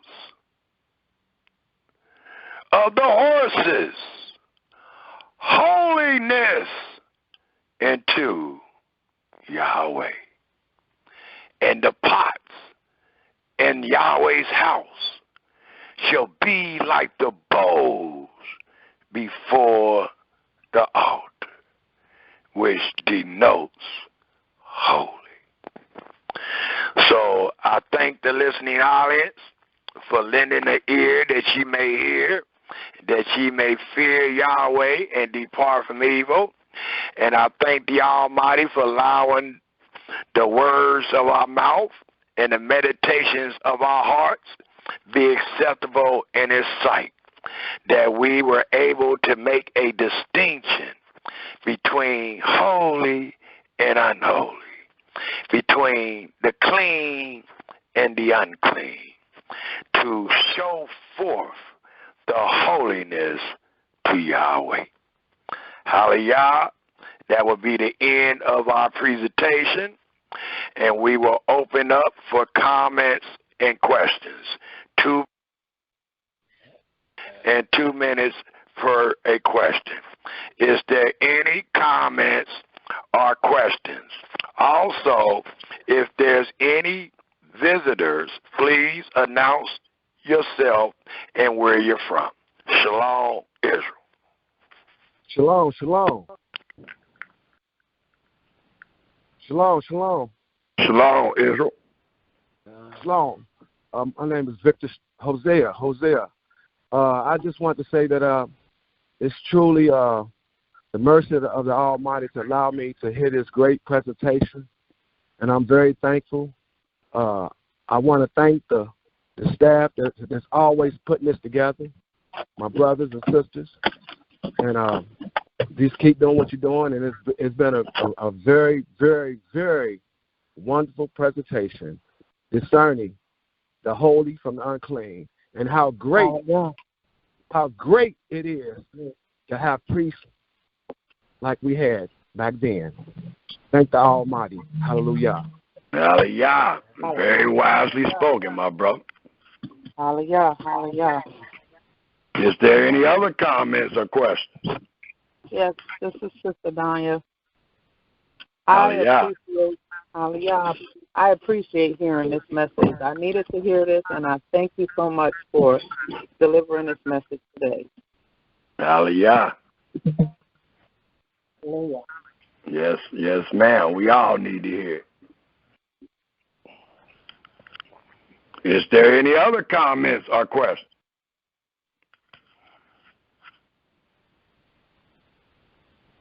Is there any visitors that would like to introduce themselves? And let me make a correction. Week before last, I called our brother Yehuda. His name is Yason Ben Israel. And I said the brother was from Arkansas. He's from Oklahoma. So I just want to make that correction. I think he's on. I wanted him to introduce himself. But if not, is there any other comments or questions? Shalom, this brother Yahweh. I just want to say, shalom. I just want to say, this was a very, very efficient presentation. Again, according to these brothers that be thinking that all you got to do is learn the language and you a step ahead, or you holier than or you better than somebody else, or if you don't know the language, you don't know the Bible, or whatever, you don't know the scripture. This was beautiful and showing a beautiful presentation and digging into the language and letting the people know that what unclean really mean, what clean really mean, what holy really means. So this is beautiful, brother. All praise. Hallelujah. Very great comment. Is there any other comments or questions?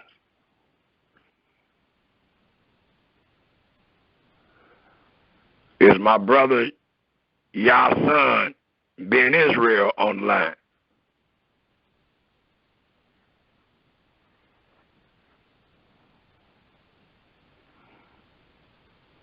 Well, I know he was. I don't know what happened to my brother, but I know he was at the beginning of the presentation. We was talking, so I know he was.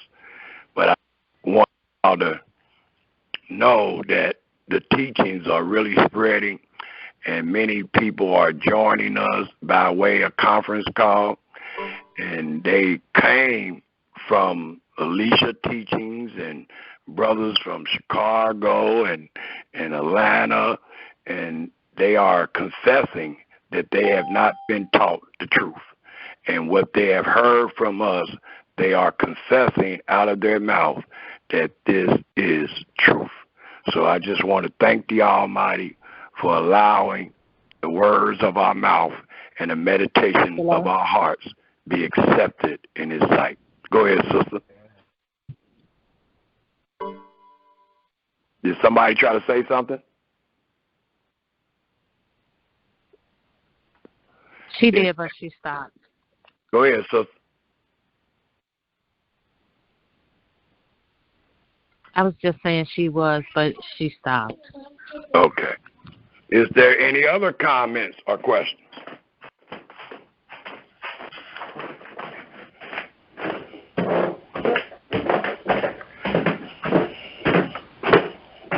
Do we all know how to discern between the holy and the unholy now?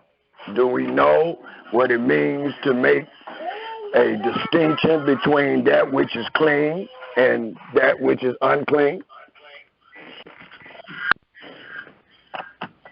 Hallelujah. Do we all understand that now? Yes, we do. Yes, sir. Praise. And we understand these things today because of the fear that we show. This fear comes by way of our integrity. A lot of times the rumors is that we should not fear the Creator.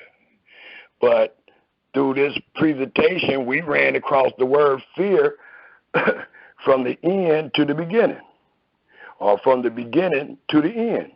So it allows us to know that we are to fear the Creator of the heaven and earth.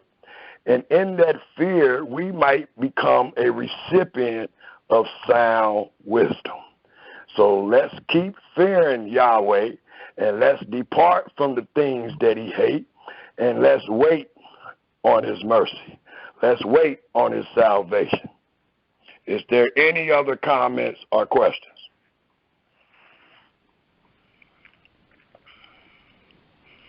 And as the scripture told us in Ezekiel 36, once we learn these things, we just because of what our fathers have done, we should loaf ourselves. We should be ashamed. We should be ashamed thinking that we can do that which is holy in an unholy land. We should be ashamed of ourselves.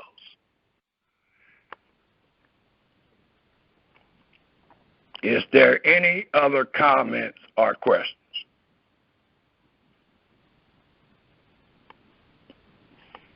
And please mind you, something that I was trying to pump in this presentation throughout was Israel was to be holy every day. There was no one day holy Israelites.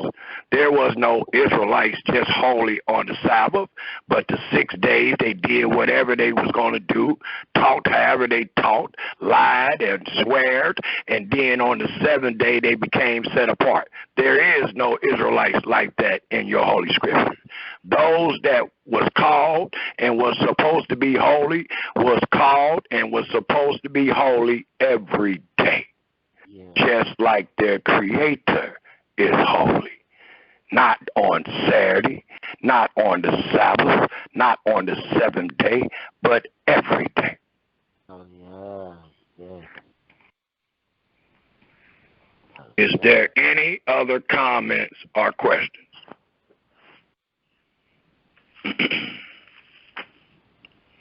If there is not, it is now 9:39, so I done had you for a while, and I truly thank you for lending an ear that you may hear. We will go ahead and end the presentation by reading Psalms 22. Psalms 22 in closing. And I'll just like to thank the listening audience once again for lending the ear that ye may hear. Psalms 22 in closing. And it reads in Psalms 22 for us all these great words. Our Elohim, why hast thou forsaken us? Why art thou so far from helping us and from the words of our groaning, our roarings? Our Elohim, we cry in the daytime, but thou hast not, but thou hearest not, and in the night season, and we're not silent. But thou art holy, O thou that inhabitest the praises of Israel. Our fathers trust in thee. They trusted, and thou did deliver them. They cried unto thee, and were delivered. They trust in thee, and were not confounded. But we are as a worm, and no man, a reproach of men, and despised of the people. All they that see us laugh us to scorn. They shoot out their lips. They shake their heads, saying, they trusted on Yahweh, that he would deliver them. Let them deliver them, seeing he delights in him. But thou art he that took us out of the wombs. Thou did make us hope when we was upon our mother's breasts. We was cast upon thee from the womb. Thou art our Elohim from our mother's belly. Be not far from us, for trouble is near, for there is none to help. Many bulls have compassed us. Strong bulls of Bashan have beset us about or around. They grasp upon us with their mouths as a raving and roaring lion. We are pulled out like water, and all our bones are out of joint. Our heart is like wax. It is melted in the midst of our bowels. Our strength is dried up like a potsherd, and our tongue cleaves to our jaws. And thou hast brought us into the dust of death. For dogs have compassed us. The assembly of the wicked have enclosed us. They pierced our hands and our feet. We may tell all our bones. They look and stare upon us. They part our garments among them and cast lots upon our vesture. But be not thy far from us, Yahweh, O our strength. Haste thee to help us. Deliver our souls from the sword, our darlings from the power of the dog. Save us from the lion's mouth, for thou hast heard us from the horn of the unicorn. We will declare thy name unto our brethren. In the midst of the congregation will we praise thee. Ye that fear Yahweh, praise him. All ye, the seed of Jacob, glorify him and fear him. All ye, the seed of Israel. For he hath not despised nor abhorred the affliction of the afflicted. Neither have he hid his face from us. But when we cried unto him, he heard. Our praise shall be of thee in the great congregation. We will pay our vows before them that fear him. The meek shall eat and be satisfied. They shall praise Yahweh that seek him. Your heart shall live forever. All the ends of the world shall remember and turn into Yahweh. And all the kindreds of the nations shall worship before thee. For the kingdom is Yahweh's, and he is the governor among the nations. All they that be fat upon earth shall eat and worship, and all they that go down to the dust shall bow before him. And none can keep alive his own soul. A seed shall serve him. It shall be accounted to Yahweh for a generation. They shall come and shall declare his righteousness as we did this day, and to a people that shall be born, that he done this. Hallelujah, hallelujah, and hallelujah, and shalom, Israel. Hallelujah. Yeah.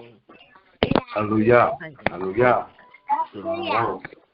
Hallelujah, and shalom, Israel.